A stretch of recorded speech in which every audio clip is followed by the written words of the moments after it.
GameCube. I find the fox.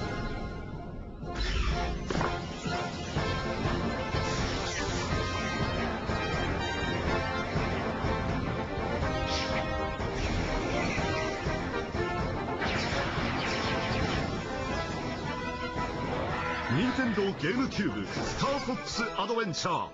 Let's do it.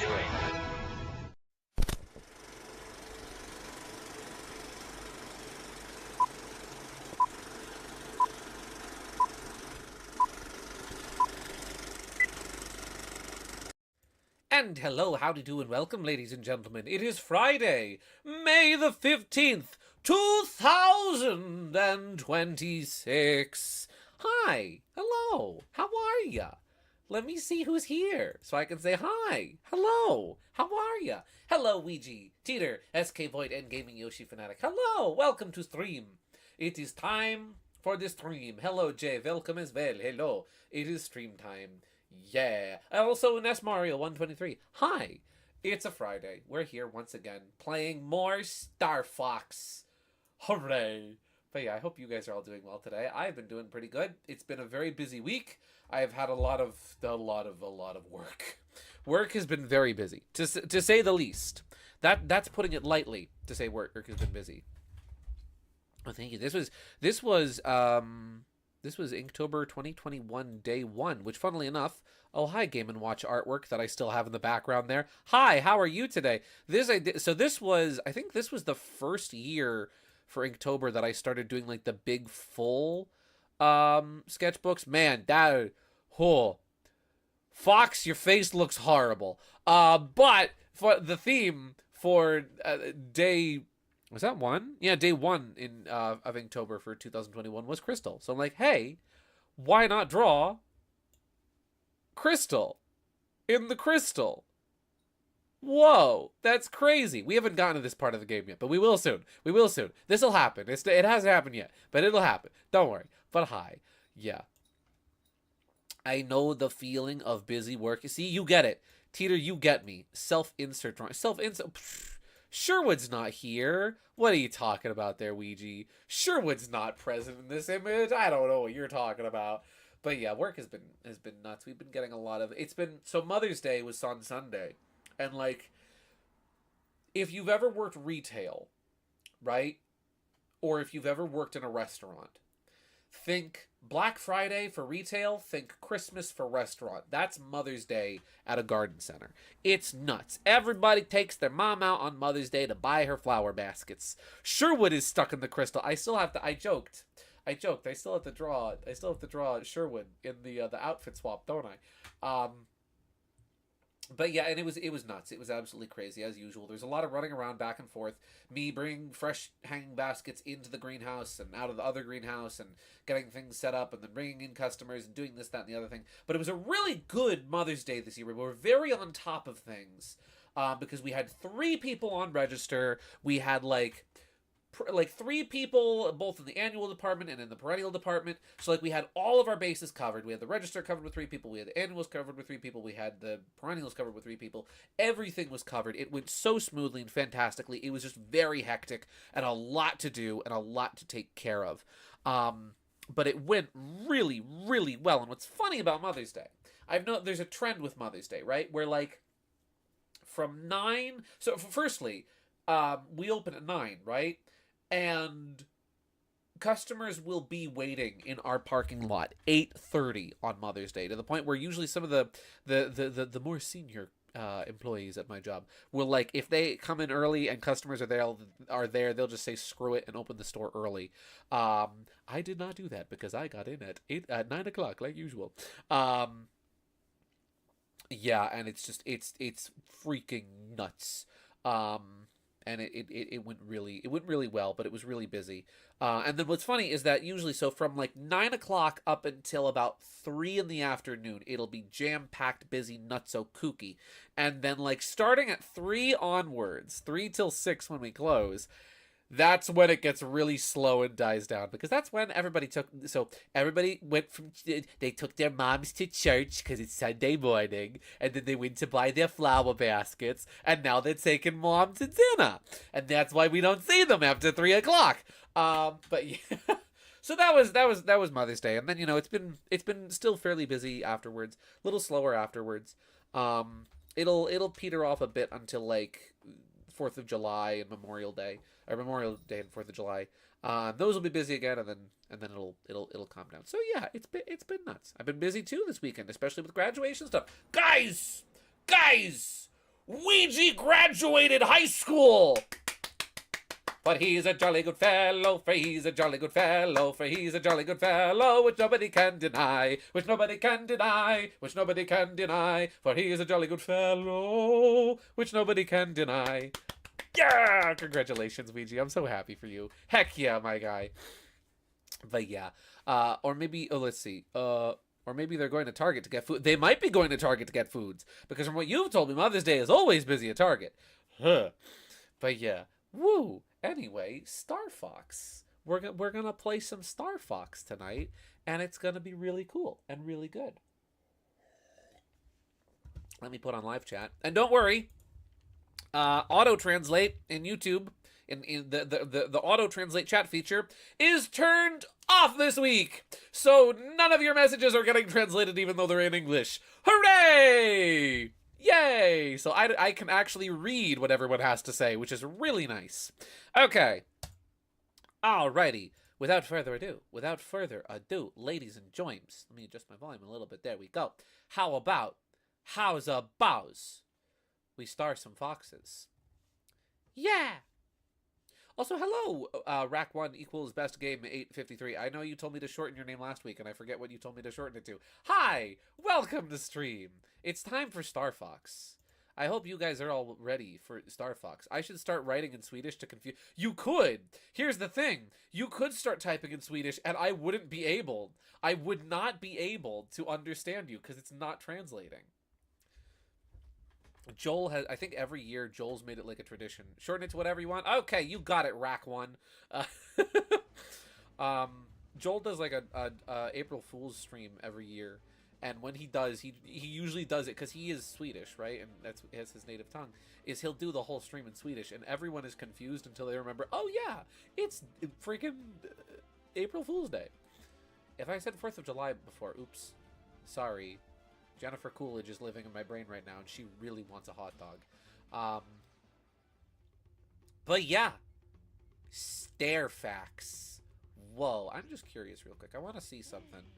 If I change the aspect ratio, does that...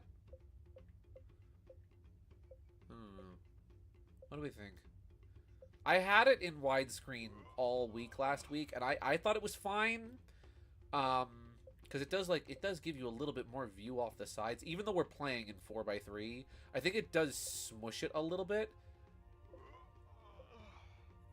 We'll do normal. We'll play in original 4x3 mode. There we go. As God intended. Fox, don't look at me like that, my guy. Don't look at me like that. Okay. Last time, we were 3 hours and 55 minutes in. Last time, we rescued the Snowhorn Gatekeeper. The vortex was opened, and we piloted the R-Wing to Dark Ice Mines. Fox looking at you like, what? You what? You what? Listen, Fox, it's only allegations. Please, don't look at me like that. Here we are. In the mines. As a child, I yearned for the mines. Okay. Oi. Sorry, I'm just getting comfortable in my chair. So here we are, once again, back at it again with the white vans. First dungeon of the game! Yeah, though we're not quite in the dungeon yet. There is some stuff to do outside of the dungeon. Fox looking at you when he sees you made a fan-made Smash roster that cuts Jigglypuff. Fox like, what the frick, man? Jigglypuff was in there in the first game. She was there from the start, man. You're just gonna cut... What, are you gonna cut me next? Am I out next? Who's next after that, huh? Ness? Captain Falcon? Yeah, you're just gonna start cutting the veterans, aren't you? But Mario gets to stay, right? This guy's probably gonna cut Luigi next. Watch. Here we go. Oh! Ow! There we go. Problem solved. You know what I noticed? You know what's funny? Pay attention to a little bit of the sound design here. Listen to the sound it makes when Fox unsheaths the staff. Shink. Like a sword. Right? And it even sounds like a sword when you resheath it. Methinks that be once again another one of those funny little dinosaur planet leftovers from when, oh hey, here's Saber, and he has a saber. Oh, but now it's Fox, and Crystal's role is getting a little diminished, so he can have the staff now. Jeez Louise, potaboos. What is this, my other brother? Can game be a little louder? I can barely hear. Sure. I put the game up a little. There we go. Game put up a little. Yeah. Was this game ever re-released? Nope. Ow. One time. One release. Singular. It was released on the GameCube. And never again. There we go. I sat back. I relaxed in my chair that way. Oh! Yeah, that one's on me. You didn't see that? That was nothing. Don't worry about that. That's fine. Whoa! My brother's texting me.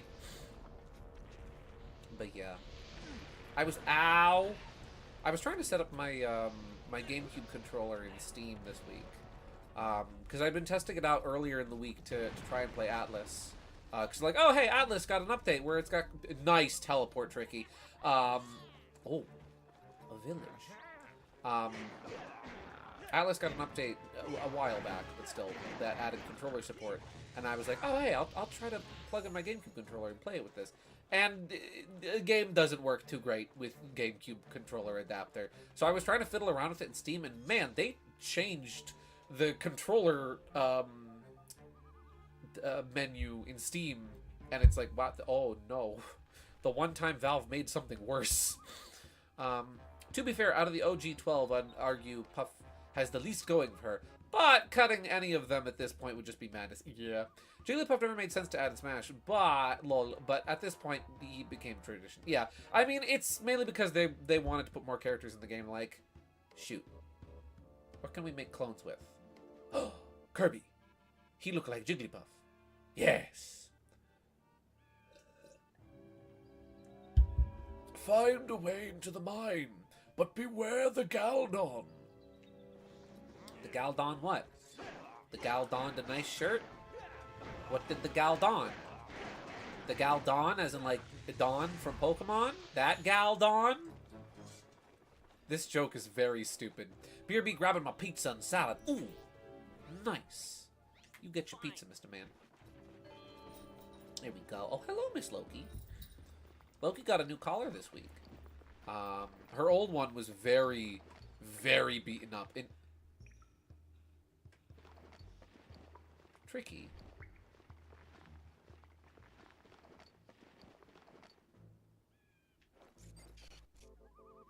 Where? Boy? How? Oh, because he dug ahead of me. Wow, I'm paying attention. I was like, wait a second. Did he teleport in there while I wasn't paying attention? No, dummy. He dug the hole so that you could get through. I am very intelligent. I've got all my ducks in a row tonight. There we go. Let's see. To think that Ness and Puff were almost cut in Melee and Brawl, respectively, times have changed definitely since then. Yeah, it's especially crazy to think about Ness because, like, originally, in early, like, you know, plans for Melee, back before Mother 3 was in development hell, Ness's slot was supposed to be taken by Lucas instead. Lucas was supposed to replace Ness. Anything else? There's some grub clubs. Trick, you hungry little guy?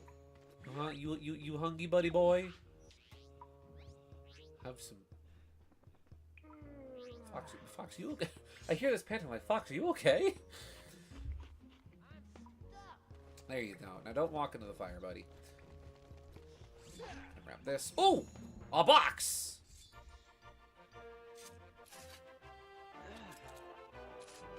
Da-da-da-da. This is a shackle key. Gee, I wonder what it could be used for.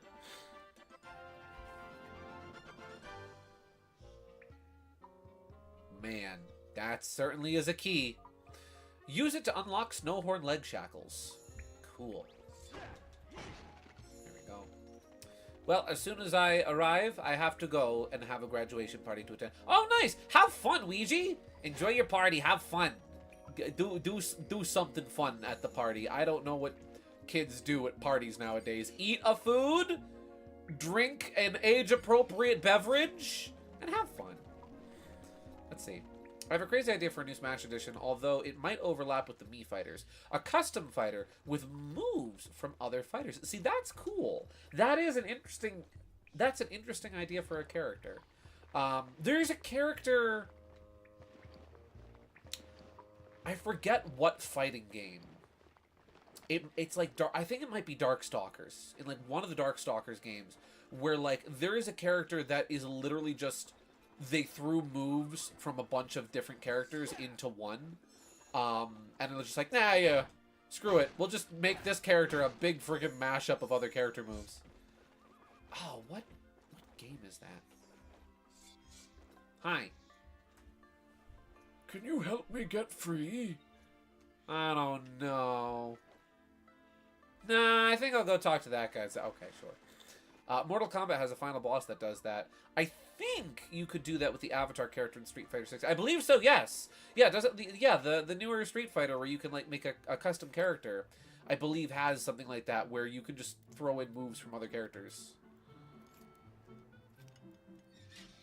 Thank you for releasing me. Oh. If you're heading down into the mine, You're a woman. then please look out for Belina Tay, the gatekeeper's daughter. Daughter. She didn't mean to get us into this mess by telling Scales about the Spellstone. She did what she thought was right. Please help her. Okay, lady. I'll keep a lookout for her. This might Oh. be of use to you. I found it while it was Ooh. working. It looked important, so I hid it from the sharp claws. Where did you hide that? You don't have pockets, madam. Let's see. As for the Darkstalkers thing, I don't think so. They have two bonus characters, which are oddly structured random selects. Marionette and Shadow. Ah, gotcha. You have a character, let's see, you have a character called Shadow in DS3 that functions as a mirror mode. Basically, you turn into the character you defeat in the next fight, even if you are still Shadow. Okay, gotcha. I forget what game I'm thinking of that has that then. There's a similar concept. There's a similar concept actually in Puyo Puyo Tetris where like you can get alternate voice lines for all of the characters that like as like fun unlockables.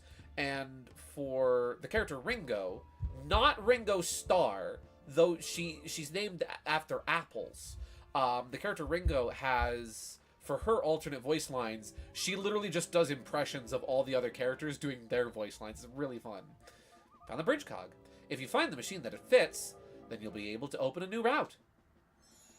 Cool. Whacking bushes. There we go. See, listen, look. You know how I said during Bomberman that, you know, your Zelda game isn't a true Zelda game unless it has lawn care? Listen, I know that this game doesn't have, like, tall grass I can cut, but it does have, like, weeds. We can trim the weeds. We can attack the mushrooms and trim the weeds. So you know what? This game has lawn care. It's a Zelda. It's officially a Zelda. It has lawn care. There we go. Finally back with pizza and salad, and I have a funny. You do? Ow. Now you come back here. Ah, excuse me. Thank you. Sorry, Tricky. General Scales took the Spellstone down into the mine. Well, that's good to know. Might finish it after I eat, but it looks funny this way. Okay. Did you send me? Let me check. Let me have a little look-see. What you got for me, Mr. Man? What's waiting for me?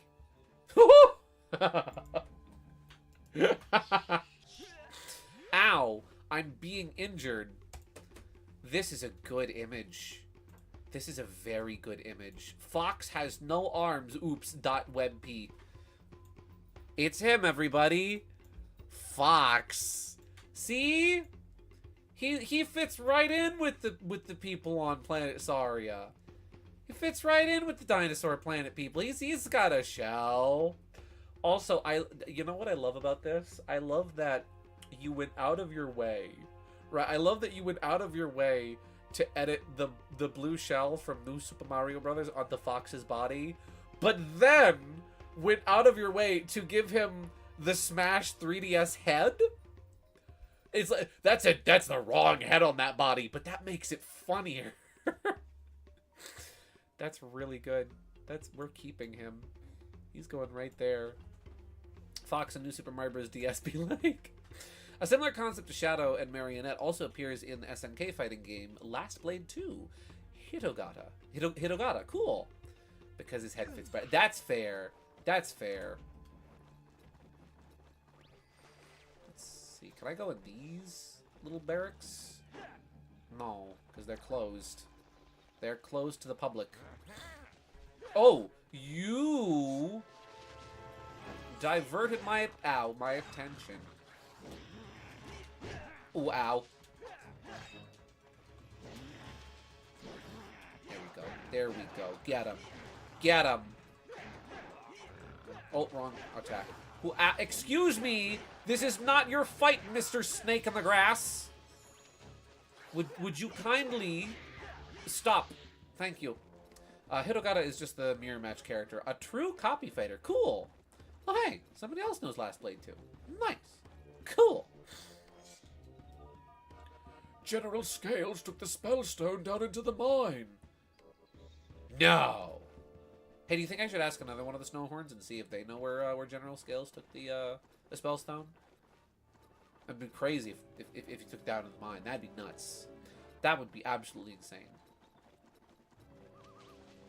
What? No, you're not. Okay, you got me this time, but not next time. You won't get me next time.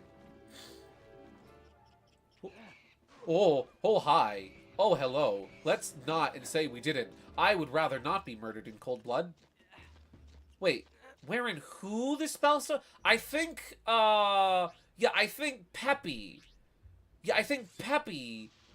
Who just respawned? I think Peppy took the Spellstone and hid it in Thorntail Hollow. That's what I think it was. Can I get you from... Do I have to actually be down there to get him? Here we go. WUI setup. Thank you very much, Koi Bear. I appreciate that a lot. Can I... No, I just gotta leg it. Okay. And go. Whoop. Here we go. Geez, that's a lot bigger than it was before. And a clink. General Mines took the Peppy Stone and hid it in Dark Scales. Oh! General Mines took the Peppy Stone and hid it in Dark Scales? Gotcha. Here I thought it was... Slippy. I thought it was kxoah Slippy who took the Scale Stone and hid it in the Peppy Mines. I am having my entire world rocked right now. My perception of reality is irreparably changed. There we go. Can I even get over there? Oh, there's a hole. Duly noted. Also, I know Last Blade as well. I personally prefer Shamsho, but Last Blade is still cool. Nice. I love being the only person here that doesn't really know or play fighting games. Fighting games are cool. Don't... Tricky, where the fleep did you... Tricky, did you see that? That's a boulder. Oh, good. Let's see. Shamsho is short for Samurai Show. Oh, Samsho! I read it as Shamsho, and I'm like, what the fleep is a Shamsho? Is that like the newest product from Vince Offer? Hey everybody, it's me, Vince Offer here, presenting to you the Shamsho. You're never gonna get anything just as clean, quite as well, as with the Shamsho. It's great for cleaning things up and it looked great for show on the side. Also, I accidentally hit that guy. Don't worry about it. Tricky using his prince powers. This is true. He's not... royalty comes in handy. Here we go. I am forever in your debt. I see your $13,000, please. to learn his flame command. Oh! He's like, my what? He's like, no, yeah, I know how to do it. No. Go on, youngster. Give it a go. Ooh! If I wasn't so Tricky, you can just do that? exhausted, I could help you through the main gates. I need some food. Food. We must get him some food. Also, once again, I would like to appreciate this game's art direction. Jeez Louise, this is gorgeous. Like, look, I love the colors here are spectacular. The purple sky and the blue lighting, or rather blue shadows off of the white snow. Holy cow. That is gorgeous. Little bro thinks he's Spyro. He's even purple and orange, or yellow. The wrong, you know, swap around the colors and he really is Spyro. Correction, he's yellow and purple. Make him purple and yellow and then he really is Spyro. Sam Show makes your veggies go chop, chop, chop. You're gonna love my nuts. Tricky is part dragon. Apparently. I know. Hey guys! Did you know that part? You know that part in, you know, in paleontology and dinosaur studies when the Triceratopses could breathe fire. You remember that part? I remember learning all about that in school, about the fire-breathing Triceratopses. That was my favorite part. Thoughts on the Star Fox Galaxy movie? Star Fox Galaxy movie. Also, hello, Green Soda 123. Welcome to stream. I freaking loved Fox in the movie. I thought he was spectacular. I like that from the very late get-go. They established, like, yeah, no, he's not supposed to be here. Oops! Fox got here when his warp drive blew up. Hello, Star Trek. I thought that was actually really cool, how they kind of explained it right away. They could have easily just been like, oh yeah, you know, the Lilat system, Corneria, all that, that's, you know, that's just another part of the Mario universe in a different galaxy. And they're like, no. Let's have some more fun with it. Let's not be boring and just say, oh yeah, they were always in the same universe. Nah. Hello, Bladed Fox. Welcome to the stream. Before we break the floor, I want to get some rub tubs. Let me just get these real quick. Here we go. Okay. Fox and Yoshi were definitely highlights of the movie for me. They stole the show every time. Yeah. I loved how, like, when... Ow! See, it really is a Zelda game. We've got keys and everything. There we go. I am going to die. Thank you, Tricky. Yeah.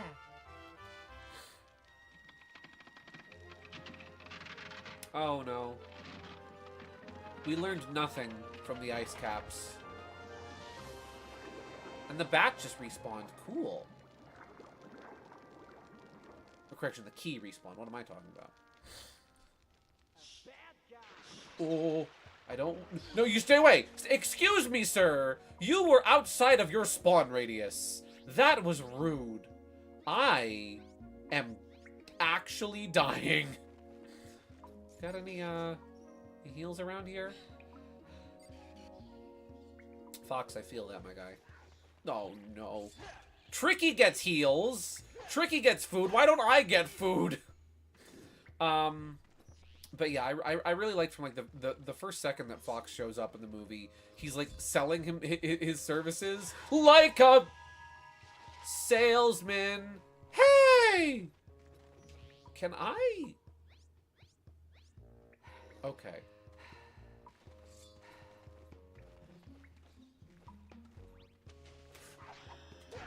There we go. Oh, frick! I was like, oh, maybe I can keep getting him. No. I have a Furby! Furby gives you life! There we go. There we go. Okay. Tricky, could you please light this on fire? Thank you. And don't light me on fire. But I love how Fox kind of introduces him like a salesman, like, don't ask me personal questions. And then goes into this whole, like, shtick sales spiel on, like, why you should hire him to take you to the Gateway Galaxy. I thought he was delightful. He was so cool!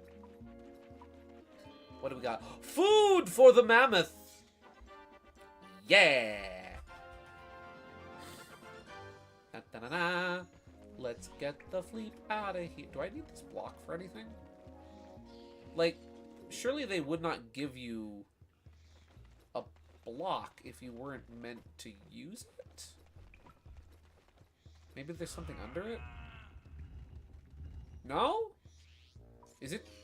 Like, there's no, like, ledges or anything to climb on in this. Oh, wait! I need this to get out! That's what I need it for. I need you. No, excuse me. Bye. I'm taking your ice block, and there's nothing you can do to stop me. My name is Fox McCloud. I'm from the IRS, and I'm here to repossess your ice block because you weren't paying your taxes. Traditional fighting games are pretty fun, actually. The motion inputs, like how in martial arts moves they do. In martial arts movies, they do some pose before attacks. Yeah, listen, fighting games are really cool. I've just never really been super into them. I have nothing against fighting games. I just don't play a lot of them. I play Smash Brothers. I'm a filthy casual. I play Sonic the Fighters, if that one counts. I play the Lethal League. That's not really a fighting game, but it's still cool. That's his favorite ice block? Yeah, well, maybe he should have considered that before he stopped paying his taxes. Did you think about that one? Here we go. I like them. Just not good at them. Same. I'm weird. I'm not big. They're cool, though. Again, I like fighting games. I just don't play a lot of them. Check out Virtua Fighter, then, since Sonic the Fighters uses a similar formula to that. That's true! Virtua Fighter is actually... Sonic the Fighters uses the same game engine. As Virtua Fighter. I love traditional fighters a lot. Plus, beat-em-ups and brawlers, those are basically sister genres to fighting games. It's true. Beat-em-ups are cool. I like those. Again, I don't play a lot of them, but they're cool. That's better. This one did burp in my face. More? Please, sir. I'd like some more. That's where Honey came from, I think. Yes, it is, actually. Yeah, Honey was originally a character in Virtua Fighter before she was added to Sonic the Fighters. Well, almost added to Sonic the Fighters. And then added back in the HD version. Well, now, where the heck am I supposed to get you more roots? Petition to put Kiryu Yakuza in Smash. Thing is... There's Yakuza games on Nintendo Switch now. I could see that happening. Genuinely. Oh, I have to go this way, don't I? Yes, I do. Ow! I just stood there and watched. I took it like a champ. Is there anything down this way? This is probably a very bad idea. I've had some horrible ideas in the past, but this one takes the taco. That was a bad idea. Cool. Okay. So, just hug the wall, and you'll be fine. Tricky, I really don't want you to get hit by a boulder. There we go. Whoa! Oh, okay. Let's see. Surprised they never tried to Mobianize any other Sega characters. Yeah! There's been, I mean, I've shown them on stream before. There's been some fun, like, Mobianizations of characters from other games and media, like in the comics as background characters, including, but not limited to Mario, but never like Sega specific characters, which yeah, that is kind of funny. I'm surprised that, like, I don't know, Alex Kidd never showed up, or Arl Naja from Puyo Puyo, or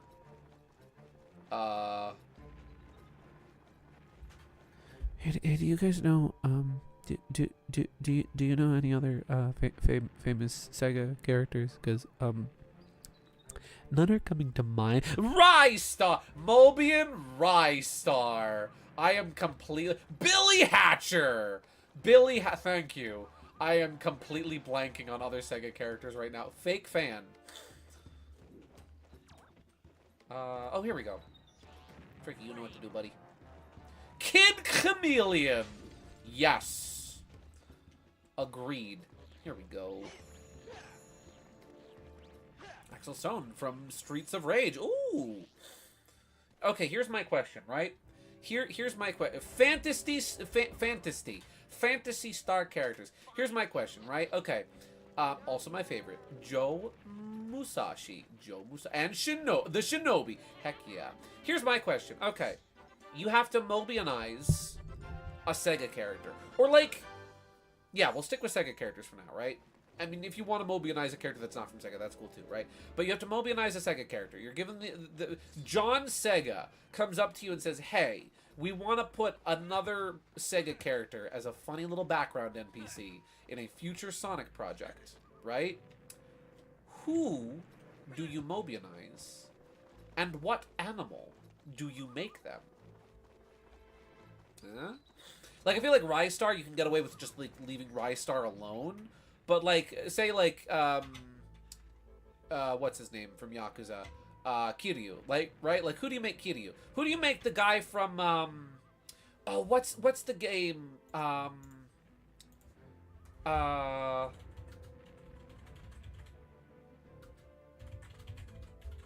is the name of that game? Shenmue, right? What's the guy from Shenmue's name? What animal do you make Shenmue? Mr. Shenmue, when you put him in Sonic.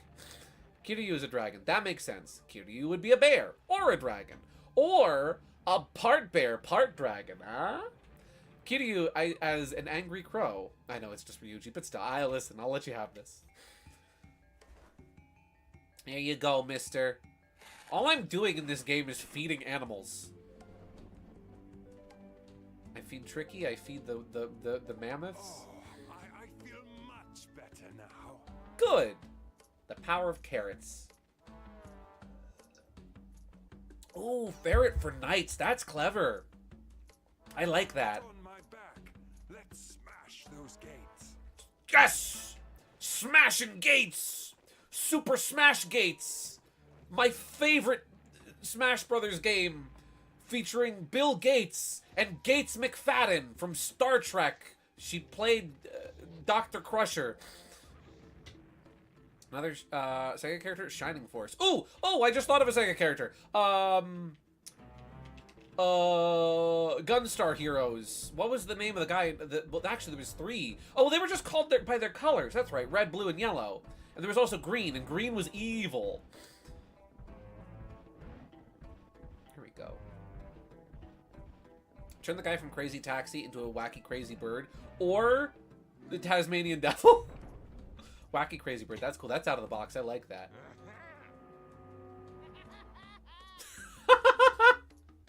Tricky never change.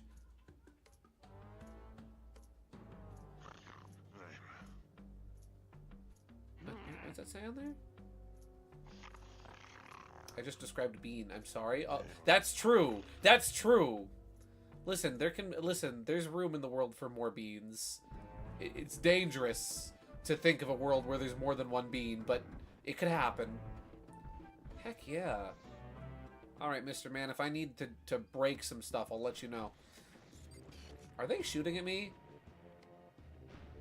You missed! You missed again! You keep missing! You, ow! I was about to say, man, you're really bad at this! Okay. Mean bean machines. Correct. Plural. Can I go in here? There we go. Oh, snake. Ow.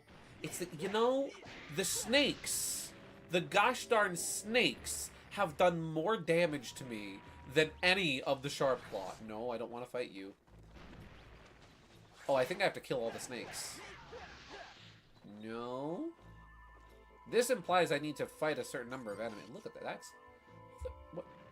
earth are those? That's cool looking though. Look at that. This has got like the making of like. Can I get a straight shot at this? That's just a death metal album right there, right? That's just like the Sharp Claw are good. General Scales should really drop the whole piracy thing and just go into death metal because like my guy, you've got an album cover right here, my dude. The Sharp Claw, like that's good stuff right there. There we go. For the Bonanza Brothers, you just turn them into badniks. I like that, though, because they already look like robots. That's fun. I could see, like, the Bonanza Brothers being, like, a boss in, like, Sonic Mania 2. Tricky, I need your help, buddy. Flame. Tricky, there you are. Let's see. The Panther Snakes. Uh-huh. Oh, so that's where Panther Caruso came from. No wonder he's such a sleaze. He's a snake. What Sega characters would you make badniks? Ooh. You know what? Actually, the dudes from Gunstar Heroes would probably work well as badniks. Almost like a cross between, like, Heavy Gunner and, like, Metal Sonic type thing. They would be cool. Because I think they're, like, vaguely implied to kind of be robots already-ish, maybe. Let's see. Oh, I need to extend a bridge here. Arcade game is pretty good. Is it? I've never played it, actually. I've seen Bonanza Brothers before, but I've never played it. Oh. I can use this.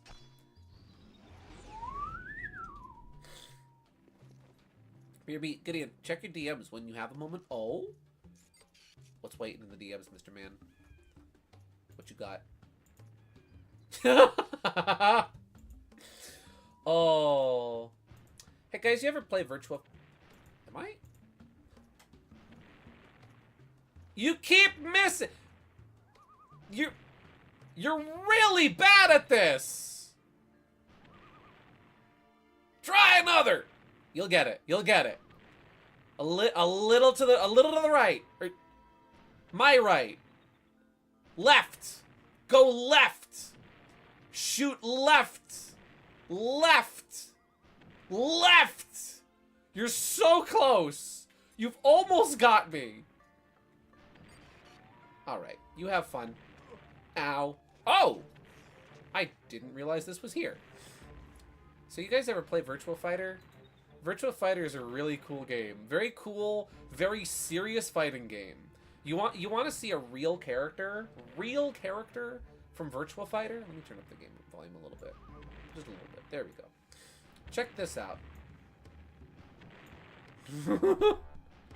This is a real GIF from Virtua Fighter. Yes, there is a car.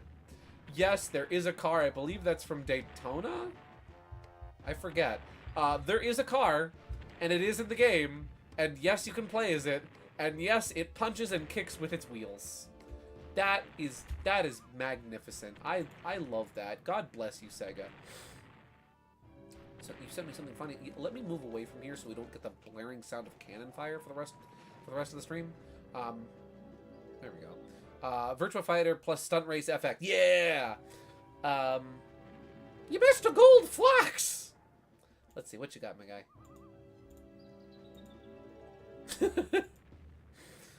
Oh, that's good. That's a good boy right there. POV, it's Leon's first F-Zero Grand Prix. Guys, be nice. It's his first day. It's his first day. Be nice. He's just a little man. He is just a little man. That's good. I like that. He can go right here. There we go. He's very new to that. Very. He's giving it his best. His all, even. There we go. Okay, let's get back up there.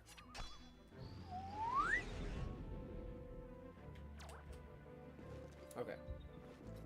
Whoop. Here we go, and... go! Whoop. Platforming.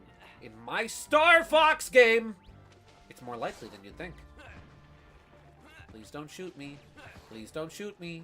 Please don't shoot me. Thank you for not shooting me. Here we go. Up, up, fox, up. There we go. They have that in Pepsi Man. What do you mean, Pepsi Man? Pepsi Man? The real Pepsi Man is in Virtual Fighter? Excuse me? The real Pepsi Man is in Virtual Fighter and I don't have it on my desk? Yesterday? Oh, hi. You see me. Pepsi Man. Oh, fighting vipers. Okay, gotcha. There we go. Think I can get the jump on him? Hey! There we go. Bada bing. And they said this game didn't have no gunplay in it.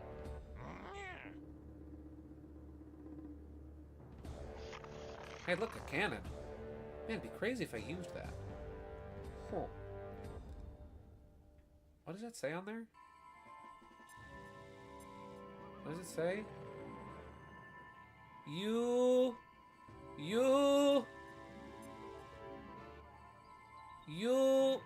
must fire the... Oh, wait. It's the cannon is ready. The bottom says the cannon is... You may fire. The cannon is ready. Ah! That's what it says. That's what it says. Just have a quick look-see real quick. Oh my gosh. Thank you, Bladed. He's real. He's real and he's here. Ladies and gentlemen. Pepsi Man! Dun, dun, dun, dun, dun, dun, dun, dun, dun, dun, dun, dun. He's real. And he's in the game. Alongside Honey the Cat. That's good.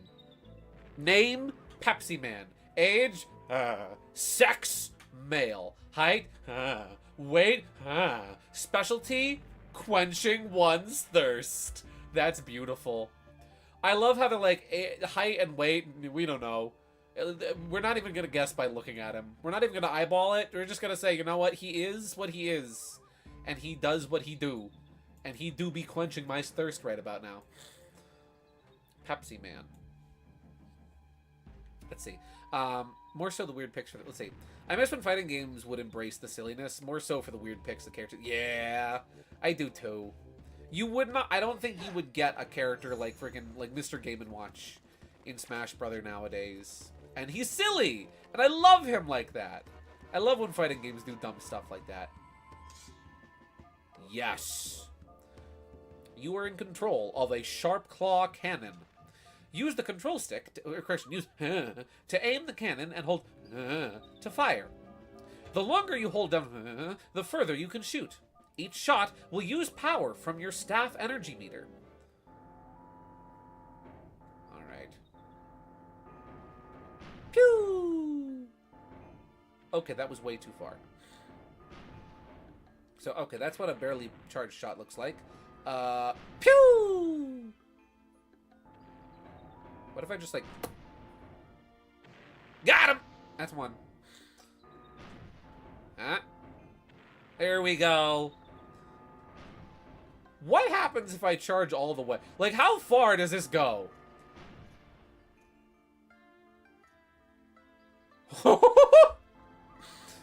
You know what? I don't...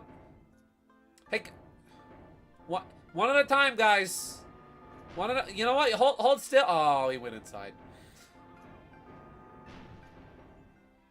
Okay, you know what? I'm beginning to see why the Sharp Claws struggle to operate their own cannon so much.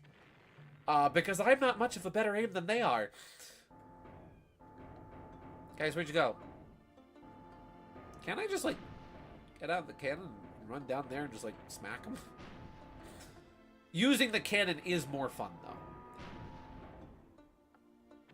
There, okay, one left, one left. Where's he gonna come out? Where you going, buddy? Where you going? Where you going? There he is. Okay, that's definitely way too far. Whoop. I got him. Nope. I got him. Oh, not close enough. Let's see.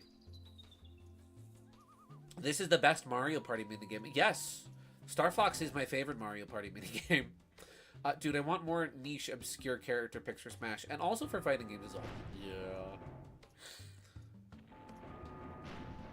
I am a big advocate for obscure scrimblow biblos. There we go. That's the sailor's way. And real quick, let's just, a little something over there. Oh, a little higher. Put Chibi Robo in Smash Brothers, you cowards. Please? I said please. What blew up? Man. I cannot get over how gorgeous this game is. I know I keep stopping to look around every 5 minutes, but man, this is a spectacular looking game. Nice ventilation. Is there anything? Oh, that's the way out under there. Okay. Let's see. I want Zero in Smash. Yes! Put Mega Man Zero in there! We've already got regular Mega Man, so why not have, you know, Zero? That'd be cool. Just saying, Nintendo. This seems like the way forward. And not the developers of the Mega Man Zero games on Game Boy Advance. Chest! What do we got? What do we got? What do we got? A cog! There we go. Yeah! Terry was arguably the most obscure new addition in Ultimate, but judging by how popular he is, he's one of the most well-regarded newcomers. Absolutely.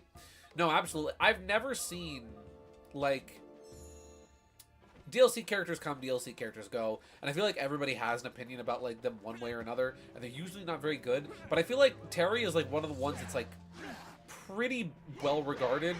Like, I saw no discourse over wasted character slots when Terry was revealed. Everybody was like, Terry Bogart's in the game? Yeah, it's about time. Are you okay? My brother is texting me while I am streaming.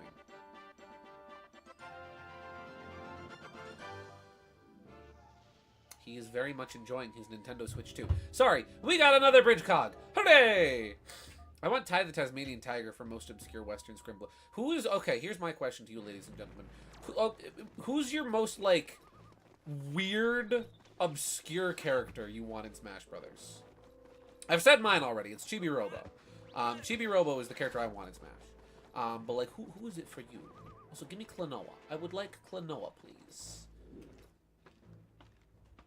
Goemon from Mystical Ninja? Good choice. Diskun? Good choice. Cog. Wrong cog? Cog. Jeez Louise. Fox, how are you carrying that around in your pocket, my guy? Fox is a lot stronger than he looks. Wolf from Virtua Fighter. Cool. And Mach Rider. From Mach Rider. Now, which game is Mach Rider again? Is that the one with Mach Rider in it? No, I'm sorry. Mach Rider is the one with Mach Rider. My mistake.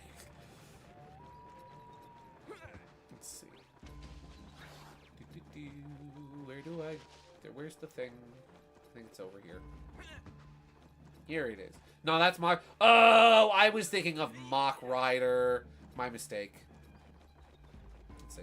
Nintendo won't put Waluigi, Slippy Toad, Tingle, Kiddy Kong, Carl Weezer, Gex, Frankie the Pitchfork, Virgil Reality, and Twin Tails in because there's too fun. Because they're too fun characters for the game. Exactly. They would be too fun. Having those characters in there, it would just be too much. Also, please put Slippy in. I would love to play Slippy. Slippy here! There he goes. There he is. I feel that. Okay, I guess we can't venture into the storm. Which means we need to get a Snowhorn over here. Let's see. Outside of Ty, I'd want Leon from F-Zero, Takamaru, and also Bill, but only if he's a semi-clone. Don't make him another Echo reskin of Fox, you know. I yearn. As a child, I yearn for the Star Fox. I yearn for, like, Slippy, and Crystal. Also, Peppy would be cool in Smash Brothers. And I really hope that, like, I hope that they wouldn't just be Fox reskins. I feel like between the two of them, right? Make Slippy the fastest, strongest, most broken Fox clone.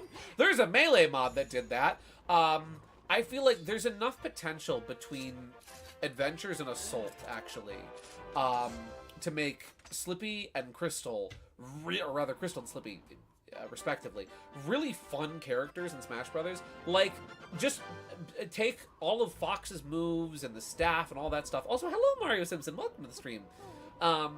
Take all of that from this game, right? The moves that were supposed to go to Crystal anyway. Put them, right? Put them in the Smash Brother. And bada bing, you got Crystal. And then for Slippy, right? For Slippy, have his moveset be based around the weapons and the moves from, I mean, not really a lot of moves, but still the weaponry, the artillery from Star Fox Assault. And you could make them both really fun characters. Crystal would be so lit. She would! Crystal would be really cool because, like, the only other character that really uses a staff of any kind in Smash Brothers is Palutena. And even then, she doesn't really use it like a bow staff. She uses it like, you know, like a magical staff.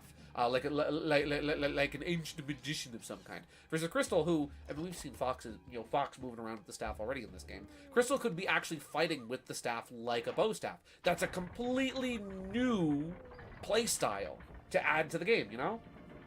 Then you kind of have a bridge between, like, I know they made a big deal about how, like,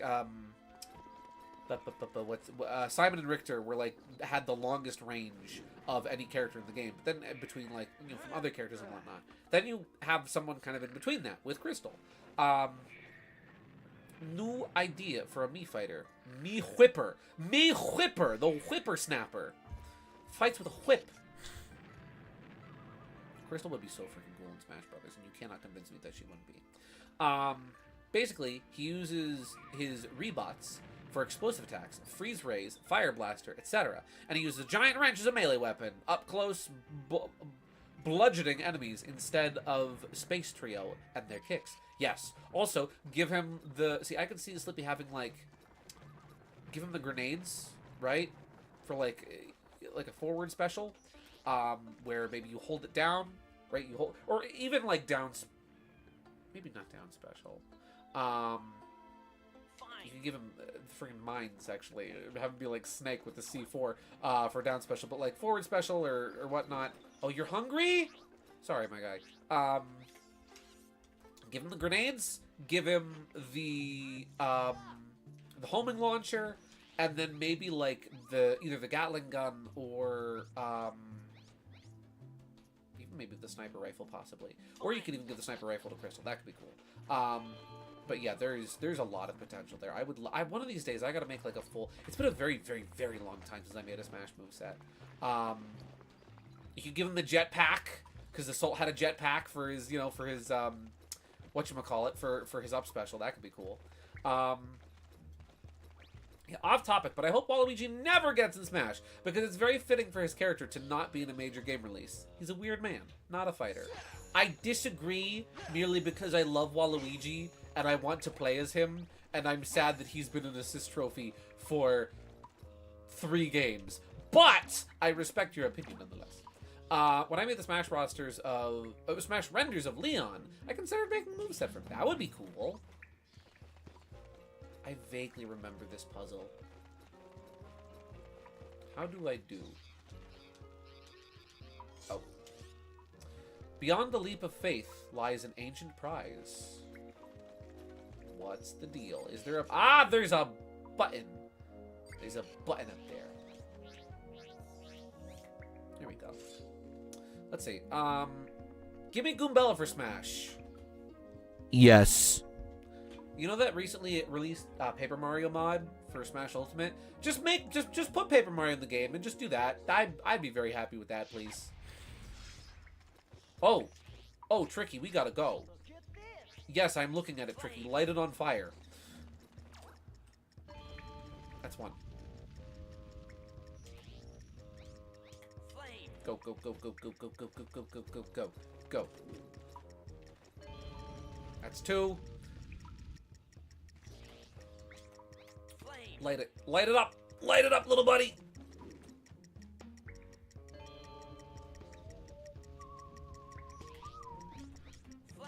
Fire, Tricky, fire. We have 25 seconds. 25 seconds, Tricky. Fire! There you go, buddy. Good job. Look at he did a good job. He'd basically be like Captain Falcon mixed with Incineroar and Wolf, using his claws and some wrestling moves. Cool! Oh, that's sick. I feel like Smash really doesn't have a lot of like wrestling style grapplers aside from like Incineroar. That would be cool.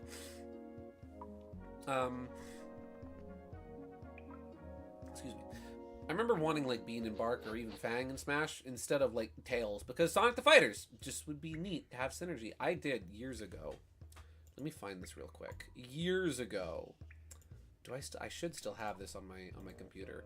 Bum, bum, bum, bum. Here we go. Open file location. Years ago, I did a little mock-up of how do I? Oh, I'm still not used to Windows. Where do I have everything saved? I have all the Fire Alpaca documents for this. Where is it? Completed items. Here we go. I did years ago. Here we go. Complete moveset. Years and years and years back, right? For fun, I made a full Smash moveset for Fang, specifically based off of Sonic the Fighters. Nowadays, I think I would lean less into just making him how he was in Sonic the Fighters, and instead give him a couple more original moves in there. But like, we've got Quirk Shot. Fang opts out of having a traditional jab in favor of using his pop gun. Quirks can be fired individually, or it's like Mega Man's blaster. Yeah, this is on DeviantArt. You can find this very easily. But like, we've got all of his neutrals, which is just like the A button. He's got his Quirk Shot, Tail Spring Kick, Submarine Sniper, Tail Stand Kick, which is an original move I made, where like he stands on his tail and kicks up. And then Tail Kick, and then we've got his aerials. Yeah, his aerials. Here we go. Like Air Snipe, Flip Kick, that's another original move. Skip Kick, which is not original. Tail Slap, another original. And then Stomp Dive. And then his neutrals. This was kind of cool, where like his gimmick, because every character in Smash Brothers has a gimmick sometimes, right? A lot of the DLC characters do. Where like Fang's gimmick would have been he would have the barrier from, and like the block from Sonic the Fighters, where like you just have that. You have like 5 of them until you die. It's almost like a Banjo's Wonder Wing, right? And they can break, but it's almost an invincible shield. I think it can reflect some things. Yeah. And then we've got his smashes, which include his final smash, where, oh, whoa, there's Bean and Bark. They show up for the final smash. Cool. Where that's like a pretty simple cutscene final smash. It's nothing too crazy exciting, but I thought it was fun. And then we got grabs. Don't worry, guys. No Kirby's were harmed in the making of this Smash moveset. And then last but not least, we have... Oh, I did make alternate costumes for this as well. We got victory poses, stage entrance. These were the costumes I came up with for Smash, for Fang. Where we've got like his default look, right? Here we go. We've got his default look. We've got a costume based off of Bean, a costume based off of Bark, a costume based off of his color palette from Sonic Triple Trouble, on specifically like the GameCube color palette, a black and white color palette inspired by Sonic the Fighters. We have one based off of Honey, one based off of Mighty. Yes, it's based off of Mighty, not Shadow. Because why not? Oh, hello, brother! Welcome! I'm showing something old I made years ago because we're talking about Smash Brothers. Old concept stuff I made if Fang was a playable character. And then last but not leastly, this one was very chunky and quick thrown together, is like a polygonal alternate that was based off of, you know, his model from Sonic the Fighters. Yeah. His honey skin reminds me of Soul? Soul? Whomst is Soul? I am not familiar with this Soul. And then lastly, he has a stage too. He had a stage, which was bada bing. I made this in Stage Builder. I don't think you can download it anymore, unfortunately. But whoa, it's Mirage Saloon. That's crazy. And like the gimmick of it, right? This would have been like the main area of the stage, right? And then, like, the gimmick was that it would have been like a traveling stage, right? Like any other traveling stage that moves from, like, one place to another, where, like, each car on the train would be randomized, right? Every time you play the stage, and it would stop at each one for, like, maybe, like, 10 to 20, like, maybe, like, 20 seconds before moving to the next, stopping, 20 seconds later, moving to the next, stopping, 20 seconds later, and then get up to the engine, and then after that, the train would hit the brakes, it would go off the left side of the screen, and then you'd see it come back on the right side of the screen, and Heavy Magician would show up, and it would have been cool. Yeah! That's a very old concept I made. That was years ago. That's not good Fang artwork. I'm not proud of that Fang art. It's an alt version of Fang? Oh, gotcha! I feel like I might, now that you contextualize it, I might actually know what that is. Yeah, Saul bad guy? Saul bad guy? Yes, unlike Saul Goodman from Better Call Saul. The fact that Fang could actually get into Smash now is kind of crazy. Like, a trophy or a spirit. Yeah, for real, he could! Well, guys, it is time for a leap of faith. Ready?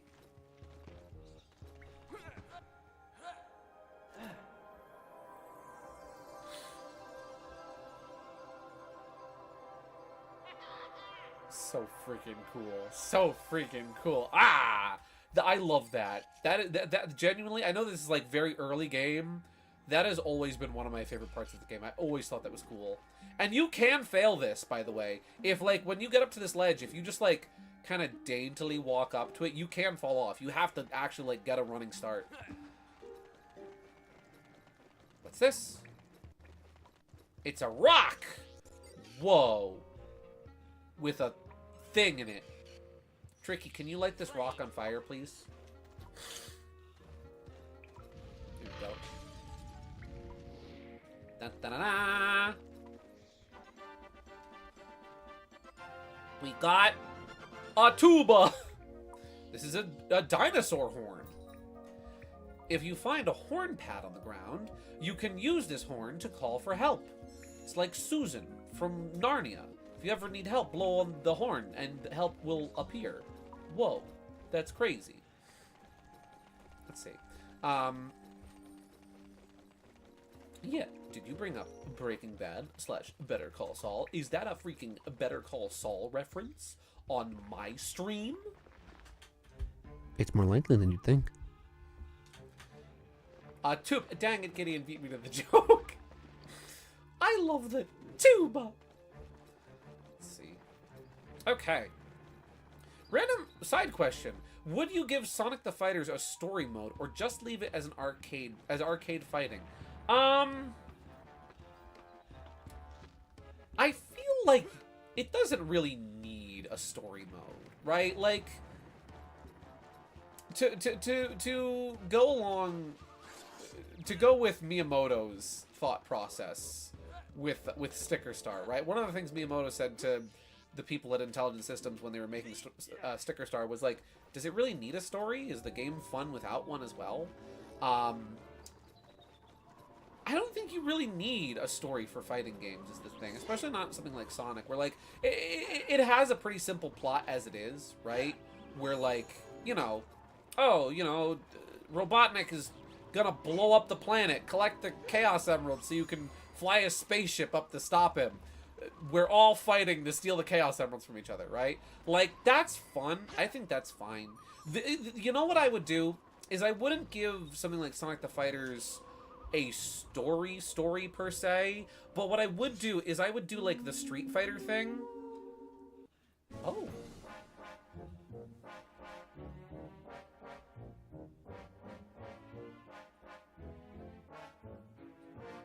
See, we did get the tuba after all.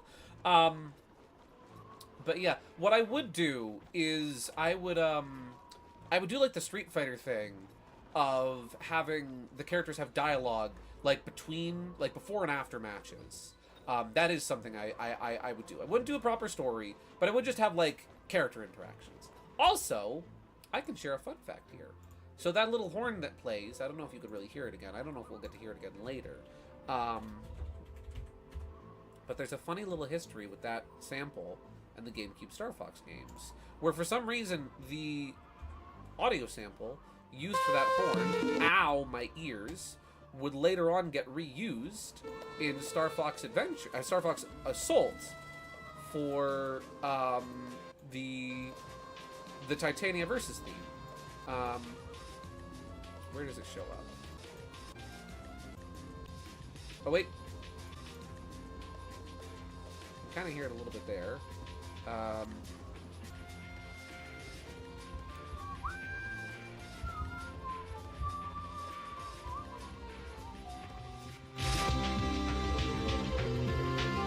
There it is. That da da da da da.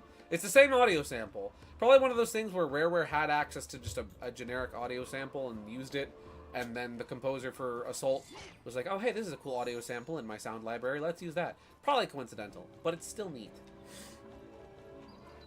Dinosaur horn from the Dinosaur Horn store.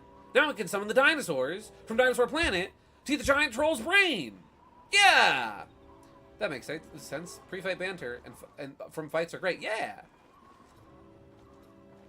You sent another funny. 2 funnies in one night?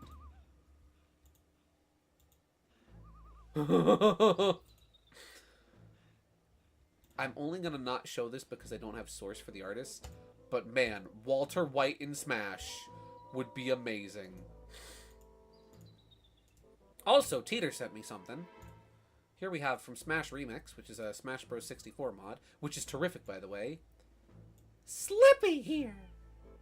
I love him. Look at all these different Slippies. My favorite is the yellow Slippy. And not just because he looks like Slippy as he looked in in Star Fox Assault, but because he's yellow. Slippy's here! I love him. You can never make me hate Slippy. You will never be able to make me hate Slippy. I love him too much. You got one more. You got one more. One whole more. Hey guys, who's your main in Smash Brothers? Me myself, I'm a Jesse Pinkman main. I'm a Jesse Pinkman main myself. Wow, look at all of them. Amazing. We're keeping Mithra Jesse Pinkman. We're gonna keep him. I'm gonna do the thing again where we're gonna put him down in the corner, and later on somebody's gonna tune in and be like, "Oh, this is a cool overlay. Look at all these funny. What's Jesse Pinkman doing here?" Let's see. More evidence that Gus is a Kazuya main. True! Also, thank you for reminding me of what his name was, because I couldn't think of it. Thoughts on the new Slippy voice? Honestly, this just makes me wish Conker was a major character in Breaking Bad.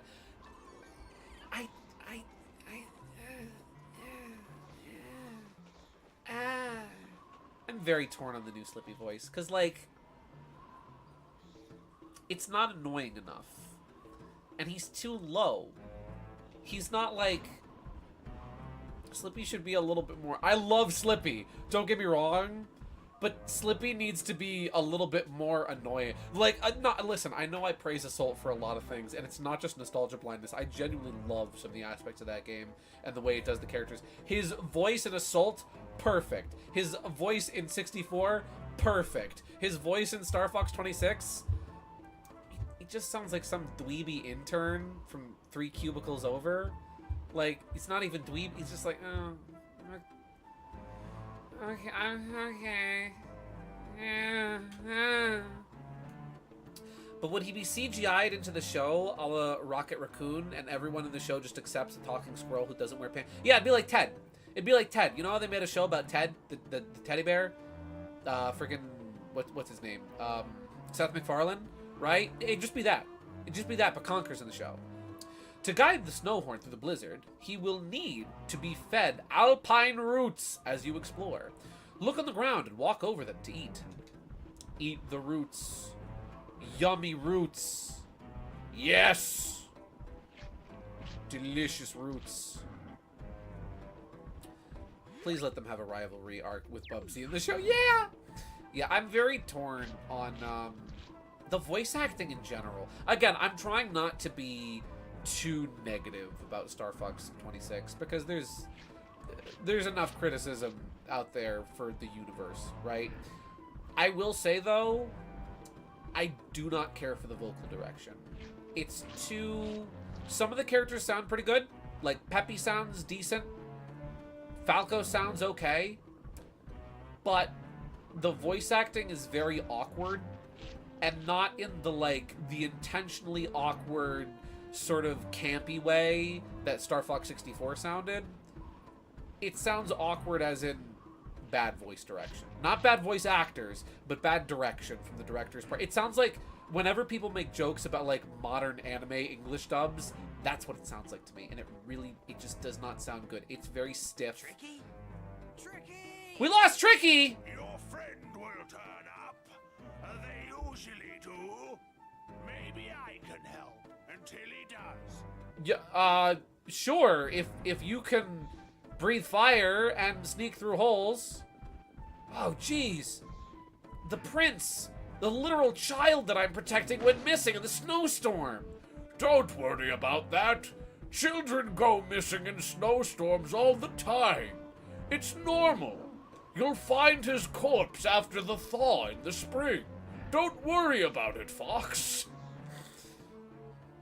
He can dig really deep holes. Ooh, that is useful. But yeah, I was admittedly a bit unimpressed with the dialogue specifically in the intro, where like James gives not a single crap. He sounds way too stoic action hero-y all the time and does not convey enough emotion. And then when Peppy's like conveying emotion, it feels like all the wrong emotions. Like he sounds mildly concerned. He's like, James, he sounds just a little bit worried when his best friend and, you know, brother in arms is getting shot down. I just, the voice acting leaves a lot to be desired for me. I'll say that. And Slippy I am not enthralled about. Let's see.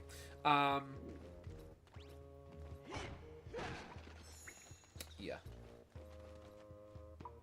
And since he's constantly drinking, people just think he's a mentally unwell guy in a fursuit. Nice! Good old Ted. Yeah, Peppy's voice should be way more erratic and emotional. Yes! Like, the voice itself for Peppy actually sounds very good. Don't get me wrong, I like that he has that southern sound to him. He sounds, that southern veteran sound to him, right? He sounds good. Please, Nintendo, fire your vocal director and hire a new one. You've got great actors. They need better direction. Are we doing another race? I have to race to find Tricky. Cool. Ooh. Oh, that's good. I'm not gonna get crushed by a boulder this time, am I? Where were those boulders even coming from? I didn't bother to check. Woo! No map data. What do you mean no map data? I'm flying blind. Oh, that's a big empty room. Oh. Okay, cool. I feel like those were guiding me somewhere, but I'm not sure where.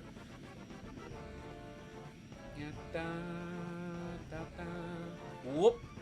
Heyo! Now we got our map back. That's a cool way of transitioning from one area to another. Ooh. Yeah! Fox run! Fox go! Oh. That, okay. Go, stop. Holy crap, guys. I can't believe the ending of Toy Story 3 2011 ripped off Star Fox Adventures. That's crazy. Whoop. Bam. Ow!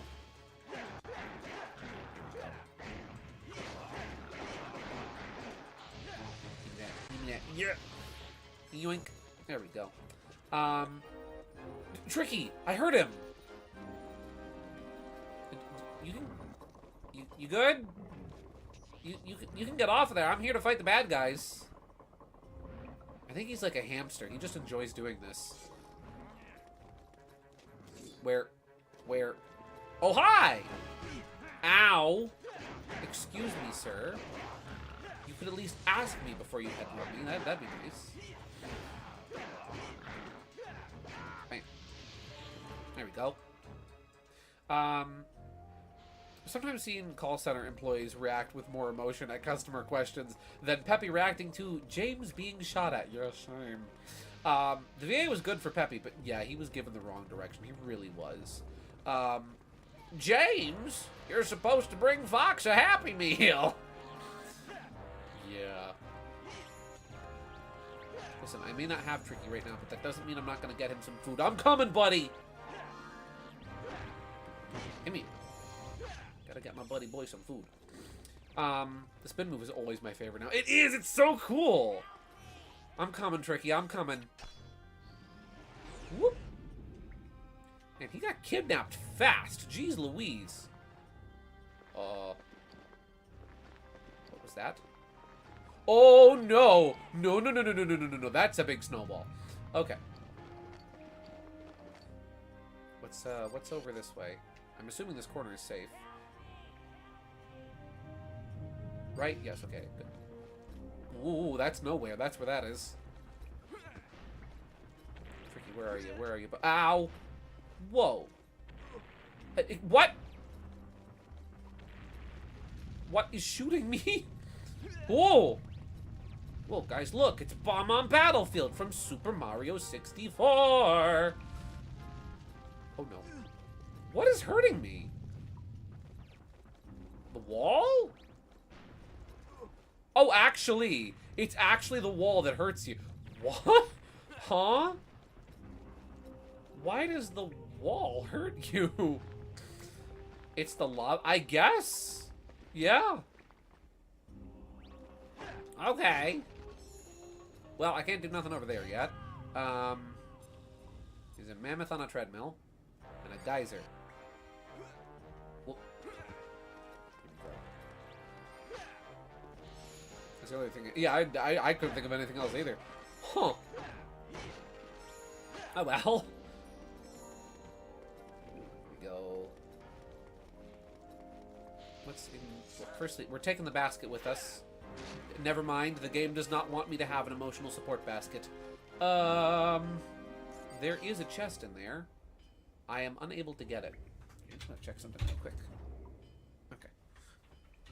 Wait.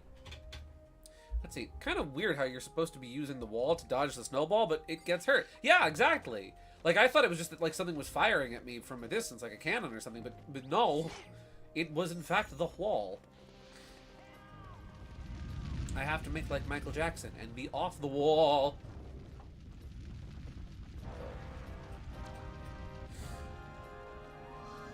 Like, see, the wall here doesn't hurt me. I can stick my face right into that delicious wall lasagna and I'm fine. Tricky!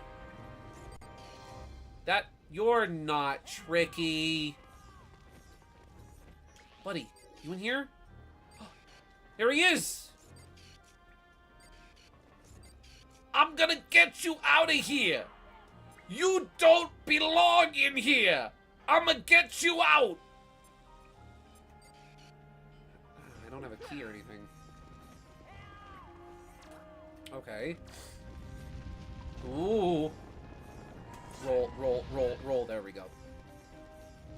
Do we have to? Yes! Yes, we have to! I'm not leaving him in there! He's just a little guy! Let's see. It's getting rather late for me, so I'll head to bed for now. But have a great night, y'all. Also, we get to be in an art club. Yeah! Heck yeah, my guy! Looking forward to that, too. Yeah! Alrighty, well, have a great night, Gaming Yoshi Fanatic. Thank you very much, as always, for tuning in. I hope you have a blessed and wonderful night. Get some good sleep, have some good rest, and I'll talk to you later. Yeah. Just double check around there again. Oh. Is that all that's over this way? Is just Tricky in a cage with a box of scraps? I'm here! I'm here to save you! Can I like give him food through the bars? No, wow, the whole tricky menu is empty now. Cool. Alright. Yeah, I guess I just have to kind of go back from here. Okay. Maybe I missed something over by the snowballs. Double check. Really good music here. Holy cow. I'm here! I love how he still says, cool! Alright. Let the boulder pass. I'm trying, Tricky. Ow! Yeah, the walls are lava here. Oh, there was a path off to the side, mayhaps? No. Well. What do? What do? I can't first person from here. That's not gonna hit me, right? Ah, yes, that can hit me. Oh, jeez, Jiminy Criminy. Okay, I can't change my camera from here. Move on to another stream. Have fun. Well, thank you very much, Rack1. Have a great night. Enjoy the other stream that you're going to. Yeah. Thanks for popping by. Where do I go from here? Because, like, it goes... That's shooting it. Can I just, like, say screw it? No, you can't say screw it. Okay. Okay, this is a safe spot. Hi! How you doing? I need to get... Oh! Wow, that was right in front of me, too. There we go. Maybe this is a key. Maybe I can get out Tricky. Let's see. Also, really weird, there's snowballs? Like, how are they not melted? They're that cold. It's like dry ice.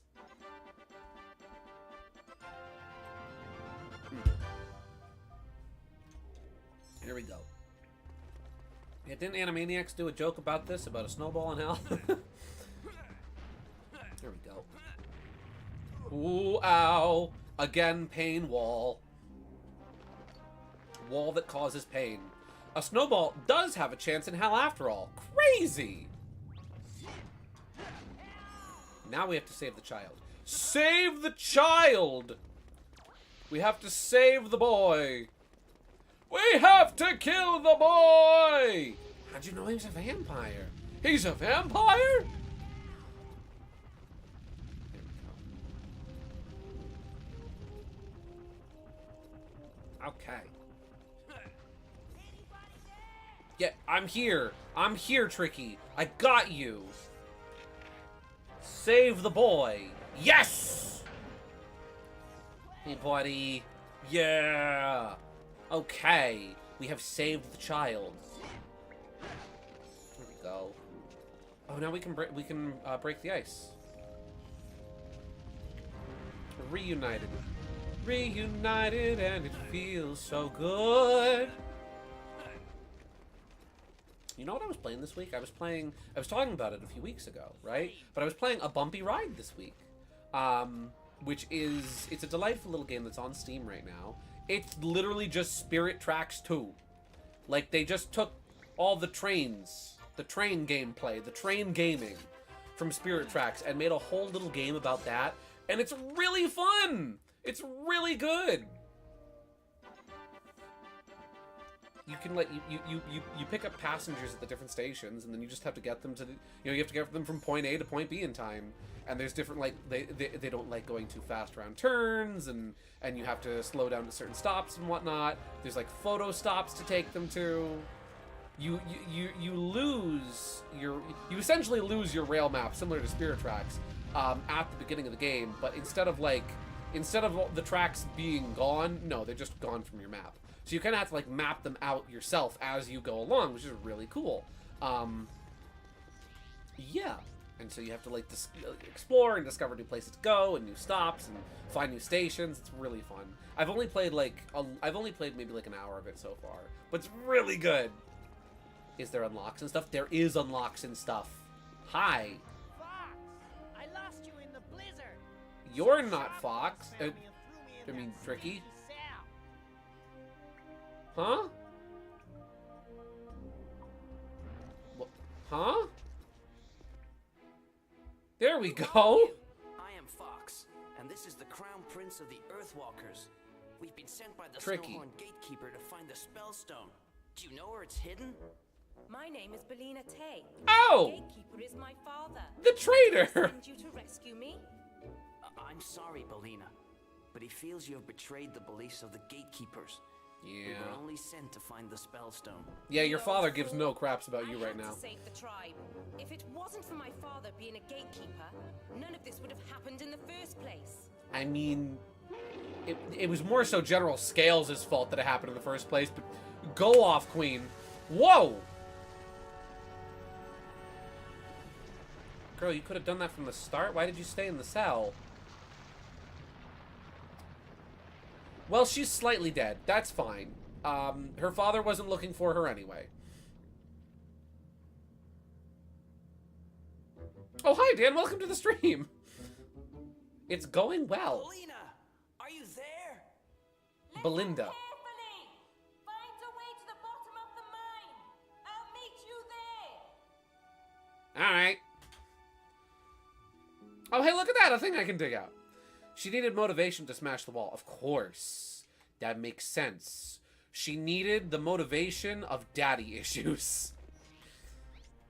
Fine. Here we go. Dee-dee-dee. Ooh. And also, nice ceiling reflection. That's cool. May I just say, I love how freaking fuzzy Fox looks in this. Look at that tail. That is a soft-looking tail. Ah! I want to hug him. I know I can't. I know that'd be kind of weird, but man, he's freaking cool. And now we're back out. Look at that. Ooh. Man. Ah. Ah. Ah. Rare, you can't keep getting away. Tricky, why are you yawning? This is beautiful. Rare, you can't keep getting away with making the freaking most gorgeous game on GameCube like this in the year 2002. If you hugged Fox in this game, he'd make the funniest face. A very disgruntled face. I don't think Fox would want to be hugged. Here we go. Oh, more good music. Listen, I love Grant, right? I love Grant Kirkhope. He is a stellar person and an amazing composer. But man, David Weiss does not get enough credit. Here we go. If we just, I think we can shoot the stalactites. No? Maybe not. To this day, I find it funny that furries invented a neural link just to wear tails. Reason I bring it up is furries truly innovating technology. It's true. They really do. Don't underestimate the furries. They are making... The freaking lady who invented the COVID virus... not COVID, the COVID vaccine is a furry. Like, that's freaking nuts. I wish I could even be a fraction as talented as some of the furries out there are. Maybe that's the secret. Maybe that's the secret to unlocking the secrets of the universe. Become a furry. Of course. There we go. Yeah. I probably could have asked Slippy, like, what do I do? Slippy here? Got yourself stuck again? Did Tricky find the hidden tunnel in the back of Belina's prison cell? And to cross the cold river, you need to aim your fire blaster at the roof of the cave. You did all that yet? Now follow the path and you'll soon reach the bottom of the mine. Come back when you need me. Slippy, over and out. Slippy, how did you know exactly where I am? Because Slippy, listen, how did he know? I'll tell you how he knew. I'll tell you how he knew.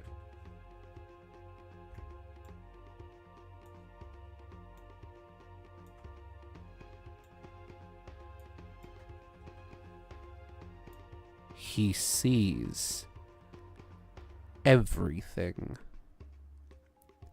He knows everything.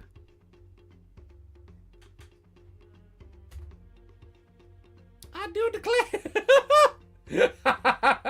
Yeah, I don't know why Slippy is a Southern belle in this game, but he is, and I kind of love it.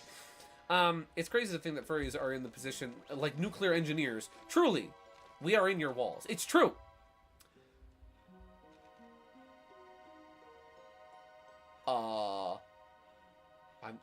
I'm gonna try to pronounce something, and I'm gonna make an idiot of myself, and I'm gonna look stupid in the process, but I'm gonna do it.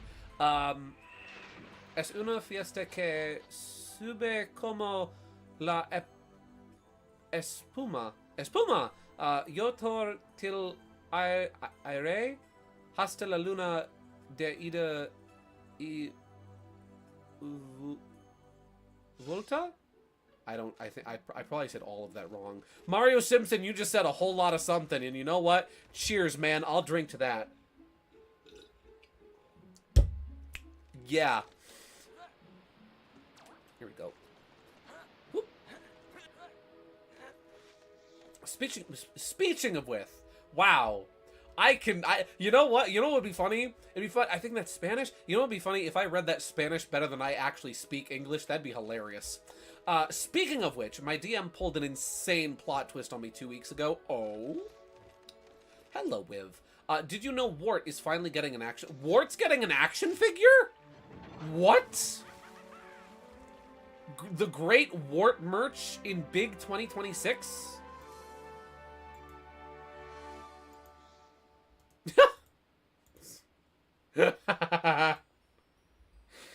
Wow. That's really cool. Spot the difference. I see no difference. Hey, you guys want to know what my Discord looks like right now? I forgot that my Discord looked like this right now.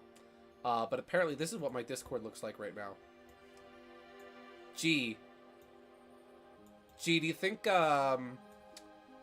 it's especially, you know what's especially funny about it? You can't see it, but just off to the side right now is my profile picture. You know what my profile picture on good old Discord is right now?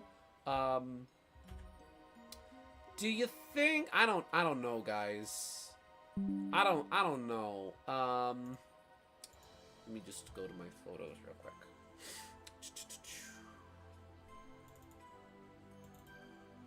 Guys, do you think, I know this is crazy, right? This is just insane. But do you think, well, firstly, do you think? That's a great question. But do you think I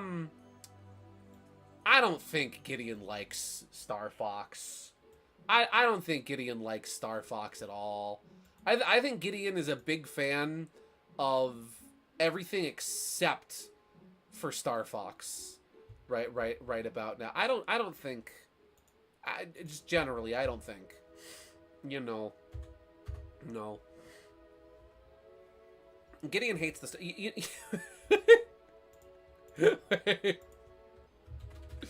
Wait. You know what's, oh, that's a good way. Here we go. Here's me. Here's a picture of me.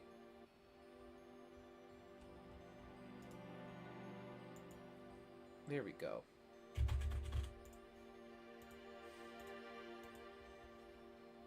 Here's a picture of me. I hate Star Fox, Gideon said as he purchased another rare, unique piece of Star Fox merchandise off of eBay. Okay, let's see. Let me catch up on chat while I was making funny jokes. I think Gideon really likes gotcha games. Oh, they're my favorite kind of video game, Wib. How did you know? Whoop. Let's see. Oh, get out of the ice, Fox. You will freeze to death. So my party gets to my kobold's character's house. We explore a bit. I open the basement. Fail perception check. You open it with a key that just appeared in your hand.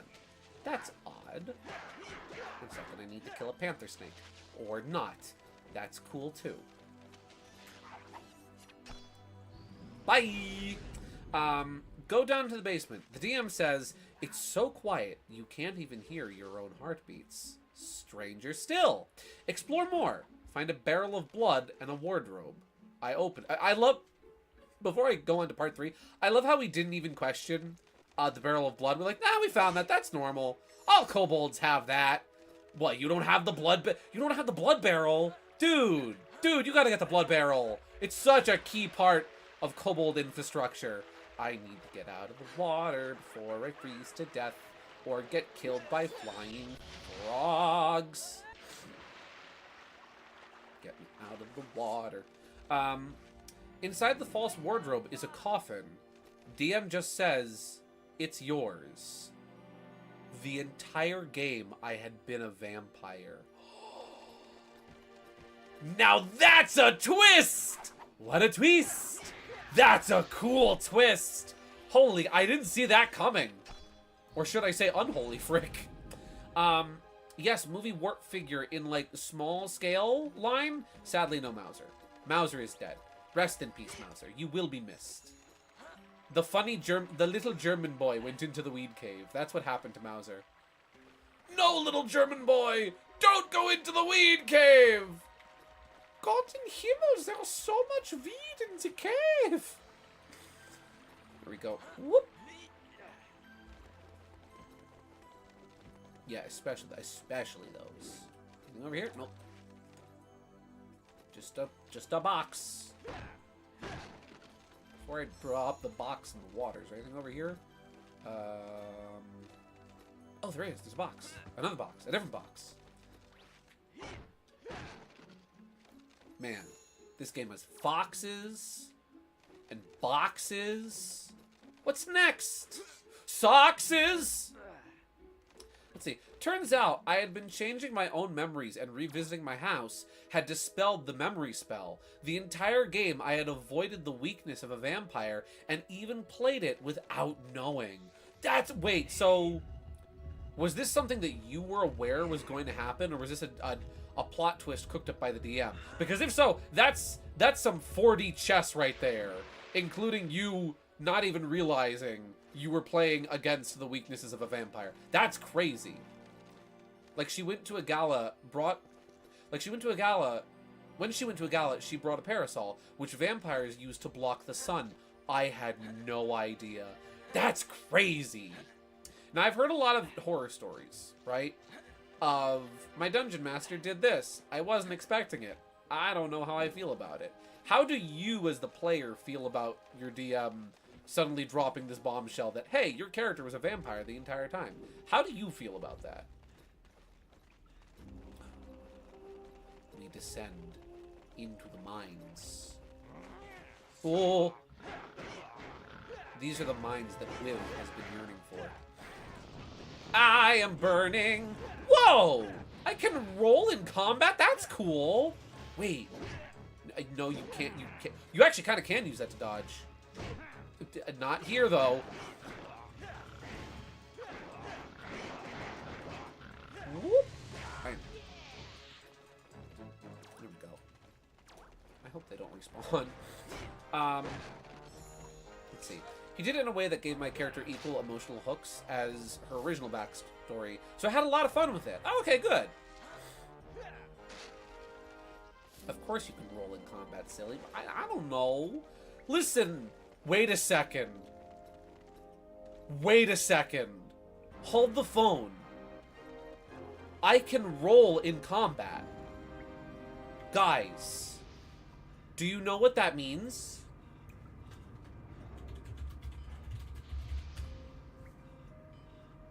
Do you know what that means? Because I know what that means.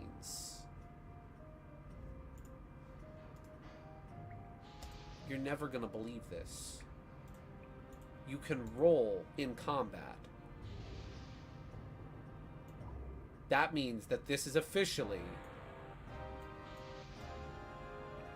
Dark Souls. Dan guessed the joke. Wow. This is Star Fox Dark Souls. Star Fox Adventures is the Dark Souls of Star Fox games.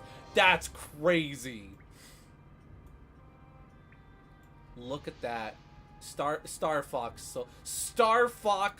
Souls. There we go. There we go. Star Fox Souls. Wow. That's amazing. Oh. They see me rolling a Segway. Why and nerdy? Wait, what was that? Was that a thing? Can Tricky do something? No, that was not a thing Tricky can do nothing with. Ooh. Ooh. Oh, I'm on fire. Just keep going. Just leg it. Just leg it. Get the duh. There we go. Man, this is cool. Dual barrel roll. Yeah.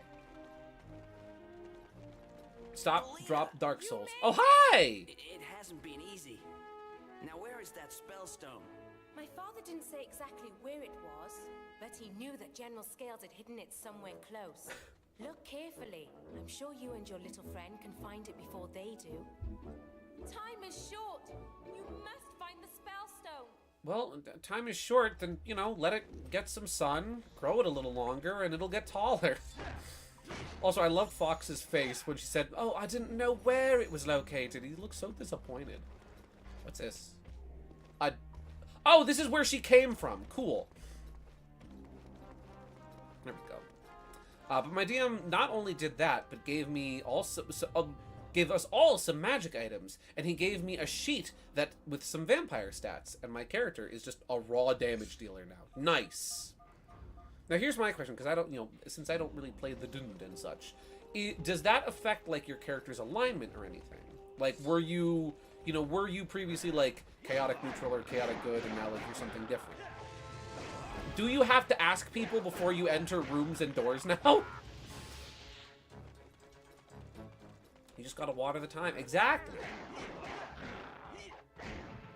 I think about that all the time. All the time at work when people are like, "Oh, do you have any time?" I'm like, "Yes.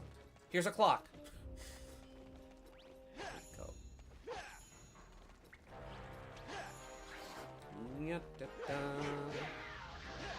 Bada bing. Gotta water that there time. Hey, you! Have a basket. You actually can't attack them with baskets. Nice. Yeah! Ow!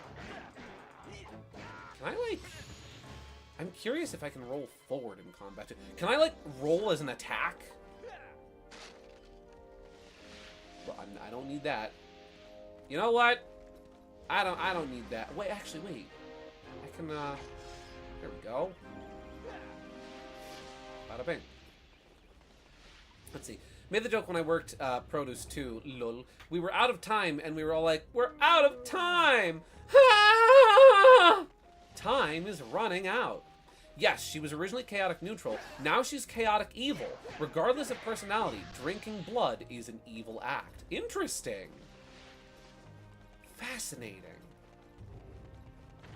Ooh. Oh, that's a poisonous mushroom. That's a poisonous grub tub. Can I, like, investigate those? No, I don't want to equip the fuel cell.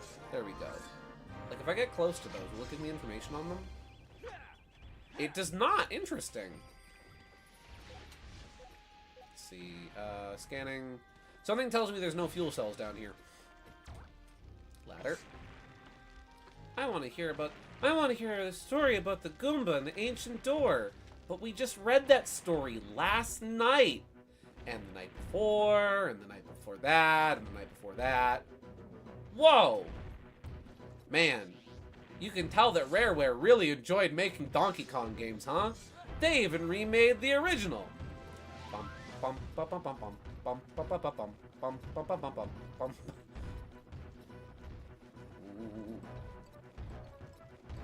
Ah, frick, my barrel! No, my can of gasoline!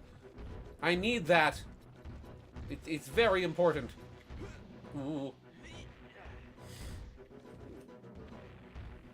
Also, yes, I have to ask permission to enter. My DM in the entire game had me invited to places, and I never knew. Oh, that's interesting. So they made it even all the more of a surprise by making sure that you never just like went in never just went in someplace on your own. Like, you had to be invited. That's cool.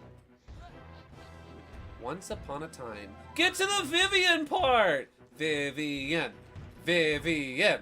Vivian. I went, so Bip Bip and I were going to go back to the movies to see, I was, you know, for me to see Galaxy the third time and also him to see Galaxy for the first time because he hadn't seen it yet, week before last week, and it didn't wind up working out because turns out he forgot that he and his dad were going to Pennsylvania to pick up some bees because he has beehives and he makes fresh honey. It's really cool. And he had forgotten, oops, that was bee day. So they went and they got the bees. Where am I taking this fuel canister? So instead, we wound up going to the movies, and we saw it this past Saturday instead. He really enjoyed it. I really enjoyed it even more the third time around. Do I put this here? I think. Just we get a little closer to that. Little closer to that. Little closer to that. Just a little over here. Just a little closer. Just a little closer than that. There we go. There, that's perfect. Look at that. Holy cow.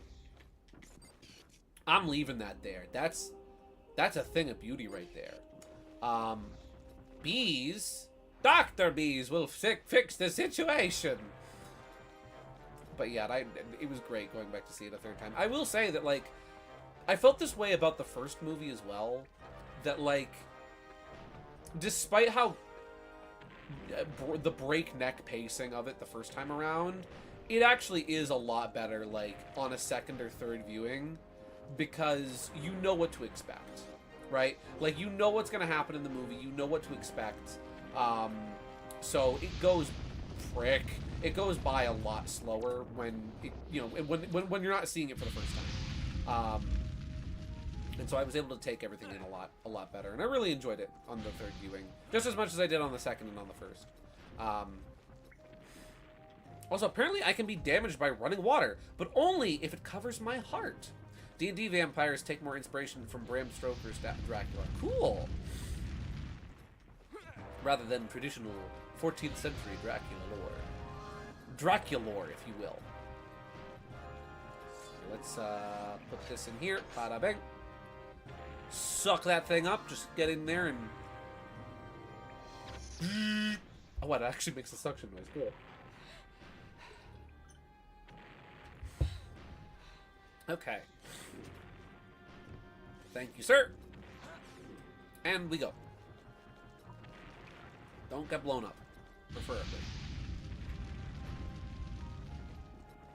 Oh! You son of a biscuit! You dinkled me! I have been dinkled. That was most uncalled for, sir. Excuse me. I was merely trying to bring you a delicious, yummy fuel cell so that you and your sharp claw companions would be able to power your stuff, and no, you had to hit me. You had to hurt me, shoot me, get me right where it hurts, in my feelings. You've broken my trust, and that can never be regained. Just me and this barrel. Together for what is this barrel contraption for exactly? Whom does this benefit?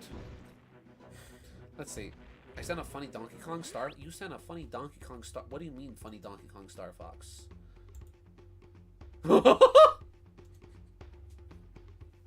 Wow. Wow.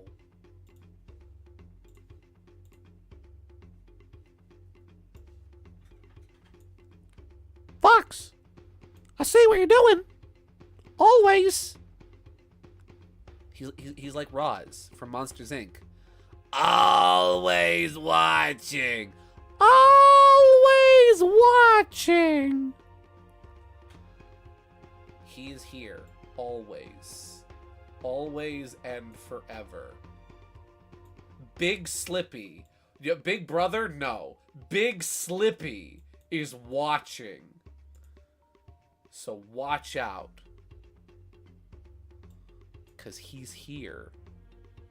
And he sees everything.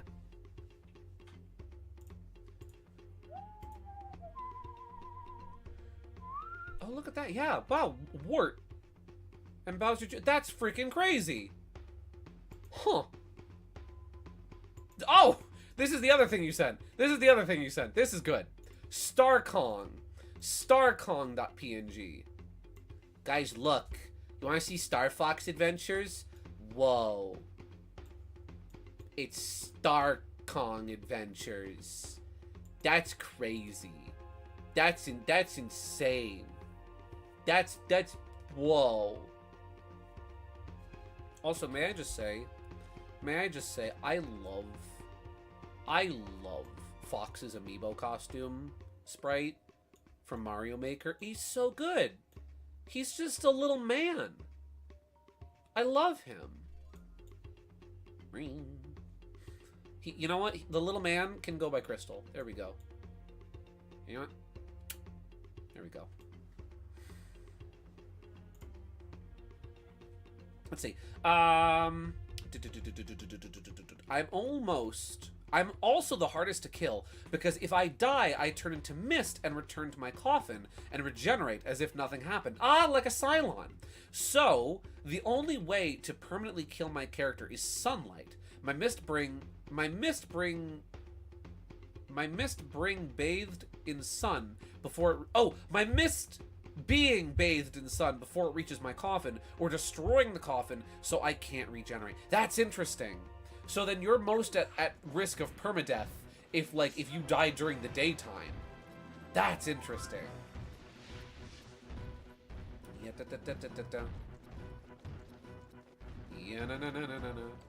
Now here's my question. Aw, fiddlesticks. Here's my question. So your character being chaotic neutral, or chaotic evil now, right? Does that now conflict with the morality of the rest of the party? Slippy. This planet looks weird. Everything looks so low detailed. Dare I say, it looks so retro. Fox, I think you're on the wrong planet. You sure about that? Yeah, you're on Twitter. Ooh.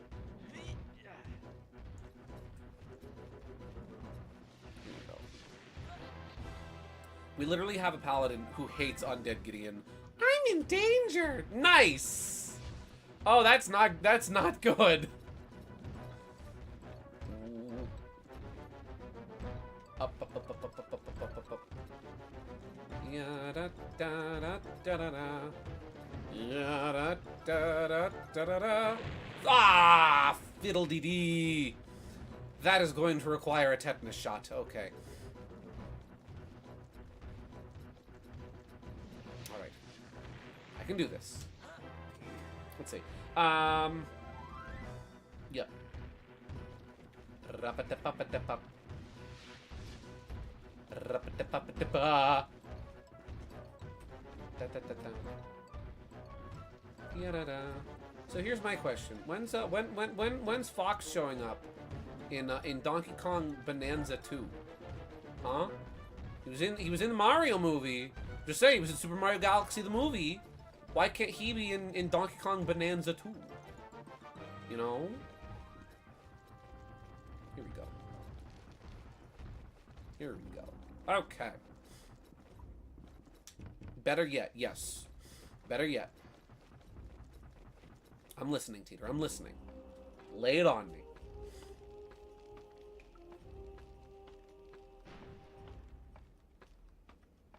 When is Donkey Kong getting a Fox Bonanza? Ooh! Oh, that's cool! That's a fun idea. I like that idea.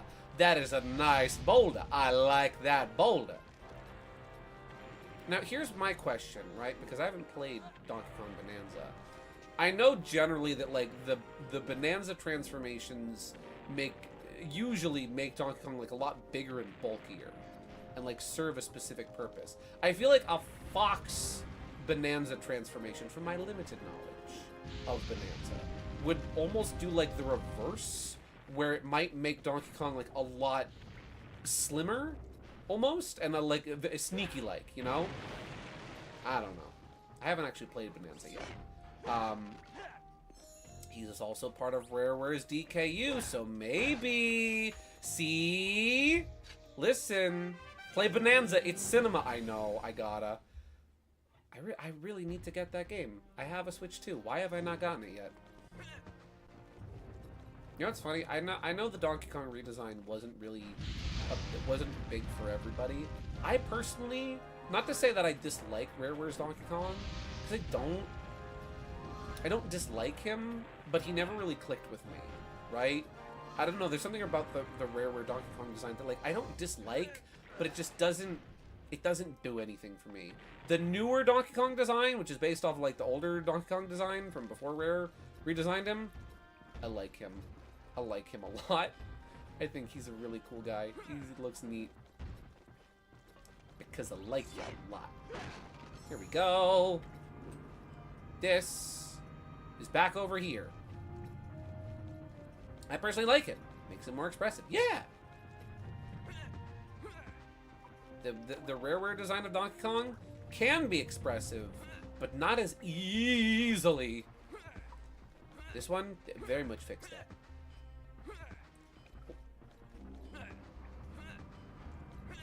Here we go.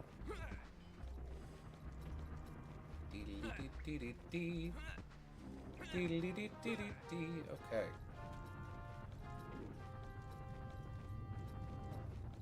Here we go. You know what? Let's not break these because I might need health later. You gotta play it. Gotta start playing the DLC, and I gotta start playing the DLC. Yeah. And keep in mind, I'm the DK guy in this chat. This is true. You are the Donkey Kong expert in the room. If anyone has the definitive opinion on Donkey Kong here, it's you. Let's see. Then again, she's saved them multiple times, and changed memories can't make her do that. Her life might have been fake, but she has a sad story to her true self. In her true life, she was made by a vampire dragon to be her spy against another. But that dragon showed her incredible motherly love, and she kind of softened her cold exterior. She tried to poison the blue dragon, but failed and regrets it. Is this the same universe, for lack of a better term, as like the different dragons you were telling me about a few weeks ago? With like the different heads and the different headed dragon that had all the different, yeah, that was the different colors, and then there was separate children that corresponded to each color and how they were like sort of the deities. Cool. Oh. So literally, this poor kobold was just created to incite sibling drama. This poor child. Here we go. Alright, you. Thinking you're so tough and smart, trying to shoot me. Spoiling my oil barrel. Ow. Get out of here, man. Whoop. Bam. There we go. Problem solved. One thing I really like about this game is like the green fire and other colors. Yeah, like the fire. Yeah, the little like flames, right? Like down there. They'll sometimes use that to like indicate a puzzle, right? Like, okay, this thing is not active, so it's red. Now it's active. It's green. Visually, I know I keep praising this game's visuals, but like, man, aside from just... Gee!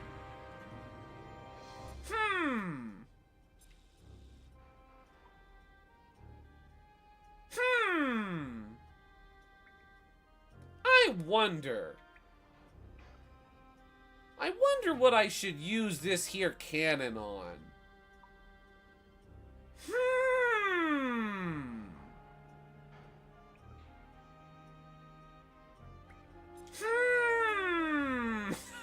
Sorry.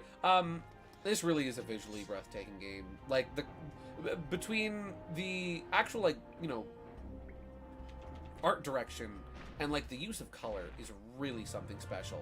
Oh! As they say, X marks the spot. It must be the green torch. Yeah, shoot that. There we go. Oh, little higher. There we go. Da-da-da-da. Cool. Her false memories were born from that feeling, and being awoken as a vampire again is likely having the ripped away. Is like having that ripped away a second time. Man, this poor kobold has trauma. Born to yip. Forced to trauma. There we go.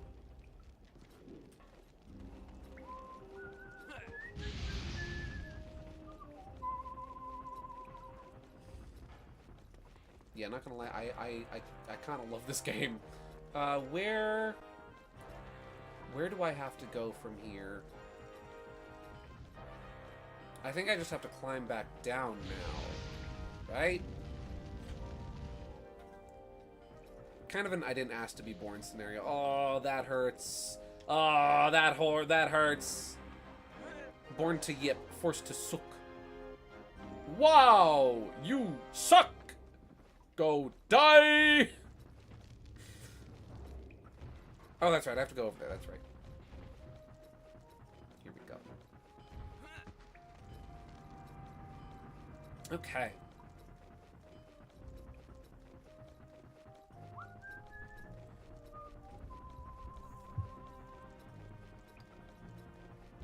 Here we go. Sorry, I was reading a note that. Oh, this is the wrong way. Oh, this is the wrong way. I have to leave.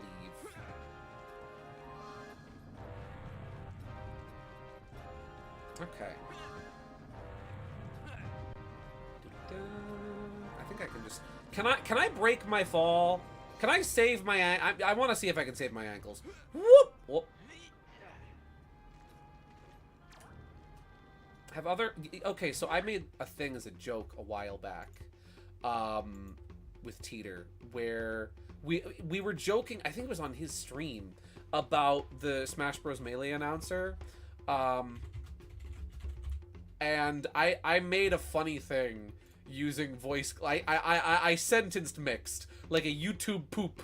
I sentence mixed the Melee announcer to say a really cool sentence. Wow, you suck, go die.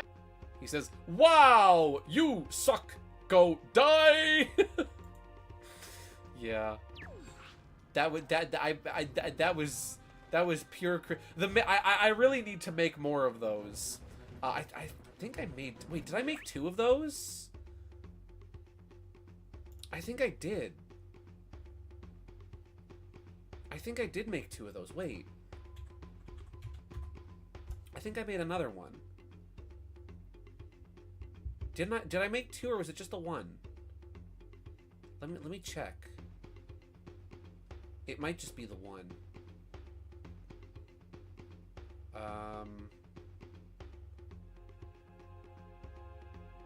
Yeah, I think it might have just been the 1. Yeah. Never mind. I thought I made a second one. I guess I didn't. The Melee announcer is like, he says enough in game that like you can actually you can make some really neat you can make a lot of different stuff with his vocals. Our D&D lore goes hard. Apparently, so you've been sharing. Oh, hey, Tricky. What's going on, buddy? You want some grub tubs? I got a little mushroom for you, buddy. Here you go. Yeah, you definitely ate that out of my hand. Ow! Here we go. Okay. Oh, no, I don't want to fight the snake fox. Here we go. Death by basket. Jeez Louise. Let's see. Grubtub perks give you the deals on food you love and the types of deals that make you want a boogie. Kill me. Oh! What is this? It does feel nice slowly getting better at D&D mechanically. I bet. I know that that's the type of game where, like, there's a lot to take in from a mechanical standpoint because you're keeping track of it, right? You're keeping track of it. The DM's keeping track of it. Tricky Tricky is,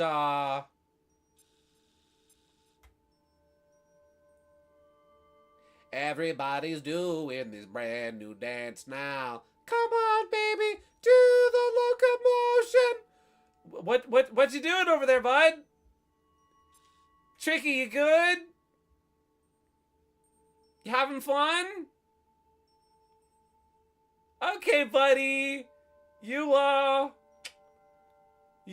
go get him, buddy. You go get that rock. You got it, yeah. But yeah, unlike a video game where all like the stats and mechanics and whatnot are tracked in game for you, you're keeping track of all that in your head, in your brainium, right? In your friggin' in your dome, and the DM's doing it too. So I'm sure it's very fulfilling, very satisfying when you really start understanding the mechanics and how the game works.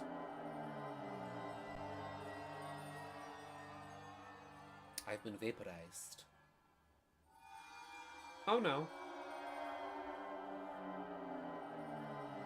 Oh, hey, Tricky. How'd you... Oh.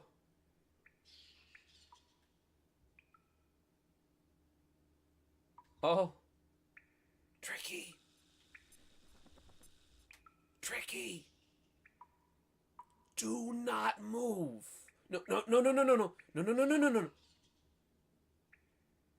Don't move. Don't, just stay right there. I'm gonna come get you. No. Tricky, stop! Okay, so I'm gonna save my game, first and foremost. There we go. That is big. Well, he's got the nice face. You've got the spellstone. That's the thingy I'm looking for. Maybe if I say please, I can just take it and he'll never notice. Yeah. My Vampire Bite alone does 1d4 plus 3d6 necrotic with the potential of another 3d6 for sneak attack, which is an average of 20 plus damage, and the necrotic damage heals me. Who's a good boy? That's crazy! Holy cow!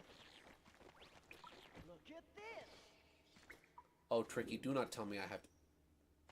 Tricky, do not tell me we have to light it on fire. Where are we going? We are going to die. That's where we're going, Tricky. What does Slippy have to say about this? Hi, Fox. It's Slippy. Seems like you need some help. Search around the platforms above for a lever. Though you'll need some explosive power, as it's hidden behind a wall. I'm sure that the kid at the top will come and use it for target practice. The galdo must be close. My life force sensor's gone off the scale. Well. No, I can't. No, there we go. I'm not gonna regret this. No, sir. He's got the spellstone. Yes. Very observant. Oh. No, that's not rock candy! I can get you one of those in Thorntail Hollow. Oh.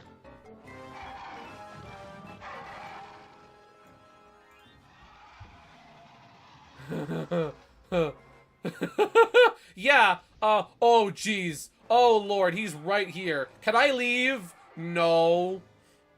Let's see, on a critical hit, that damage dice all do double, by the way. So that d6 becomes 12 d6. Jeez Louise. Okay. Ooh. Oh. Okay. Okay. Maybe I can shoot you in your big face. Oh! In the stomach. Shoot him in the stomach. In the butt? Wait, I gotta shoot him in the butt! Get him right in the keister! Ooh. Okay, so apparently, when sidestepped in battle, you can just press the Y button without having to aim. There we go. Get him in the keister. Get him in the tuchus. Get him in the ass! Ow! Don't get hit. Tricky, can you help me somehow? Tricky, light him up. Light him up, little buddy. I love how Tricky has an exclamation point and a question mark. He is just as confused on what to do here as I am. Ooh. Can I get him from the back? No, I can't get him from the back. Ooh.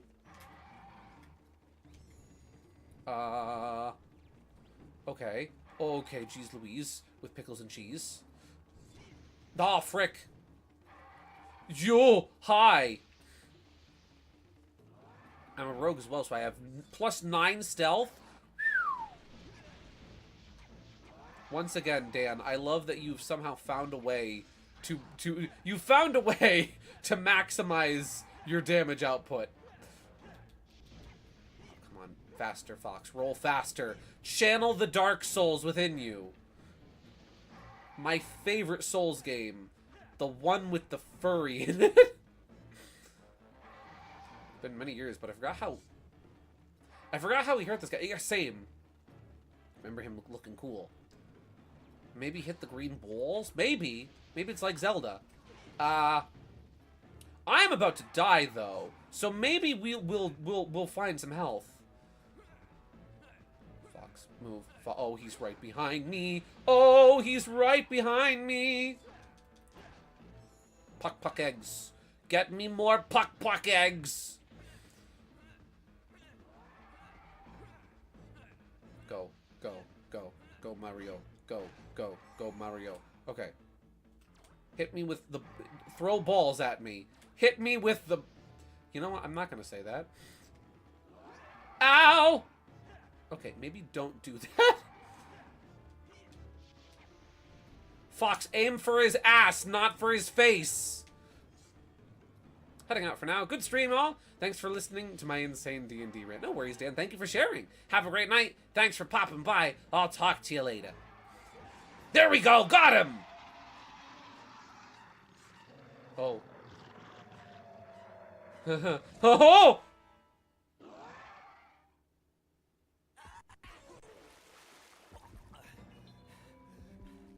So, fun fact, Crystal wasn't the only thing that inspired people on DeviantArt about this game.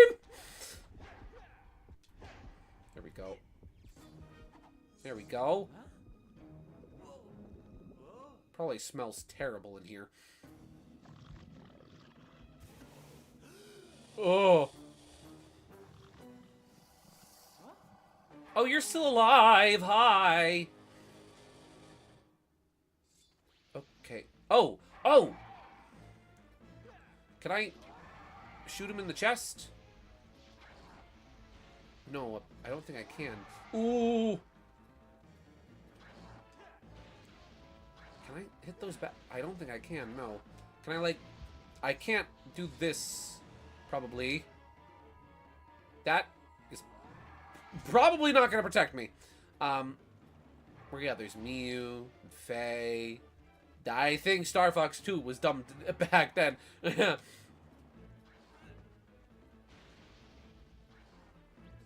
It smells funny in here.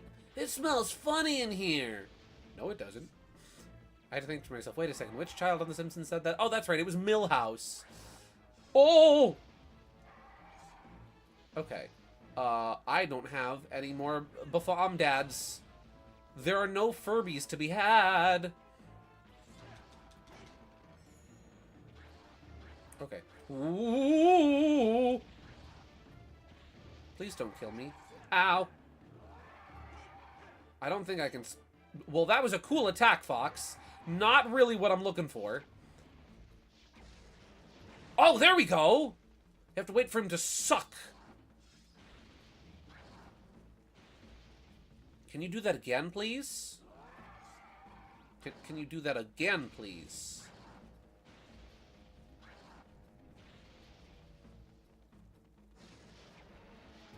There's also a giraffe woman in the giggly. There was also early on in Star Fox 2's development, there was also a real human woman and a sheep.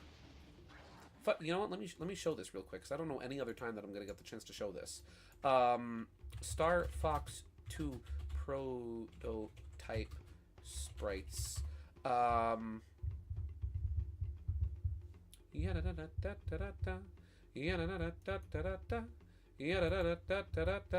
this is from a prototype of Star Fox 2, where early on in development, there were 2 characters that went completely unused and scrapped in the final game. Check this out. Sheep and woman. That's just a real woman. That is just a real human woman in my Star Fox. That's crazy, bro. Those are real. Those are official sprites. Granted, scrapped official sprites, right? You know, but still interesting to think about. Here we go. We're gonna crop them like so. There we go. And you know, we're just gonna put them right over here. They're additional co-hosts. Additional co-hosts tonight. Unnamed sheep and woman.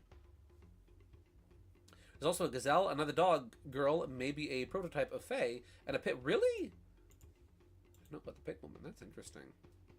Star Fox 2 had an absolutely fascinating development. Oh yeah, there was a gazelle. There was a bear as well, and a rabbit lady. Really fascinating game from a development standpoint, because like one of the things I find so fascinating about Star Fox 2's development is that we have so many different builds of the game from so many different points in its development that like you can literally watch the game take shape over the course of these different development builds. It's really fascinating stuff. Okay. Let's see. Oh, also some yeah, there was a little robot fella with big old peepers. Personally, I really like Faye and Miyu, and I'm glad that they're like the 2 extra members of the team we got. Not again! You really gotta stop trying to eat people, my guy. It's really rude. No, but nobody wants to see your stomach acid.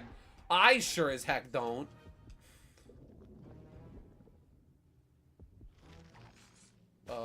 Yeah! How the fleep did that get in his uvula?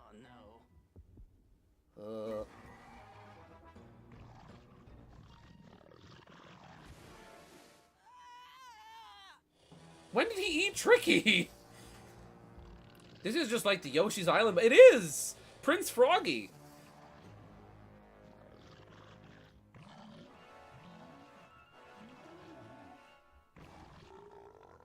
He's dead.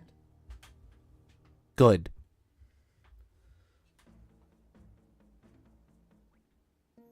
Dark Ice Mines, we're out. Oh, you must forgive your father. You must work together to lead the Snowhorn tribe against Scales instead of fighting each other. I will, Fox. Because of you, my people shall no longer live as slaves. Yeah. Okay, we'll see you soon. We gotta take this spellstone back to the planet. In the meantime, enjoy living here on a chunk of rock floating off of the planet. You know how you said you were gonna make up with your father? Well, you're gonna be waiting a little bit on that. There we go. Press 8 to return to orbit. Oh, you know what? Let me just save real quick. Saving is always a good idea. There we go. You got extra fox piece. Oh, look at that! Yeah, I got an extra heart. Cool. I love. You know what I really like about the HUD in this game is how your hearts are fox shaped. They're shaped like little foxes, but they're also shaped like hearts. I don't know. I think that's cool. That's some good visual design. Whoop. Da-da-da-da. It would be neat. Animal piloting an R-Wing? A mouse. Yeah! You send me another fox that isn't fox, but still a good fox? Teeter. Yeah! Oh, the little man! I always have room for more foxes in my life. Even if they're not fox, I'll take a fox. Any fox. Every fox. All of the fox. Yeah. It's the Famitsu guy. Well, does he have a name? The Famitsu mascot, he's a fox too. I love him. He's good. He's great. I love this guy. Look at him. He's just a happy little fella. He's presenting Star Fox Adventure Souls. Let's see. I honestly forgot if he do. Oh, that's okay. We'll just call him Famitsu for now. Maybe an alligator would be cool too. His name is Neki. He'd be drawn by the Adventure Island artist. Nice. Okay. So now we can head back to the planet. How do I... There we go. Sup, General? You saved the Snowhorn tribe and collected the spellstone. Yeah. It's not over yet. What? You need to return the spellstone to the Force Point Temple. Happy has indicated that it is located beyond Moon Mountain Pass. Ooh. I'm sure the Thorntails can point you in the right direction. Probably. We're out. See you later, General. Okay. Just one. Only one gold ring. You can also miss a gold ring, but Slippy will be most disgruntled about that. Ow. There we go. I'm not gonna lie. You know, one thing I actually really like about this game that I think is really cool. I love how they incorporated the classic on rails Star Fox gameplay as traveling, right? As a means of oh, you have to shoot the boxes first. As a means of, you know, transitioning from one part of the planet to another part of the planet. How do you do that? Oh, I'll tell you how you do that. By flying there. Like a classic Star Fox on rails stage. I honestly think that's really cool. I see a lot of people talking nowadays about like, oh, why do people want Star Fox to change and abandon its core gameplay that made it special? It's like, no. People like me who want another game like Assault, right, don't want Star Fox to abandon the on-foot stuff. I mean, abandon the on-rail stuff. Absolutely not. That is what made Star Fox Star Fox. It makes it distinct and unique, right? That's what it did well. I don't want it to abandon that. No. I want it to do that in addition. And honestly, I think that, like, using the on-rail segments as, you know, a straight line, right? You're traveling in a straight line from point A to point B. Using that for traveling and transitioning from one location to another, I think is a fantastic idea. And that's something that I really do love that this game did. That's a perfect way to implement the classic Star Fox gameplay into a more adventure-style game. You've got to help us. Those horrible sharp claws put Horrible. down lovely beacons, and it gets too dark at night. We be scared of the dark. No. Okay, stop crying. I'll see what Stop crying. You're a grown-ass adult for crying out loud. I know that, Peppy, but I have to freaking babysit a bunch of dinosaurs first. How do? Oh, that's right. I got them from over yonder, I think. Here we go. Yeah, got them from here. Can you tell me anything about? Oh, there's a sign. Fireweed tree. Yes, I know, but I want to read the sign. Oh, it just says fireweed tree. Cool. I also got to babysit dinosaurs at my job, too. Hey! Not those kind of dinosaurs, silly! How do I, there we go. Yoink. But Gideon, 90s kids love dinosaurs. But Slavko, all kids love dinosaurs. That's fair. Let's just sneak up and whack him. I am burning. It tastes like burning. Whoop. Come on. Giddy. Come on. There we go. How's it going, buddy? It's so dark at night. I get real scared. I love how unapologetically British these guys are.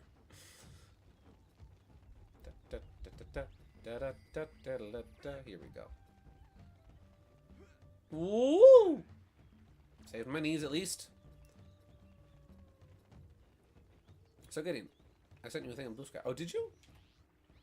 One moment. Let me put this thing in here. And I'll light it on fire and I'll have a look. Tricky, can you please light this on fire, my guy? Da da da da! Let's have a little look-see here.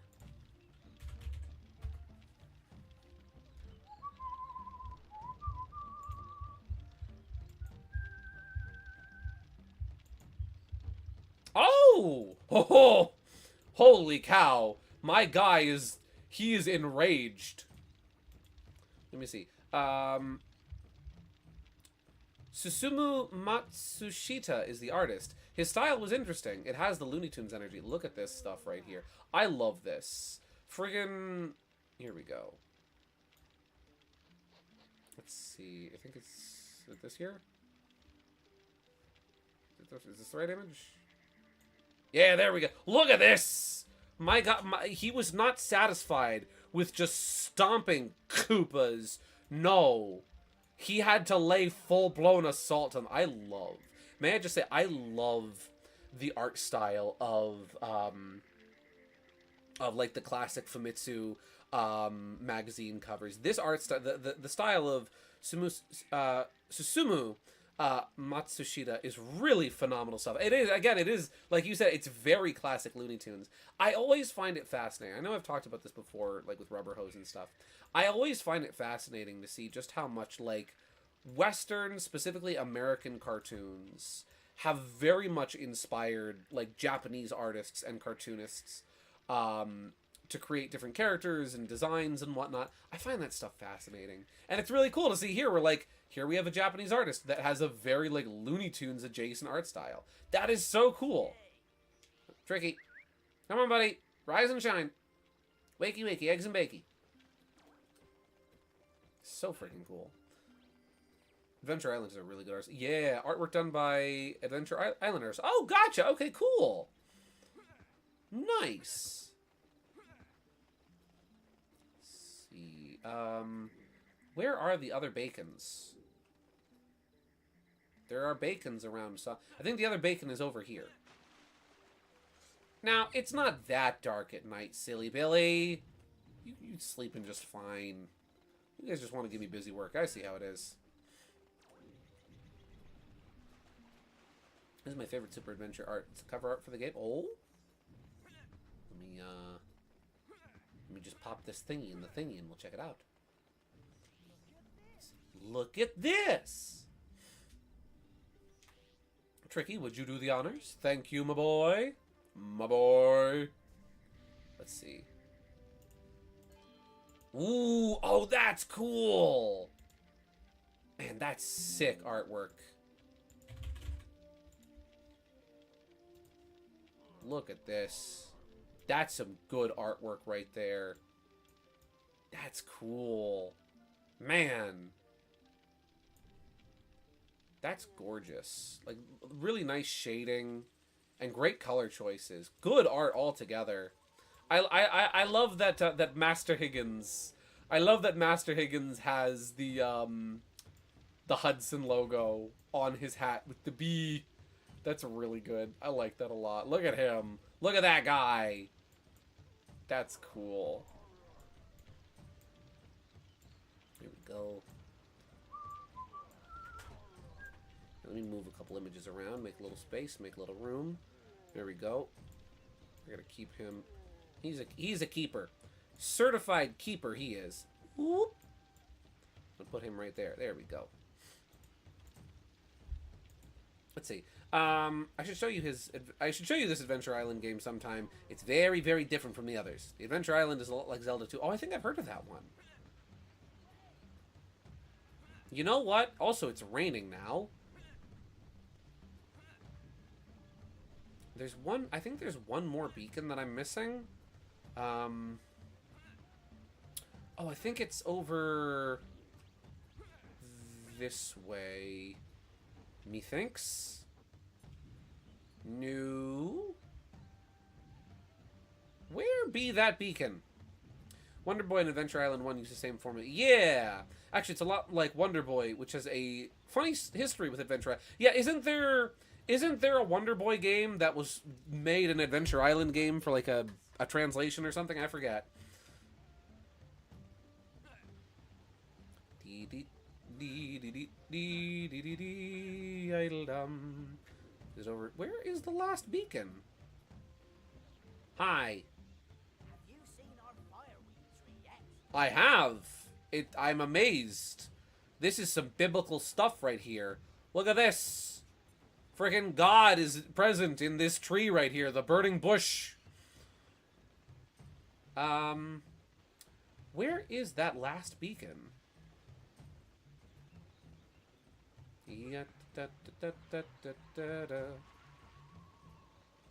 Let's see. Wonder Boy 2 and onwards changed the formula. Adventure Island 2 and onwards until Super expanded upon the game's formula. Ah, I see. Wonder Boy was first. Adventure Island is afterwards. Gotcha, okay. Come here. Over here. There we go. Ooh. My phone went off. Let me just check that real quick. Well, I was expecting an important email. Let me just see if I got it. Did I get it? Did I get the email? Let me see. Ghibli Fest is going. That's cool. Not the email I was waiting for. Alright. I did, in fact, not get the email I was waiting for. Never mind.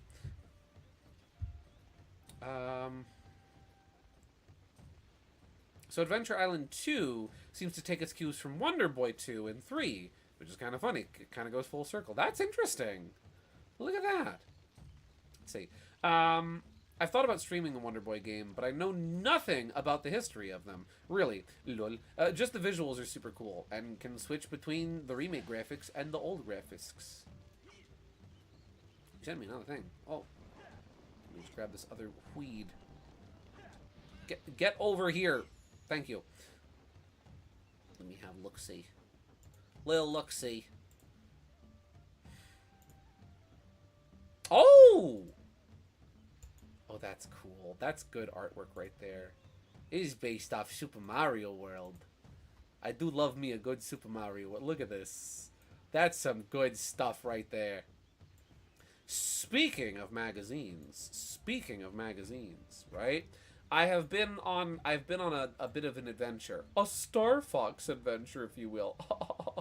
Also, I love this expression. Especially like with the little bandage on his head, little sweat drop, torn cape. That's good. So long, Bowser.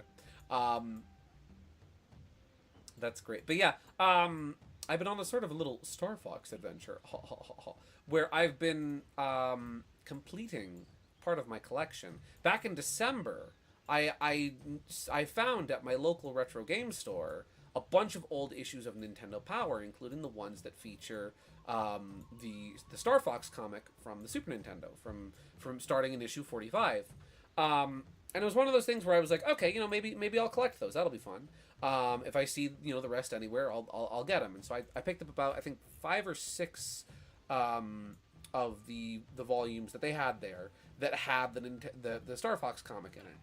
And I was like, okay, if I see the rest anywhere, I'll pick them up. You know, I'll get them when I can find them, and if I can find them, right? Well, I've thought to myself, you know what? Star Fox is suddenly a hot ticket item again. And there's a lot of people looking into Star Fox, and it's getting a lot of attention. So if I want to finish collecting that comic, I better strike while the iron's hot.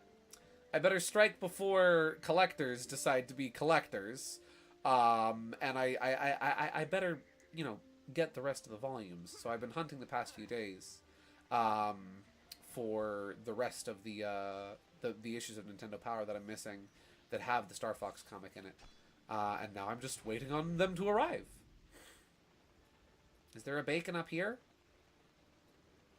There is no bacon up here. Where be the bacon? I search for bacon. Is there a bacon down here? I'm sorry, Tricky. Let's see. This way, Moon Mountain Pass. Well, this is the way to Moon Mountain Pass. I wonder if there's a beacon down here. I'm not looking to go this way just yet, but Something tells me there's not a bacon down here. BRB bathroom bacon. Okay, no worries, Teeter. Whoop. Man, the weather. Whoa! The weather in this game is so freaking cool. I'm graphically speaking, I'm really impressed by this game. I know I keep saying it, but man, this looks stellar. I love the way that, like, it's not just an effect of rain lying over the screen, but jeez Louise, whoa, the thunder and lightning, that's so cool. But also there's, like, you know, there's a slight fog that comes over everything. What is that just going off like crazy because I have my freaking binoculars up? Maybe. There's a fog as well that's kind of over the environment that mimics that sort of effect you see when it rains, where the rain makes everything look a little, you know, hazier because there's so much of it coming down. That is so freaking cool. And then as dawn starts, it starts to lighten up a bit. This is so cool. I don't know why they don't just use Star Fox 64 actors for the new remake of the game again. Yeah, I don't either. Especially because, like, not all of them are with us anymore, unfortunately. Like Mike West. Oh, Mike West is still around, who was, you know, the original voice of Fox, and I believe so is the voice actor for Falco and the actress for Slippy. Unfortunately, Rick May, who was Peppy and Wolf in Star Fox 64, is not around anymore. He passed away a few years ago. So I can kind of understand why they didn't. But even then, I'm surprised they didn't just get the actors that they had for, you know, Star Fox Zero back, because they were perfectly fine for the roles. Where is that last beacon? I've lit this one. I thought there was 3 of them. Let's ask Slippy. Slippy here. Got yourself started in? The beacons won't burn by themselves. What were the Thorntails saying about the fireweeds? I'm sure the Tricky's hot breath will be useful for that at some point. Yes, I know that, Slippy, but I'm trying to find the last beacon. Where is it? Whoop. What's up, Tricky? Can the Queen help me in the meantime? You know what? You know what this calls for? This calls for, ladies and gentlemen. It is the first time we're cracking it open. The official Nintendo Power Guide for Star Fox Adventures. Let's see. Dark Ice Mines. Let's see. Dinosaur Planet. Here we go. Thorntail Hollow. First contact. Find Prince Tricky. Take the prince home. Help Queen. Help the Thorntails. Okay, that's on page 44. We are going to page 44. 37, 39, 41, 43, 44. 44. Yeah, this is still Dark Ice Mines. This is not... Nintendo Power lied to me. Oh, wait! Here we go. Lights out. A flame block... No. That... I have not been to this location yet.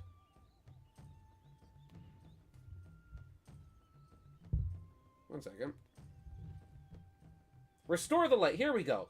The dinosaurs are distressed. Renegade Sharpclaws have extinguished the Hollow's 3 beacons. Collect fireweeds from the flaming trees and use them to light the beacons.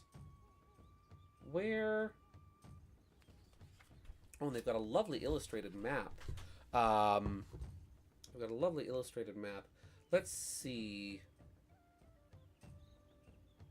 So there's beacon 1. Oh!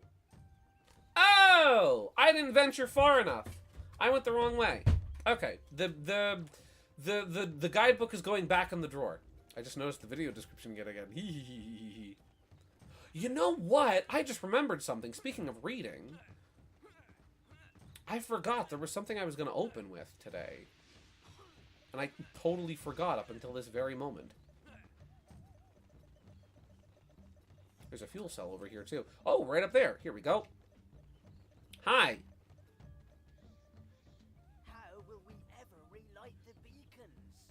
How did you light them in the first place? That's what I want to know. You didn't Star Fox Adventure enough. Clearly, I didn't. Here we go. Da da da da. Oh. Please take this. Oh. Believe it will help you on your quest. Cool, a key. Da da da da da da da da. This is the Moon Pass key. It will allow you to open the gateway that leads to the Volcano Force Point Temple. Real quick, before we get too much further in, I was going to read something that I have tonight that I should have read last week because we started the game last week. Where? There it is. I just have to grab the case for the game real quick. There's secret information in the manual. Here we go. There's extracurricular information in the manual for the video game. You know, let me also turn on my fan real quick because it's getting a little warm in here. There we go. Okay.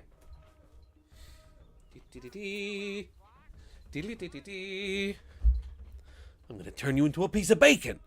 Well, that sounds pretty good. Wait, I mean, no! So let's see. Here we go. There is extra information. Okay, so this is from the official manual to Star Fox Adventures. Oh my gosh, it's 8 years? I thought it was 7 years. Never mind. I've said before there's an 8-year gap between this between 64 and Assault. No, it's a 9-year gap apparently. 8 years have passed since Andross was finally overthrown by the daring Star Fox team.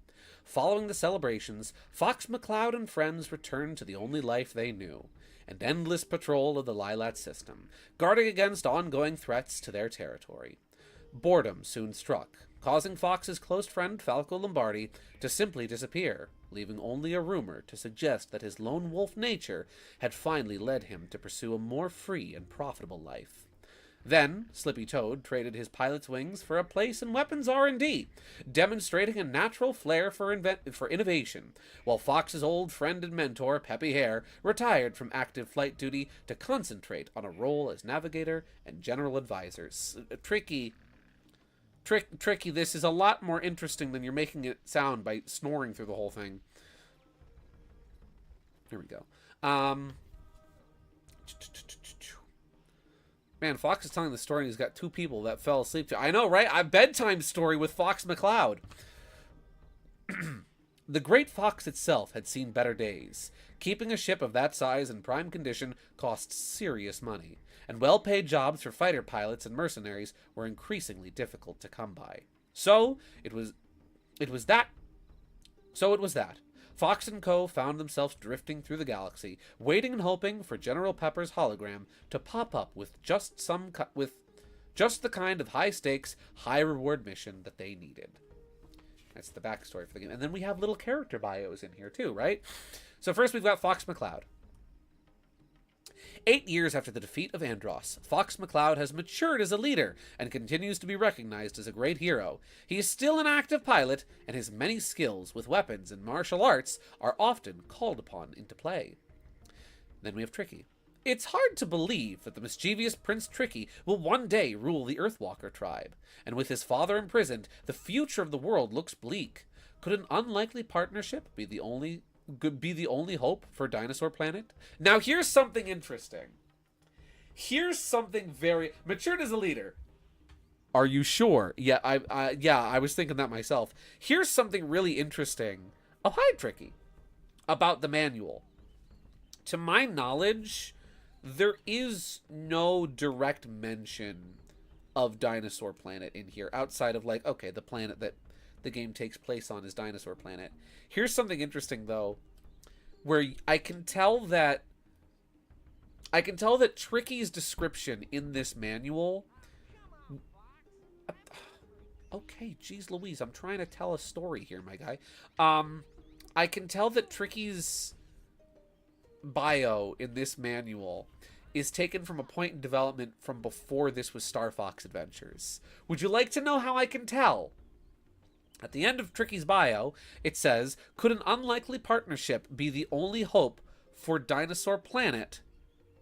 TM. There's a trademark symbol at the end of Dinosaur Planet, which tells me that this description of Tricky is from before it became Star Fox Adventures and is from when it was still Dinosaur Planet. Falco Lombardi, not pictured. Falco Lombardi left the team several years ago and hasn't been seen since. The one thing's for certain, whatever the circumstance, Falco and Fox will always remain a strong friendship. They're initially rivals, but then they became friends. In a story we see off screen known as Farewell Beloved Falco, which last week I said that Farewell Beloved Falco was a German Club Nintendo magazine comic. No! That is incorrect! It was a Japanese promotional manga. Oops! Maybe their planet just has a Tiamat. I mean, that's always a possibility. That's always a distinct possibility. Next up, we have Crystal, the only survivor of her doomed home planet of Serenia. Crystal roams the galaxy in search of answers when a distress call draws her to a small planet in the Lilat system. Crystal suspects that she may finally be drawing closer to the truth. I always find it funny when people assume... There's a lot of people out there who haven't played this game and don't know her backstory that assume Crystal is a native of Dinosaur Planet. No! She's from Serenia, which exploded. Yeah, that's never... She's never stated to be a native of Saria. She just lives here, and is searching for answers. Next, we have Peppy Hare. Although retired as a pilot, Peppy Hare has close ties to Fox and remains on the team as an active advisor. Despite his increasing absent-mindedness, he's still well respected by everyone. Just a little senile. Just slightly senile. She isn't a dinosaur after all. Exactly. Though, if I'm not mistaken, earlier on in the game's development, it wasn't just dinosaurs on Dinosaur Planet. I'll get into that in a little bit. Slippy Toad. Recently, Slippy Toad has been devoting a lot of time to Cornerian weapons R&D. He actually, fun fact about Slippy, this is not in the manual, but this is an actual fact about him, is that I believe Slippy is like, canonically, he's like one of the higher ranking members of the company Space Dynamics, which is the company that makes like all the weapons and ammunition. They built the R-Wings, everything for like the Cornerian defense. Slippy has a hand in. Though he continues to work with his good friends in the Star Fox team, his upgrades to Rob and the R-Wings prove invaluable. Speaking of which, Rob the Robot, or Rob 64 as he was known in Star Fox 64. After several rebuilds by Slippy, Rob has now been infused with much more personality and has gradually become recognized by all as a fully fledged member of the Star Fox team. He also has legs now. And then last but not least, well actually there is more, but some of these people we haven't met yet. Next, we have General Scales. Rejected as a ruling tribe, the Twisted Sharpclaw and their self-appointed leader have asserted themselves. Their self-appointed leader Scales have asserted. I can't read tonight. Let me start again on that one. Rejected as a ruling tribe, the Twisted Sharpclaw and their self-appointed leader Scales have amassed an army to overpower all. In recent times, the general's power has dramatically increased. Is he alone in this? Then we have the Earthwalker tribe. One of two ruling tribes of Dinosaur Planet. Their great strength and speed have helped them grow into a respected family of dinosaurs, though the Cloud Runners may disagree. And then second to lastly for now, we have the Thorntail tribe. These friendly creatures live amidst the foothills of the mighty Ice Mountain. Was it just called Ice? Yeah, I guess it was just called Ice Mountain. Their knowledge of the local areas and the mysterious Warpstone make them valuable allies. And lastly, we have the Snowhorn tribe. Thick woolly coats and massive endurance have seen the Snowhorn tribe through many years of harsh living. Their strength could prove priceless to Fox in his quest. That's what we'll read from. I might come back to the manual later on, but there's a lot of really neat extra information in there, especially contextual, like what's going on with the Star Fox team, why are they here, what are they doing. Though a lot of the most interesting information about this game isn't even in the manual or in the game. It's in Gosh Darn Farewell Beloved Falco, which was Japan exclusive. Now, there is some other interesting lore and backstory surrounding this game, though, which I've been dying to talk about. A couple old scripts for this game surfaced online a few years ago. I believe they were shared by one of the former Rare developers who worked on this game. And a lot of it went over like early storyboards of the intro cutscene and specifically the introduction to the game. And what's interesting is that earlier versions of this game's script actually did have a more direct connection between Fox and Crystal, because it was going to be established early on when the Star Fox team gets a distress signal from planet Soria. It was going to be from the one and only. Actually, wait. You know what? I have an image of him that I can show. Let me show the character. Here we go. So, let me scroll down to the bottom of this. Da-da-da. Ya-da-da-da. Would this be in... Shoot, wait, no, that would be in...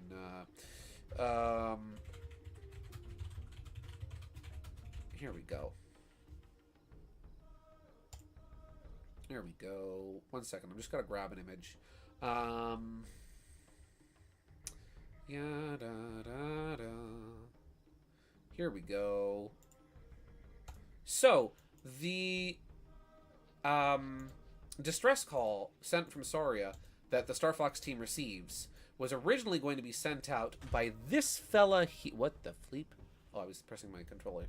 It was going to be sent out by this character here.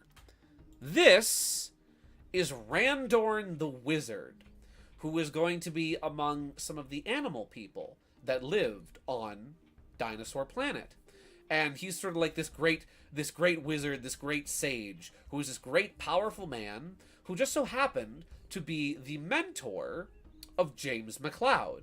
And so that was going to be where the connection between, you know, the Star Fox team and Dinosaur Planet was going to come from an old friend of Fox's father. And like, it was going to be established that Randorn was sort of James's mentor. And the reason why James became as great of a pilot and as great as a fighter as he was thanks to Randorn's tutelage. But what's interesting, see this little character up there?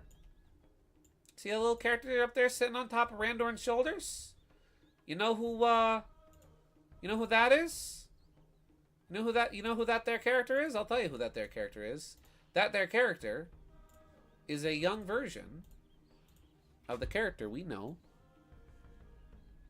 as Crystal. And so it was going to establish Fox and Crystal didn't know each other. They knew each other. They were childhood friends, and they knew each other because their fathers knew each other and were very close friends. And that's how Fox was going to get roped into the plot. It was more than just a matter of, hey, there's money in this. There was also, hey, my friend is in danger too. Yeah, which I find really interesting. There's some other really cool concept art from Dinosaur Planet, including, I'll show this off real quick since I mentioned him briefly earlier, including this fella here, Saber, Crystal's brother, who unfortunately wound up getting replaced by Fox in the final game. So we'll probably never get to see more of him. But he certainly is here, and he certainly looked cool. I took inspiration from this artwork when, let me go to my documents folder real quick. When I was doing the Sherwood art for these streams, I took inspiration from this art. I don't think I got the style quite perfectly. There's still a lot of my style in there, but I took inspiration from this for like initially doing my sketches in blue, and then to sort of block out the shapes and whatnot, and then sketching it over properly with a regular pencil. So that's bonus concept art Sherwood there for you. Doing with the blue was actually really fun, and I really enjoyed it. And I might do that again for future artwork. Hey, he's got a sword. Steph makes a sword sound. Fun fact, actually, about that. Side tangent. Brief side tangent. Let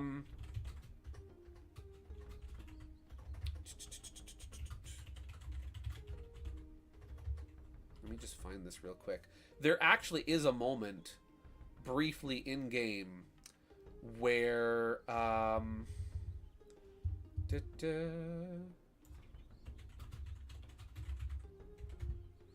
let's see if I can't find this real quick. I could just go back to my own stream. Am I going to do that? No. I'm not going to do that.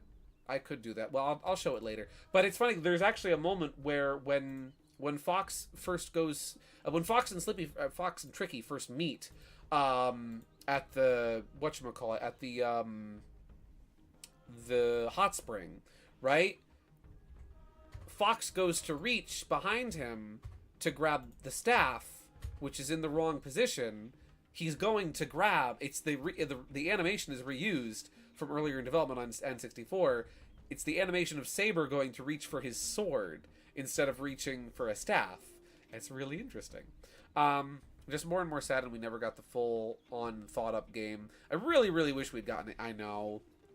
I'm kind of glad. So one thing, I am kind of glad that they did slightly. I'm slightly glad that they ditched the angle of, you know, Fox. Oh, geez, Louise. Being friends with Crystal as a child because, like, their fathers knew each other. Because I will admit, it does kind of spoil the coolness of James McCloud and, like, the legendary pilot that he is by explaining away, oh, James was only as cool as he was because he got power from a wizard. Whoa. Like, I think that kind of spoils the fun of James. But yeah, I was discussing it briefly last week. But I do think it's kind of sad that we probably will never get Dinosaur Planet because all that stuff. Dinosaur Planet still technically does belong to Microsoft because the Dinosaur Planet stuff belonged to Rare. Oh.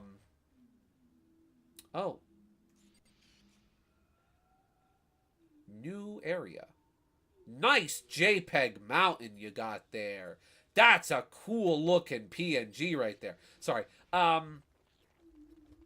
Yeah, I think it's sad that we never will get to see Dinosaur Planet as it was originally fully intended.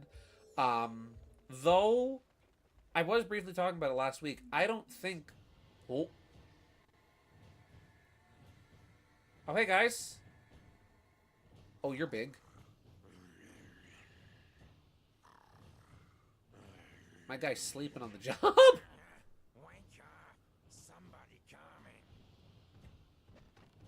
There you go. Up and at him, soldier. There we go. I do think that, like, if it hadn't become Star Fox Adventures, I really do wonder if we would have ever gotten Dinosaur Planet. Because, like, I'm fairly certain one of the main reasons that, like, I think one of the things holding back Microsoft from purchasing Rare when they did was the fact that, you know, they were working with Nintendo on making this game. Where that acquisition, the Rare acquisition, or rather the Microsoft acquisition of Rare, probably would have taken a lot, that would have happened a lot sooner, if not for this game. And even then, had we gotten this game, or not, had we not gotten this game, right? Had we not gotten Star Fox Adventures and Rare got bought by Microsoft, I really do have to wonder if Dinosaur Planet would have ever released at all. You know? Because, like, again, you know, Microsoft was mainly just focusing on bringing back the pre-established Rareware franchises on Xbox to help sell Xbox to people that might have not gotten it otherwise. To lure, you know, Nintendo fans over to Microsoft, like, over to buying an Xbox. Like, yeah, have Banjo, have Conker, you know? I don't know. Hello, Luna! Welcome to stream! We're at Moon Mountain Pass! Whoa! How goes? Howdy do? Hello. Oh, that's a big dude over there. I was just, I'll show it again, Luna. Okay, I was talking about this like 5 seconds ago, but I'll talk about this again. So fun fact, Luna, did you know? Feeling better from being sick? Good, good. I was wondering how you was feeling. I'm glad you're feeling better after being sick. That's a big dude. We're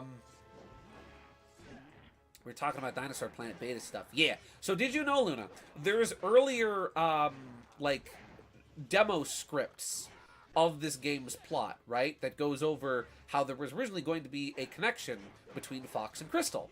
Because the like, whatchamacallit, the distress signal that the Star Fox team would have gotten from Dinosaur Planet, right, from Planetaria, was originally going to be from a specific character. That specific character being this fella, being this guy here. This is Randorn the Wizard, who was initially, when it became, well, not initially as Dinosaur Planet, but when it was transitioned over to being Star Fox's adventures, originally the plot was going to be that Randorn was an old friend of James McCloud and was in fact his mentor, and was one of the people that helped make James the great pilot and amazing person that he was through training under Randorn. And you see that little fella up there on top of his shoulders? You know who that is? That is a younger version of Crystal. Yeah, this is concept art Crystal. Whoa, look at she. And so her and Fox would have had a more direct connection through being childhood friends, instead of just, hey, there's a random pretty lady, I should go save her. Yeah. Isn't that neat? I think that's cool. And also, before Fox was involved, Fox wound up replacing this fella here, Saber, who was Crystal's brother, and had a sword. Isn't he cool? He's neat. You know what? There's actually another fun image I can show. Another cool picture. Most of the artwork that we have for Dinosaur Planet, unfortunately, is just sketches. But we do have, like, one big piece of full art of Crystal. Which this was kind of the artwork I used as inspiration for the rendering style on the Sherwood that I did for the thumbnail for these here funny little Star Fox streams. You can see that was the sort of the visual style I kind of went for. Not perfect, I'll admit. Not my best rendering. Not completely like, oh yeah, that's the same art style. Whoa, that's crazy, bro. But I don't know. It was close enough. Yeah. So there's your you know what, we'll take a headshot right here of Beta Crystal. May I just say, I actually really like this version of Crystal's design with the blue dress. I think it looks really good. I've seen fan art of like Crystal as a member of the Star Fox team with a jumpsuit and all that have her in a yellow jumpsuit, and like that is personally, that's perfect. The blue, the purple looks great. Don't get me wrong. In like Assault and whatnot, but she looks so good in yellow. Squishes Sherwood fit. Yeah, I gotta freaking finish up like a little background for that and post that on Discord and stuff. But yeah, so that's Beta Star Fox Adventure stuff. I will say, I said this just a minute ago, but I like the idea. You know what? We're gonna put here. There we go. Of course, she looks good in yellow. Mr. I love yellow. See? You love yellow. I love yellow. We both love yellow. We agree on this. Dear God, Pepsi. But yeah, I really like the idea of Fox and Crystal knowing each other already and being childhood friends. I like the connection with Randorn and James. However, at the same time, I am a little glad that they dropped that angle. This way to Volcano Force Point Temple. Cool. Because I feel like it kind of spoils the fun of what makes James such a cool character, to know, oh, he was only as good of a pilot as he was and as, you know, as strong of a dude as he was because he was trained by a wizard. Ooh, you know? Is she calling you out like in yellow? Oh, she calling me out like in yellow? Of course she looks good in yellow, Mr. I love yellow. Yeah. Listen. It's color theory. She's blue. It's yellow. It looks cool. Granted, though, I will say that James being trained by a wizard and becoming a hairy wizard does actually kind of explain how he was able to make him... Tricky, how did you get in here? Does explain how he was able to astral project himself as a ghost to Fox. To be like, hey, Fox, go trust your instincts, you know? This way to Moon Mountain Pass. I'm guessing that's the way out. And this is the way in? Presumably? Though it is, I don't know.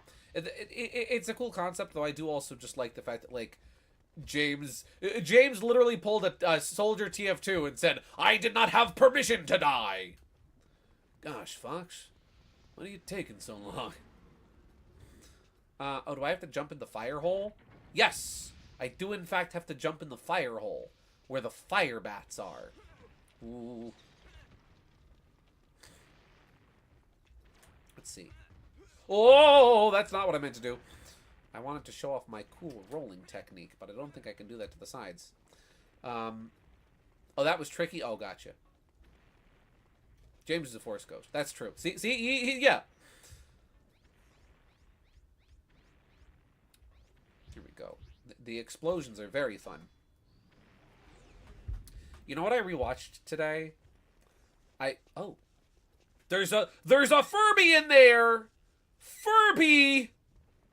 And my memories are coming back because I watch you play. Nice! It's funny because, like, I haven't played this game in... Free Furby! Heck yeah. I haven't played this game in years myself, but it's funny how, like, just playing it again for the first time in a couple of years, I'm like, oh yeah, this is Star Fox Adventures. This makes sense. I remember how to play this. Remember what power we gotta... Yeah, I know what power we gotta get for that. Ooh. More Donkey Kong. Jeez Louise, Rareware sure does like their Donkey Kong. There we go. Here we go. Okay. This way to Volcano Force Point Temple. Nice! We're on the right path. But yeah, I rewatched today. I rewatched JonTron's video on this game. Because, like, it's been a very long time since I'd watched that video. And we were talking about it last week, right? And it's been on my mind. I was like, you know what? That might be something interesting to watch, to then think about later on. And what's funny is, like, I feel like that video was so highly esteemed and regarded as, like, the ultimate review, the ultimate critique of Star Fox Fax temperatures for the longest time. And I feel like a lot of people who didn't even, like, play this game kind of formed their opinion on, oh, that door closed behind me. Oh, that door opened in front of me. I don't know, I feel like a lot of people formed opinions about this game based on that video. And it's funny because I rewatching it, right? Rewatching his Star Fox Adventures video. The whole time I'm just sitting here like, wait, why is this game bad? I get you're complaining. I understand your critique. Oh, it's not like Star Fox 64. It's not like Star Fox 64. Why is this like this? It's not like like 90% of the criticisms he brings up in that video, which granted, it's very hyperbolic. It's very, there's a lot of hyperbole involved. It's very, like, silly and goofy and funny for laughs and exaggerated opinions and whatnot.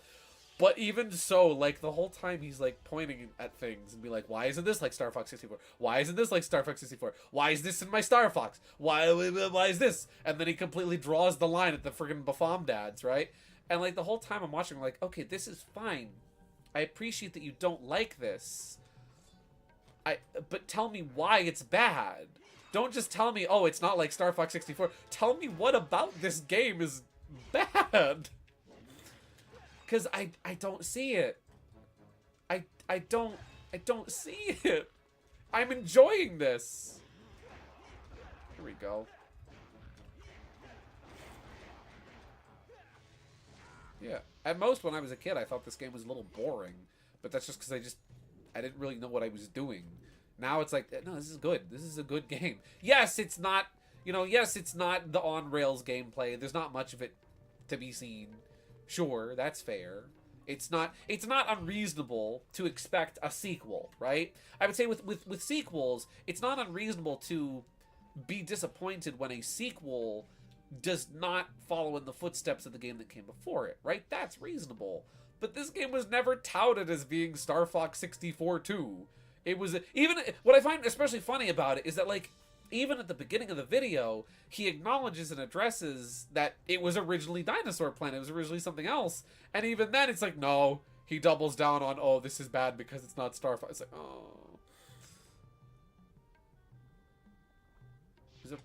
It was a fascinating but also frustrating video to watch because, like, there was no criticism, just whining. It's bad because different. That was the thing back then. That's the thing even now. Maybe it's just folks downplaying Nintendo during the GameCube era, like Sunshine and Wind Waker. That, I think, is a big part of it. Also, misogyny. Also, all he had to say about Crystal was boobs. Oh, no. Yeah, I love this game, though I don't let other people's opinions affect me trying. Sunshine is fun! Yes! Heck yeah, we love forming our own opinions in this house. We love playing video games on our own, instead of just relying on what everyone else... That's cool pink lighting. We got some neat bisexual lighting going on in this room. Oh, hi, guys! They did not like that joke. Oh... The Sharp Claw are homophobic. Confirmed. Okay. Ow. Hello, Mega Wii Master. Welcome to the stream. Mario DDR is that game's got great music in it. You know what I find fascinating about the GameCube era, right? The GameCube era is, like, genuinely such a fascinating point in Nintendo's history because, like, due to the limitations of the system, mainly because of, even though developers were happy that Nintendo finally switched over to a disc-based system instead of doing cartridges for years, because they didn't have to go through Nintendo to have the cartridges made, right? They could just make discs. It was a lot easier to produce. Discs are cheaper to produce than cartridges are. It's just so much better to do cartridges over, or discs over cartridges, right? Even though you get longer load times from, like, a production standpoint, so much better, right?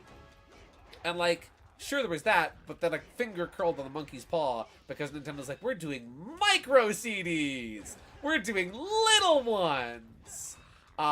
We're doing little tiny CDs that you can barely fit a gigabyte onto. It's like, oh. Fun fact about Mario Sunshine, the pre-rendered cutscenes in that game take up approximately 80% of the game's disc.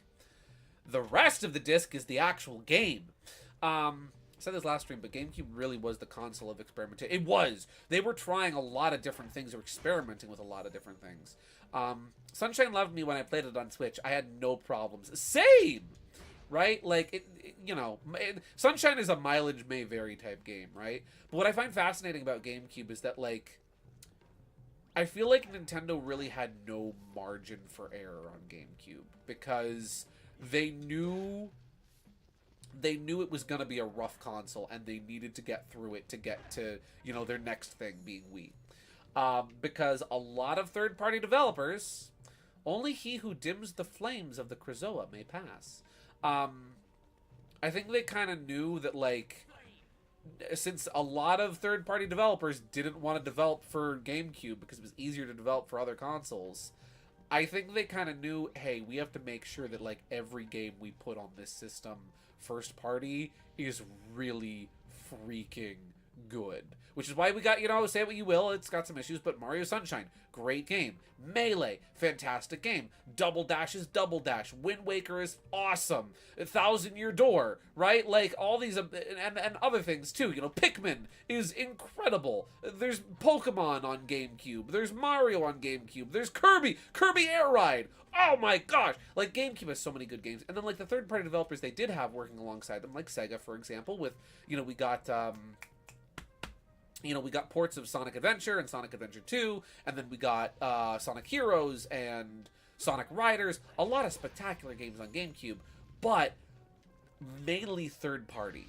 F-Zero GX is another one, yeah, and then you had Star Fox Adventures and Star Fox Assault, right? Like, a lot of the stuff that people remember from GameCube are the first-party titles, because GameCube didn't have as heavy of a third-party support as, you know, as previous consoles had because of the technical limitations, specifically with the discs, and because all the other consoles that were out at the time, whether it was PS2 or friggin' Xbox, right, were doing CDs and DVDs, regular ones. They were easier consoles to develop. Xbox especially, because if you developed for PC, congrats, you're developing for Xbox. Do I have to put these fires out somehow? Mayhaps. I think that's what I have to do. Oh! Is this where I get what I think I get? I think we're about to get a really cool thing. Soul Calibur 2, funnily enough, sold the best on GameCube, but we've never gotten a Soul Calibur again on Nintendo since. Really? That's funny. And even then, you know, a lot of other people, a lot of other developers had already pulled away from Nintendo. Like, take, you know, Square, where Square had stopped putting out Final Fantasy games on Nintendo platforms since the previous generation, with N64, where they started putting them on PlayStation instead. The most we got for Final Fantasy on GameCube was Crystal Chronicles, which I've played, and is very fun. You collected the Ice Blast! Yes! Use it to douse flames and freeze bad guys. Use the inventory and press to use it. You can also assign it to for instant access. Guys, first we had the Fire Blast, now Freeze Blast. Whoa. Heck yeah! Jeez Louise, that pees through your freaking energy meter. We haven't played on your new computer. We haven't. Say we will about Donkey Konga and Jungle Beat, but you could argue the DK bongos were a peripheral that I think acted as a precursor to the things the Wii and DS could do. Absolutely, yeah. And so again, they were doing a lot of experimentation on GameCube because they wanted. Again, you can see where, like, I feel like Wii was one of Nintendo's most experimental consoles, and you can kind of see the early earmarks of that, the blueprint for what Wii would wind up doing in terms of experimentation with GameCube. And so, what I was saying was that with GameCube, Nintendo was really firing on all cylinders because they knew they had to. They couldn't slack off with GameCube because they knew that if they did, it wasn't going to be pretty. Oh, gotta keep blowing that out. There we go. Blow up their birthday candles. Magnifique. Oh, I'm just slightly on fire. That's fine. Yeah. And so, yeah, I don't know. It's just, it's really interesting. And what's interesting about that is that because of that, GameCube games had, like, fairly tight development windows. Very rarely do you hear about GameCube games that got delayed, right? Like, I think Smash Bros. Melee is kind of like one of the most evident cases of that, where, like, that game was very much, it had a stringent 13-month development time, and there was stuff that got cut for time. It's very common to hear about GameCube games that had features cut for time because they genuinely ran out of time to develop them. And I think this game was kind of one of those where, like, they had a release window, they knew when they needed to get the game out, and so they're like, you know what? There's gonna be some corners we're gonna have to cut. We're not gonna be able to polish it up quite the way we want to, but we need to get this game out. Tricky, I can't play. I need to buy you a ball. But yeah, sorry as I ramble about GameCube. Let's see. Twilight Princess is one of the only other ones I can think of that was towards the end of the console's life cycle, and it was also for the Wii. Here's a really interesting one. I believe Twilight Princess is the, oh my gosh, look at this. Look at this room. This game, I freaking love this game. Look at how beautiful, genuinely beautiful this is. But yeah, this game is so pretty. It is so pretty. Fun fact, I believe there's only one, official, like, first-party GameCube game that is on both GameCube and Wii, and that's, aside from, like, you know, aside from the, new Play Control series games, right? Like, primarily on both consoles, and that's, Twilight Princess! I've been studying the ancient records of this planet, and you might be interested to hear this. Peppy, who beheaded you? The temple has been built on a force point. A point where pure magical energy is forced up from within the core of the planet. Ooh. This energy is so powerful that it How powerful is it? to break the planet apart. Oh. To stop this, the ancient kxoah placed 2 spell stones inside the temple to absorb the energy. Cool. When General Scales removed the stones, the planet began to fall apart. By returning the spell stones back to the temple, you will bring the planet together once more. Peppy out. Cool. We're getting lore tonight. Heck yeah.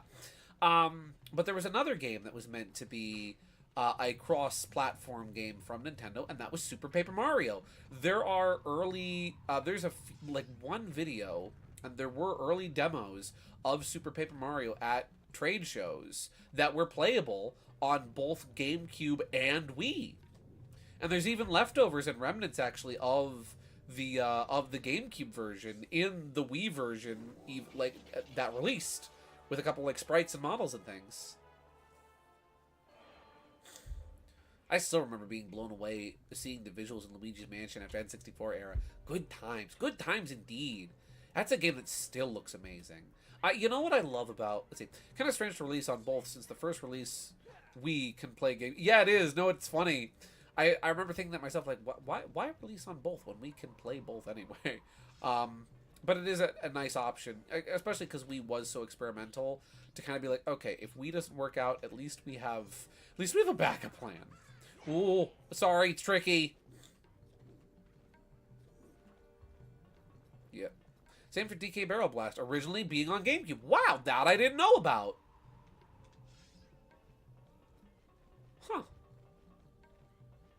Did I go all the way around? Oh, that door is open now. Cool. Let's see. So pretty. I want to port. So I know. Please, Nintendo, put this game on NSO. I am a simple man.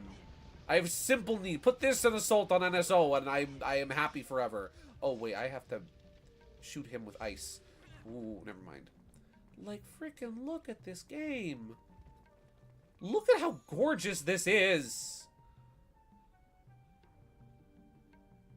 I don't want to be an old fuddy-duddy that's like, oh, back in my day, games used to be freaking beautiful, but they really don't make them like this anymore. Jeez Louise.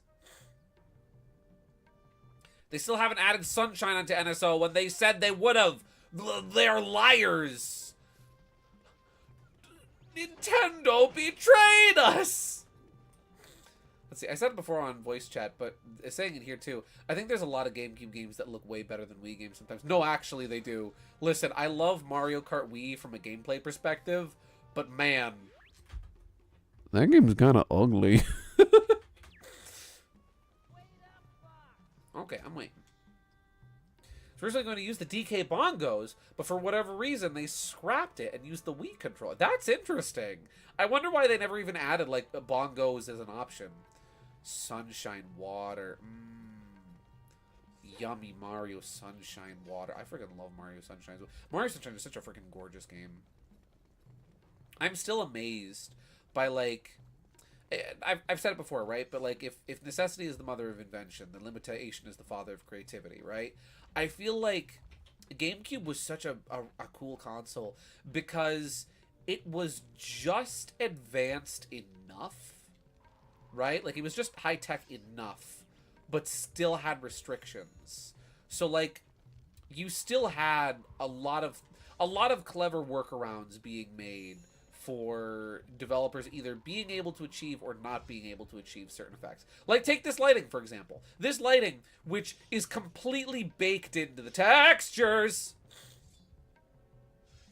That's some real fake lighting right there, right? Like, that's... where the... You're in the wall? He's in the walls.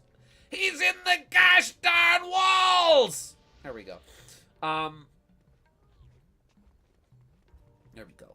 Can I go up here? No, I can't. But yeah, I feel like because of the limitations of the GameCube, it wound up really pushing people that developed for the system to make the most of the little they had. And so you really did see a lot of beautiful games getting made for this console. Because they look good. There we go. Problem solved. Wow, I took a little damage in the process, but that wiped them up easy. Holy cow. Here we go. Oh, jeez. This game's water is also really good. Like, Cape Claw, I am so excited to get to Cape Claw. That is genuinely, I think, my favorite area of the game. Let's see. Gotta try Super Mario Sunshine Co-op, Gideon. We do gotta try that sometime. Ooh. Tricky. You wait there, buddy. Oh, I see. Okay.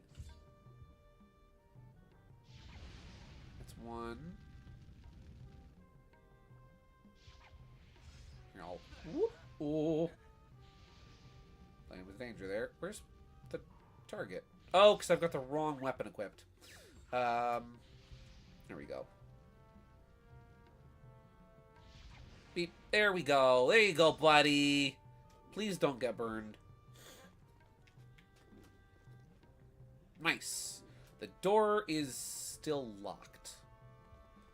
Tricky, you have sidekick teleportation powers, bro. Use them. Yeah, for real. You're like Tails. You can't die in Sonic 2. Look at this. Please don't. Ah. Oh. Hey, fun fact. Tricky can, in fact, light you on fire. There we go. They like to use that Tricky cute whine sound a lot in this game. They do. They do. I love Tricky. When I was watching JonTron's video, like, he whines about Tricky, right? About having a baby Triceratops stapled to you and how you have to freaking babysit him all game. And it's like, really? He's not that bad. This is my dog. But also my son. We protect him. Oh, I'm up here now. Ow. Get out. There we go. There, please, thank you. If I'm bad. I genuinely found it funny that, like, he was able to put up with talking dinosaurs. He was able to put up with the talking dinosaurs, but no, the Furbies. The Furbies is where the suspension of disbelief ends. That's the breaking point. Is that a fuel cell up there? Hey, oh, I think it is. There we go. I guess Scrappy Doo hate was present during that time. Yeah, but here's the thing. He's not even like Scrappy Doo, right? Like, Tricky isn't even like Scrappy Doo, where he's like that annoying sidekick little brother character. He's just, I mean, yeah, sure, he is kind of like the little brother sidekick, but not like nearly as bad as Scrappy Doo was. Get out of here. Now, is that the way I came from? No, I don't think it was. Before we progress, what's over this way?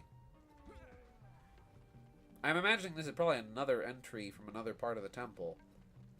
Can I go through here? I can, in fact, not go through here. Okay.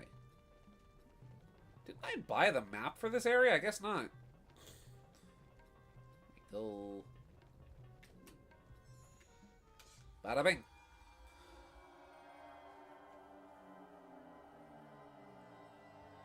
Oh, and there goes Tricky. Tricky was fine as... He was! He was barely in the game. Honestly, I really don't mind him. Tricky's just got to do something. He does. You know, he's just got to get his calisthenics in for the day. Oh! Man, this is cool. With the contrasting yellows and light blues. Oh, this is cool. Look at that. That's interesting. Nice pipes on your neck there, buddy. That's interesting. That's an interesting look for you. No. No. Ah, here we go. There it is.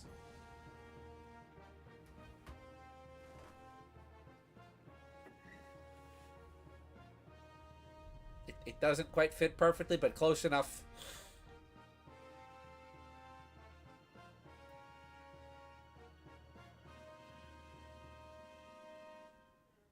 Heck yeah, we did it! 1 stone down. And Tricky is once again, just, you know, he's getting his leg work. He's getting his cardio in today. 1. 1! Okay. Sweet. Thank you, Tricky. Tricky should say, cool, there. I love how cool Tricky says cool the same way as Mr. Boss from Smiling Friends. Cool. Will you give me 1 sec? Alan. Here we go. I love Mr. Boss. Tricky is the zoomies. He does. He lives in a perpetual state of zoomies. There we go. Volcano force point. Can I dip down around through here again? Let's see. Whoop! Whoa. Yeah, there we go. Aha. I am prepared to deal with you this time. Mayhaps. Come on. A little closer. There we go. Has Zelda ever done fire bats? Come on. A little closer. Yeah, there we go. Cool. Oh, hey, I can put that out now. Legit, when the fanfare first started for putting this bellstone in, they're like, oh, hey, it's Gordon's theme. Dun, dun, dun, dun, dun, dun, dun, dun, dun, dun, dun, dun. I have the power of assist trophy. Well, I do! Look at that! I forgot! Yeah! Guys, look! I can watch me. Hey guys, you want to see my impression of my impression of Crystal in Smash Brothers? Wow. I was talking about it earlier, but legit. Okay, hear me out, right? Crystal, her in Smash Brother, right? Have her moveset just be focused around using the staff, using all the different moves and whatnot from this game. She can have, you know, maybe like, you know, a neutral special, similar to maybe Fox and Falco and Wolf and whatnot. She has like the Fire Blaster, right? And it's kind of slower. Maybe you can like aim it by holding down the B and then holding down B and then letting go. Maybe for like a down special, right? Maybe for a down special, she has the you know, the ice, or even for forward special, mayhaps. Up special can be the rocket booster, right? You know. See where I'm going with this? See where I'm going with this? Listen, I'm just saying Crystal and Smash Brothers would be cool. Have a great night, Ness Mario 123. See you later. Thanks for coming by. Have a great night. Yeah. Thanks for tuning in. I think down special should be the shield. Look at yes! Down special should be the shield. Because guess what? Then it's a reflector! See, right? Like, I don't like the idea of, like, if they put Crystal or Slippy into the game, of them just being another clone of Fox or Falco. But what would be cool is if they're not clones of them, but they do have moves similar to them that kind of unify them all as the same, as characters from the same series. Like, they all have a reflector of some kind or form. And this is just what Crystal's looks like. I am back. Welcome back, Bladed Fox. We have just completed the Volcano Force Point Temple. Yeah. How do? Do good! Do good! We have the power of Crystal as an assist trophy now. Yeah. Speaking of which...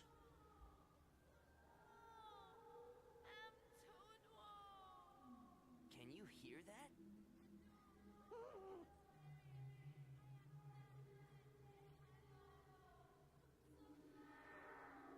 Oh! Hi! Do you wish to accept our test? What is it talking about? What test?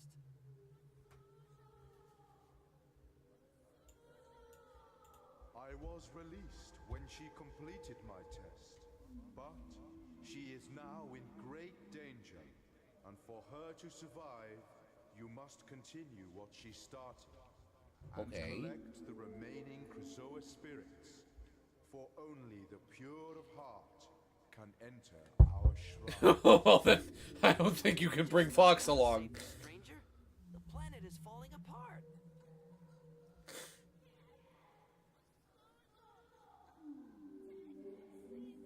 She sounds like she's in big trouble, Fox.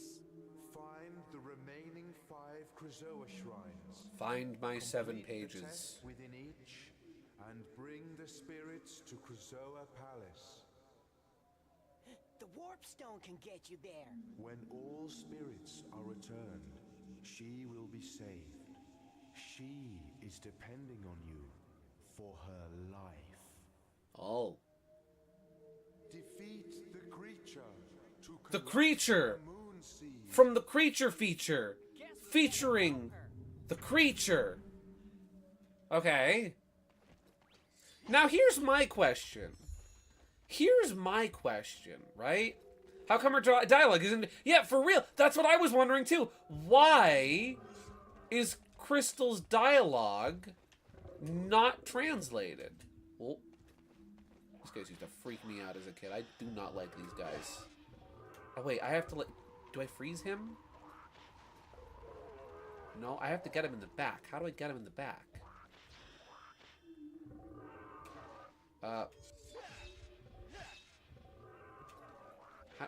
Slippy, what do? Not Slippy, Tricky, what do? Hi. Oh, wait, there's a path over here. Oh, wait, that's right. I don't have what I need to I don't have the right tool for the job yet. So we lift this up, bada bing, hop down the hole. Yeah, how come Crystal's dialogue is not translated? Gee, I sure hope somebody got fired for that blunder. I wonder if that was intentional or not. I wonder if Crystal's you know what it could be? It could be, right? Perhaps okay, wait, I can explain it. I can explain why Crystal's dialogue isn't translated. It actually makes sense.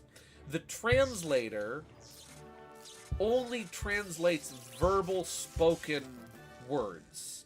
It's an audio translator, right? Like audio filters through Slippy's translator and you hear it in your language, right? Crystal is not speaking verbally to Fox or to Tricky. She is communicating with them telepathically. So her calls for help are bypassing the translator. Also, I skipped over all of this tutorial dialogue. But I got the slam move. Yeah, it translates around you. Exactly. It translates what you hear through your ears, not what you hear in your head. Also, just saying, this here, the ground quake, right? We're talking about like Crystal and Smash Brothers, right? Hear me out. Hear me out. We've got, right here, we've got a certified down smash contender. Check this out. Bada bing. Bam! Get him! I will, Tricky. Don't worry. I'll get him. Whoa. Bada bing. And whack! If not down special, yeah, down smash. Yeah. There we go. You've collected a moon seed! Plant them in soft earth. Because they are seeds of darkness, you'll need something hot to bring... hot and bright to make them grow. Okay. What's hot and bright? Plant the moon seed. Oh, wait, I know what to do. Do I gotta shoot him? Or wait, Tricky. Tricky, burn it. Yeah. There we go. Cool. I'm hot and bright. Just like me. I'm the hottest and brightest bulb in the toolbox. Yeah. He can be taught! Heck yeah. The green lighting is cool here. I very much like this. This is good. A creature. From the creature feature. Featuring the creature. Bang! But bulbs usually aren't in toolboxes. Well, that's where I keep mine. Oh. Maybe I'm not the brightest rake in the light bulb box. After all. Oh. Here we go. I love the creepy echoey vibes. Yeah! I like that this area doesn't have any music. It just has ambient sound. That's neat. Go.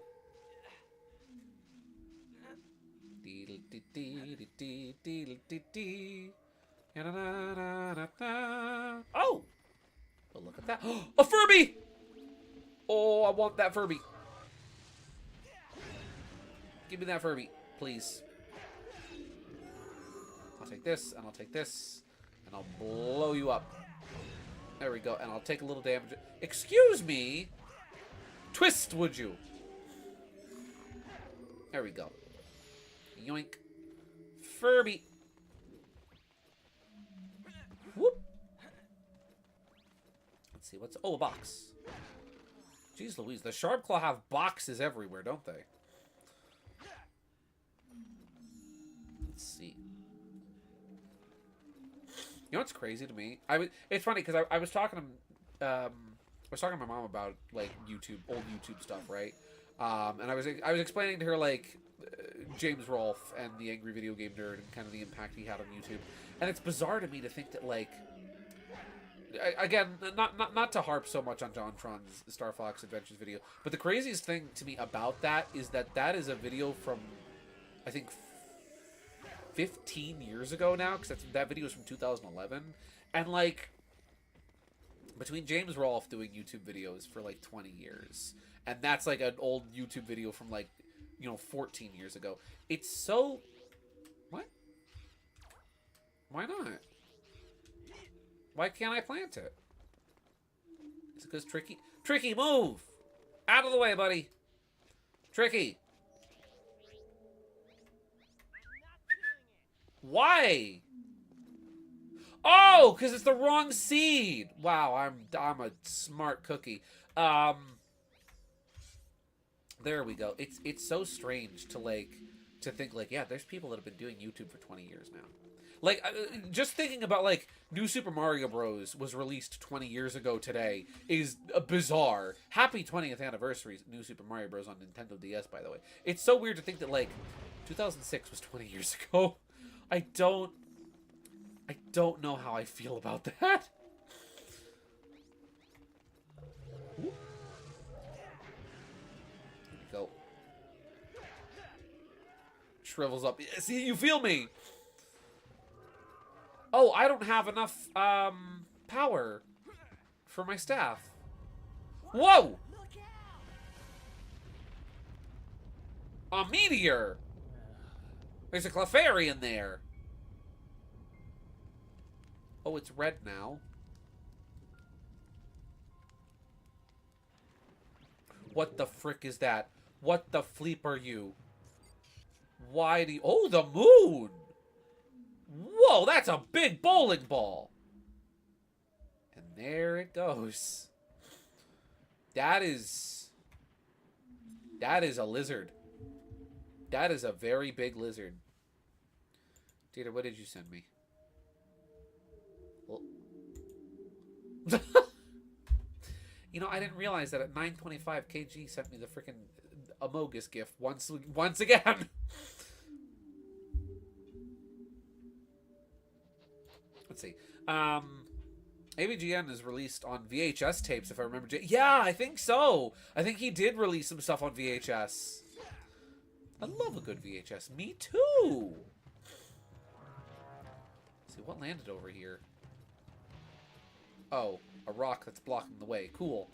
Well, I saw it. Oh, sorry. I thought you said something. My mistake. I don't want to think about how that affects the tides here. No, don't worry about it. That's probably fine. Tides? Pfft, that's my favorite laundry soap. Fine.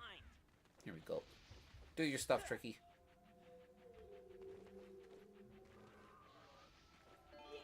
Oh, a rock! I got a rock. Here, I'll just put that right here, I think. Yeah, there we go.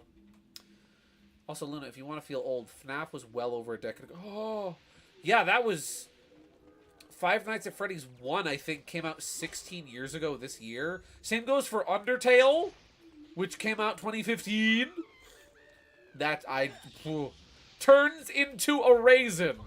Go-Go Gadget raisin transformation. Here we go. But I am about to make something funny. Oh, I had a premonition of funnies yet to be. Here we go. Stop it right now. Stop what? Stop what, funny man? Turning Luna into a stewed prune? No, yeah, we really shouldn't turn Luna into a stewed prune. That'd be rude. We'll turn her into a grape, like Mark's. There we go. About where? You hungry, buddy? You have a little. You can have a little nibble. There you go. I'm confused. I know it's like, okay, right? This is like all of our stuff menu, but I'm surprised that they didn't put the grub tubs on the tricky menu. I feel like that would have been the logical place to put that. Let's see. FNAF 2. Just have something a little. Just have something. A little bit of nostalgia. Me. Nah. My nostalgia is 90s and early 2000s stuff. Yeah. I have secondhand nostalgia for FNAF because I didn't play it, but boy howdy, was I invested in that there lore. I don't have to fight that guy, do I? Where is he? He's right behind me, isn't he? Yes, he is. Hi. Oh. Oh. He's on fire. Can I freeze you? I think freezing is the option. Yep. There we go. That got me nothing. Cool. Gideon, was your favorite animatronic also Foxy the Pirate like myself? Yes. How'd you know? How'd you know? That's crazy. How could you have guessed? Okay. You're like sneaking onto my computer or something. How could you have guessed that my favorite of the Five Nights at Freddy's animatronics was Foxy the Pirate? I really want to know. I'm very curious as to how you could have possibly figured that out, because like there's no hints. There's no clues. That's some really strong powers of deductive reasoning there. I am baffled, befuddled, and bemused. Okay. Enough being funny. That's Teeter's job, not mine. My job is to be serious. There we go. Put all this back. I don't know why the Sherwood PNG tuber looks so crusty for some reason when I try to zoom it in, because like if I find like the images of it, like right, like This image is not supposed to be this crusty. This is what it looks like normally. But for some reason, this is Crust City. I don't know. I'll have to fix that between streams. Da-na-na-na-da-da-da.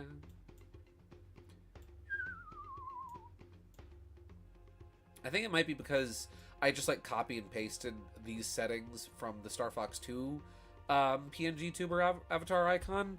And so like it's going with the resolution that those images were at instead of the resolution that these images are at. And those are kind of small, so like that's probably why. Yeah, it adds the 2000. It does. I'm low resolution. I'm low res.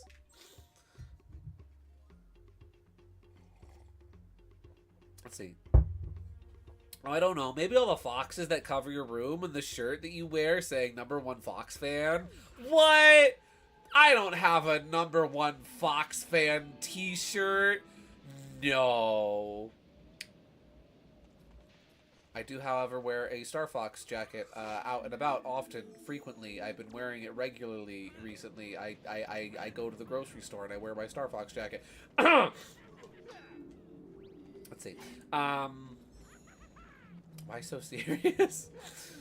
I'm getting nostalgia from watching Matt Pat FNAF videos late at night. Nice!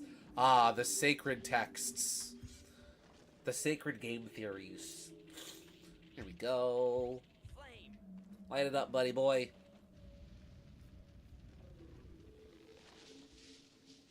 Bada bing. Funny. Yo, Gideon, you like 90s stuff? Play the Green Ranger Dragon Zord tune. I'm waiting, old man. Confession. I never got into Power Rangers. It was never my thing. My knowledge of the Power Ranger, you know, my favorite Power Ranger is Axum Yellow from Super Mario RPG Legend of the Seven Stars. Now we gotta get Gideon to wear some fox ears in public. I did that one time for a costume party. Never again. Teeter, you're just I know what you're doing. I know what you're doing. You're trying to send me down the furry pipeline. It's not going to work.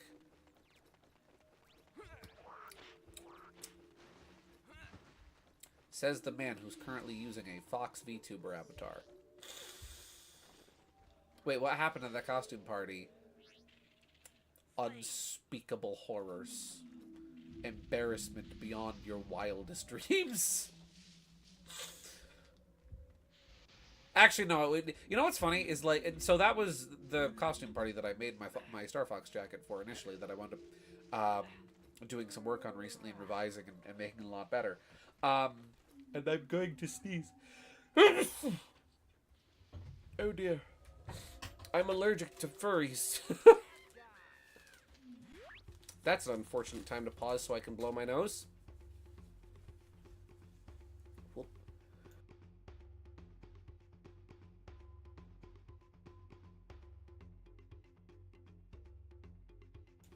There we go. You know what I find funny about costume parties?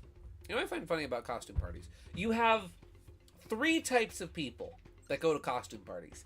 You have the type of people that go to costume parties that freaking love their costumes and put 1,000 hours of work into them, right? And wear them the whole time. You have the low effort costume people who don't really care. They're just kind of there for fun, but they're not super serious about it. And they usually take off their costume like an hour into the party. And then you have boring people who go to costume parties without costumes on. This is a portal. I'm guessing this takes me to kxoah Palace? Or does this take me to the... Where does this go? I actually don't know where this leads.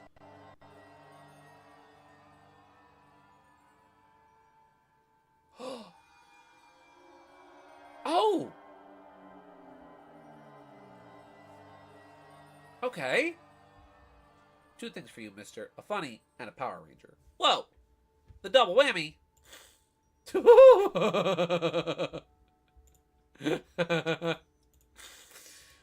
Wow. That's good. The eyes caught me off guard. Wow. Oh. Why is Fox freaking out? I'll tell you why he's freaking out. Because he's a Furby. Oh. Oh. Nightmare creature. Nightmare creature. Furby gets to hang out with Jesse Pinkman. There we go. And then, guys, you want to see my favorite Power Ranger? Yeah-na-na-na-na-na. Whoa, it's him! It's Axum Yellow. My favorite Power Ranger. Here we go. Again, more heavenly frickin' sound design here. There we go. Okay. Plunk. Oh, we've got the cool music in here. And Tricky is not with us. We are on our own.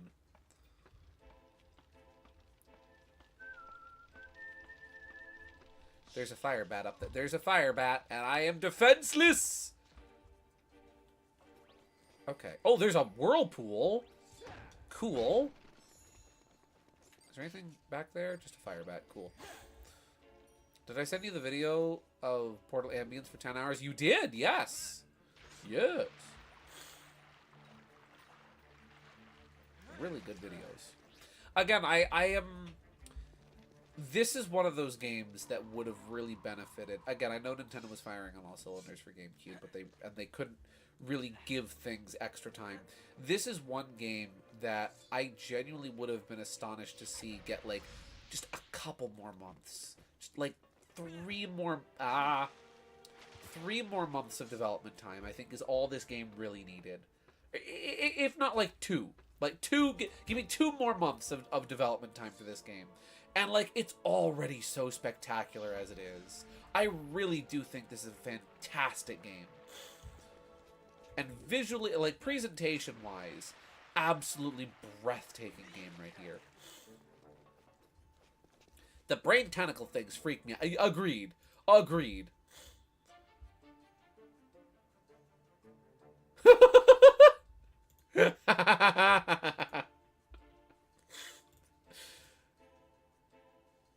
From Mario Simpson. Here we go. When you're trying to expose someone being a furry, and that someone is like fuzzy here. Dun-na! Get off my property! It was him. It was Fuzzy Lumpkins all along. It was him. We're keeping Mystery Shadow Fuzzy Lumpkins. There we go. Okay. Dude, it's just like the Breaking Bad episode where Jesse says in group therapy is his childhood dream of collecting Furbies, representing like childhood innocence lost. Wait, is that real? is that real? Is that a real thing from Breaking Bad? Because, like, that sounds like it could be a real thing from Breaking Bad. But I've never seen the show, so I don't know. I don't know. Okay. It could be. You never know. No, it's not. I just want to see if you believe it. Okay, because, like, there was a second there where I was like, wait, that makes sense. I feel like that's something that could be real. Did that really happen? Does Jesse Pinkman really associate Furbies with the innocence and freedom of childhood? Oh, there we go. Bada bing. Need to strap you to the goated show chair. I really do need to get strapped to the chair. I do. Ooh. I'll be back for you, mister. I just want to check out this real quick. Again, like, that's really good texture work where, like, from a distance, you don't even notice that, like, that surface is really just very flat. And it's just textured on detail. Man. Hi. How's it going? Test 2. The test of combat.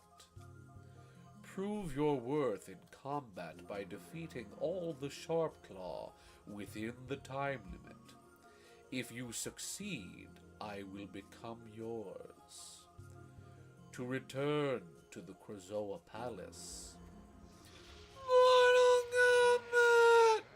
Dun, dun, dun, dun, dun, dun, dun, dun, dun. Oh. Here we go. Lock in. Test of strength. Or combat, rather. You know what we're gonna do is we're gonna get out my freeze blaster. And I'm gonna blast them. Oh! What? That's sick! I didn't know you could do that. Bam, bam. Wow, you know what? Again, from like the last time I played this game, which was a long time ago, I did not realize how good, like, the freeze blaster was in combat. Why am I on fire? And just, bam, bop it. You just gotta get a little distance and then bop. And, oh, ow. Okay, note to self. Turns out, no, you can't use the roll to roll forward to damage people. Also, for anybody who tuned in from earlier, fun fact, this is a Dark Souls game. Check this out. Whoop! Yeah, Star Fox Adventures is my favorite Dark Souls. My favorite Souls-like. Ow, you know what, mister? I am tired of your crap. Get out of here. Bam. As Pyro would say...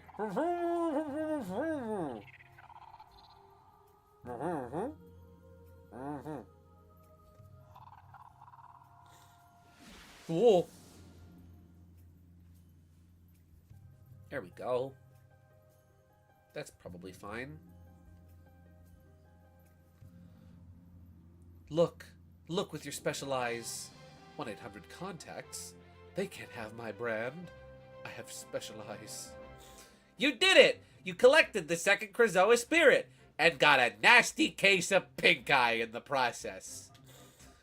It'll remain in your body until you take it to the kxoah Palace, where it must be released.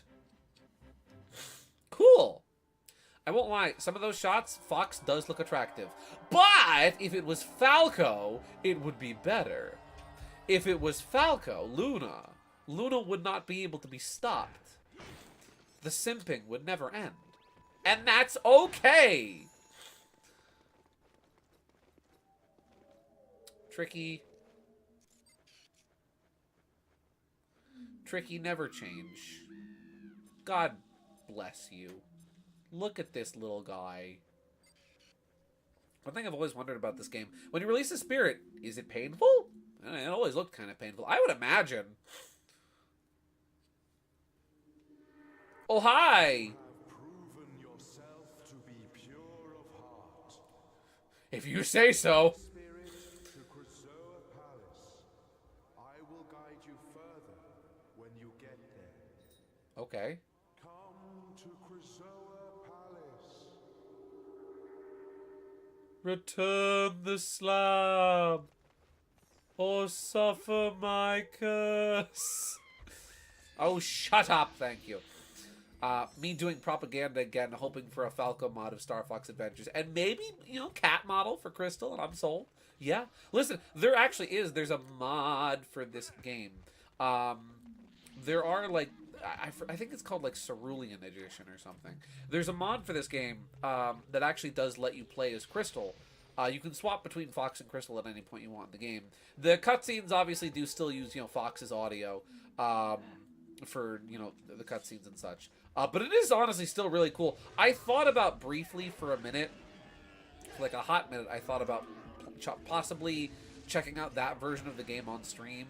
And I might later on, maybe for like, you know, like a special like bonus stream or something. I don't know. But I thought, I'm like, you know what? We'll play the game as God intended. We'll play the, you know, the regular vanilla version on stream. What's your offer? Nope. I'm getting out of this chair. Return the spirit. Yeah, I heard about it before, and that's fine. But Falco? Okay, I'll shut up. No. Madame, miss, you never have to shut up about Falco. You can yap about Falco all day. You want to talk about Falco? Let's talk about Falco. I've been dying to talk about Falco with you all freaking day. His name keeps coming back to me. Falco Lombardi, Falco Lombardi, Falco Lombardi. This whole box is Falco Lombardi! Tricky. Tricky. Where is he? I love Free as a Bird gang! Yeah! Luna out here like Pim. I love Falco, Gideon. I love Falco! Where is he? There you are.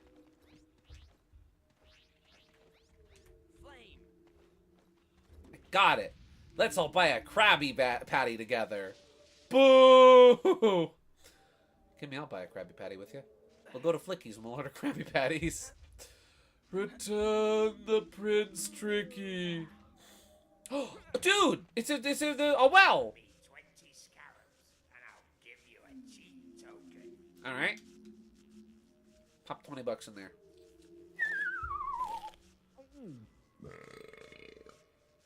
You're excused. Collected a cheat token.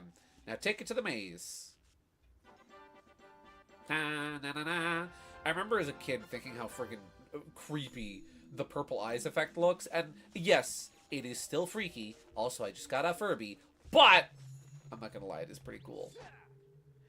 You pay this much. No, that's too low. No, that's too low. I don't do business with cheapskates. Get out! Audio I can hear in my sleep. I was gonna say, it's still freaky. It's freaky, but it's cool. Fox, don't look at me like that. Oh, hi. You know what? I might need a, whatchamajig? I might need a seed. Bam.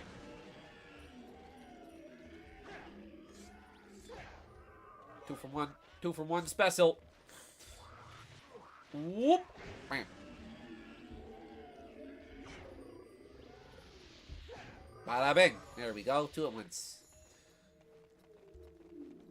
Oh. Oh, this is an automatic bomb. Let's see. It's freaky cool and cool freaky. Yeah. Hey, the belch sound effect was in DK64. No way. Hey, wait a second. I think Rareware's cheaping out on us with reused sound effects. Oh, whoop. And bada bing. There we go. Where am I now? I'm in a new place. A place I've been before, perhaps. I've never been here. Or maybe I haven't. There was a thing on the wall. Wait, where'd it go? Wait, shoot, there was a thing on the wall. I just saw it. There, no. There was a thing to plant a seed. There it is. Excuse me, sir. I'm just gonna plant a seed. Please stop. Bad guy! Tricky, would you, give me a little... Roast some marshmallows over here, my guy. Thank you. There we go. Hey, you know that one Nintendo tuber that makes all those really obnoxious thumbnails where he'll, like, turn Mario's smile upside down and give him, like, golden eyes? Wait until Star Fox comes out and, like, there's negative reviews. That guy's gonna be giving Fox purple eyes. Like Star Fox Adventures. Go. Zootopia is the best Star Fox movie. I mean, yeah, it kind of is, isn't it? Let's see, what's in here? Man, I should have bought the map for this place. Oh, I was here already. Cool. Oh man, they probably will. They probably will. Where do I go from here? I think I can just turn back now, right? Turn back. Let's see. Star Fox team is ready. Sweet. I freaking love the Lumas so much. The Lumas made me feel parental things in my heart, and I love them. And I loved Fox in the movie. I really did. I hope there's rumors that that Illumination is now working on a Star Fox movie, and man, oh frick! Oh, gotta go. The barrels are back. Peter, the barrels are here. I really hope that those rumors are true because man, I would love a Glenn Powell Star Fox movie from Illumination. That would be so freaking cool. Here we go. Okay. Not bad. And now we head back. We'll probably have to come back to Moon Mountain Pass later on for the other spell stone. Here we go. Let me not die, please. Let me not die, please. I wish to not die, please. Don't let me die, oh please. Here we go. Agree. And a DK movie. Yeah. Now, if they make a DK movie, do you want Seth Rogen to still voice Donkey Kong? Here's my question. All right. For all my Donkey Kong fans out there, who's your ideal DK voice actor? You know who would be cool as Donkey Kong? You know who I could see doing a good Donkey Kong voice? John Goodman. I could see, if not the guy who voiced him in the cartoon coming back, if we ever got like a Donkey Kong movie, if it had to be like a big Hollywood actor, I could see John Goodman doing a fun Donkey Kong voice. Then again, I'm talking like 90s John Goodman. He's aged since then, so maybe not John Goodman, but that was the first one that came to mind. That'd be pretty good, yeah. I don't mind Seth. I don't mind Seth Rogen either, actually. I thought he was perfectly fine as Donkey Kong. I thought he was perfectly fine. I do wonder, if they pursue with the Star Fox movie, will Fox have his personality from Galaxy movie, or have a more stoic personality now that he's reunited with his team?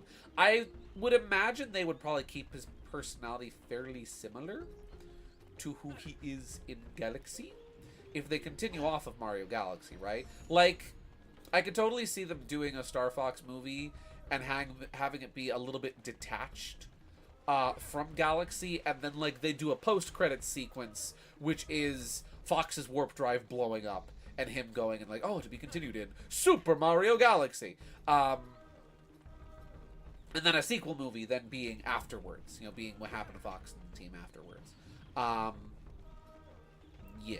Seth MacFarlane Donkey Kong. Holy crap, Lois. This reminds me of the time that me and Chris built the Donkey Kong house. Let's see. I would like to go to the Game Well maze. And I Space Princess fixed my warp drive, and I'm heading home. I loved him. I thought he was great. He was so cool. Whoop. Let's see. Making my way downtown, walking. Okay, here's another question for you guys. Star Fox movie, right? Star Fox movie from Illumination. Whomst do you want as voices for the rest of the team? I'm trying to think like who I would want for. Well, I mean, if they get Crystal, if Crystal's in the movie, just let Estelle voice Crystal. Let her voice her girl. She's been dying to be in a new game or anything for years now. As much as I prefer Crystal's voice in Assault, just get Estelle. Let her do her thing. Should we get Tricky's ball to change color? If we have time, yeah. Maybe that'll be the last thing we do tonight after we get the cheat token out of the well. Or into the well. Let's see. I think it's over. Yeah, here we go. Who would I want to voice Falco? I wish I knew more, like, recent Hollywood actors. I don't see movies a lot. Where's the cheat token? There we go. Cheat activated. I wonder what it is.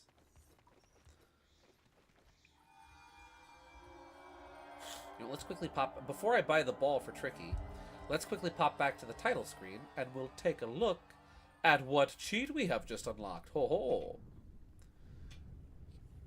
It could be fun. I don't know who he would be best voiced as, but I feel like it could be fun just for the sake of the haha funny space movie to have Mark Hamill on the cast somewhere. Either as Mark Hamill could be really cool. Either as A, you get him as James McCloud, and then it's like, wow, Fox's father is Luke Skywalker. B, you get him to do Andros because man, that guy does good evil voices. Or C, have him be Peppy. That would also be funny. What cheat did we get? Would that be in Rob's menu? Nice language. Watch your profanity. I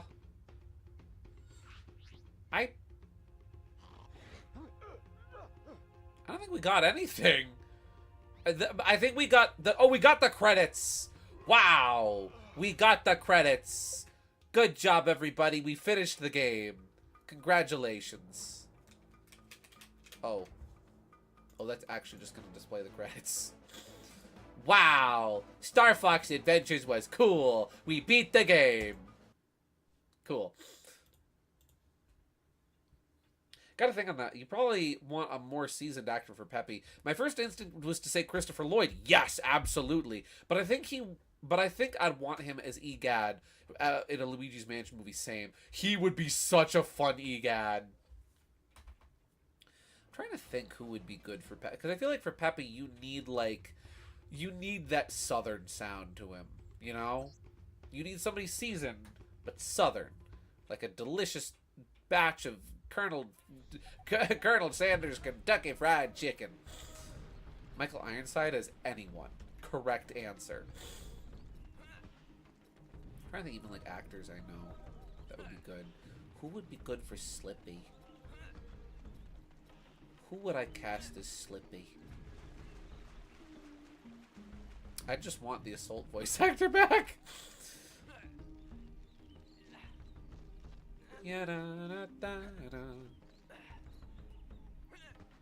That's the trouble. Is like I can't think of like any modern actors that really have like the right voices for them. I don't know. I'm very bad at actors. See, you get me. You understand my pain. Here I am posing a hypothetical question. I can't even answer it. So a cool thing we can get is Tricky's ball. You pay this much. 13? Hey! I can haggle. Yeah. Possession. Woo! It's the line! Yeah! Tricky's ball. It can only be used in certain areas. Tricky will tell you when he can play. If you play with him lots of times, he will have a surprise for you. Oh? A surprise? For me? You pay this much. Oh, the phone. Mate, what happened to your eyes? You alright? Need to go see the optometrist? I think we might need to get a doctor. Or at least a preacher to get that out of you. Check this out. For Slippy, you'd want somebody who can pull off something more neurotic, but nothing's coming to mind. Yeah, for real. I gotta brush up on actors that are still alive. Go get it. Go get it, buddy. There he goes. So yeah, this is a thing you can do. You can play ball with Tricky. Look at him. Here we go. Wait, who, Johnny, not John, what's his name? What's his name? Who was freaking Spike Spiegel, and also Tom on Toonami. What, his name? Is his name? No, his name isn't Johnny. I forget. What's his name? Oh, what's his gosh darn name? I forget his name. Steve Bloom. Thank you, Steve Bloom. Who am I thinking of named John? There's another voice actor named Johnny that I'm thinking of. I'm thinking of the wrong guy. Steve Bloom, hear me out. Hear me out. Either James or Falco. Steve Bloom is either James or Falco. That would go so freaking hard. That would be so freaking cool. I could see him doing a good James. Maybe less Falco, because Falco, you need that, like, that snarky, like, New York sound to him. But, like, I'm just saying. Is it Blum or Bloom? How is it? Is it pronounced like plum? Here we go. See, you can play with Tricky. Wait, Roger L. Jackson is Andros. Refresh my memory. What are other characters that Roger L. Jackson has played or voiced? Bloom. Oh, okay, gotcha.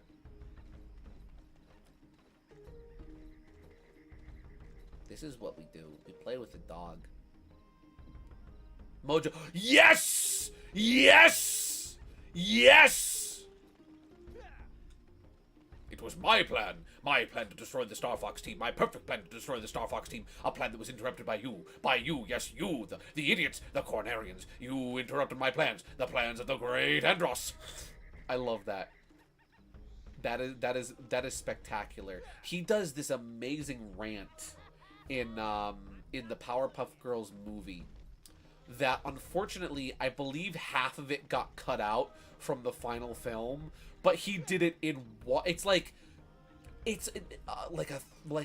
I think 1.5 minute rant that he does, and it's absolutely spectacular. And the craziest thing about it is he did it all in one take, and they took the first take because he nailed it on the first try. It's amazing. I love that man.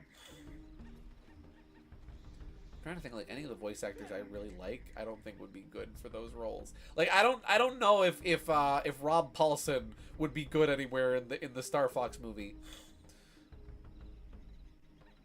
Whoa! He evolved! He's Spyro now! He's purple! Purple. So yeah, this is what playing with Tricky does. It changes his color.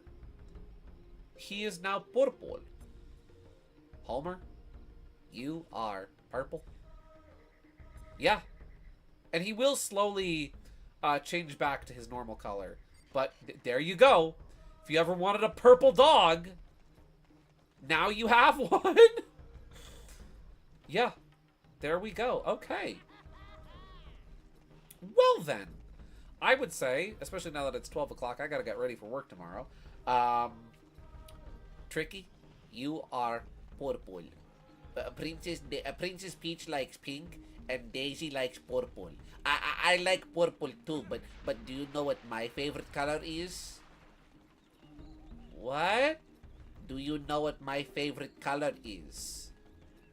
Green? Yippee! Alrighty. Well, I'd say this is a good spot to leave off for the night, now that we have purple Tricky.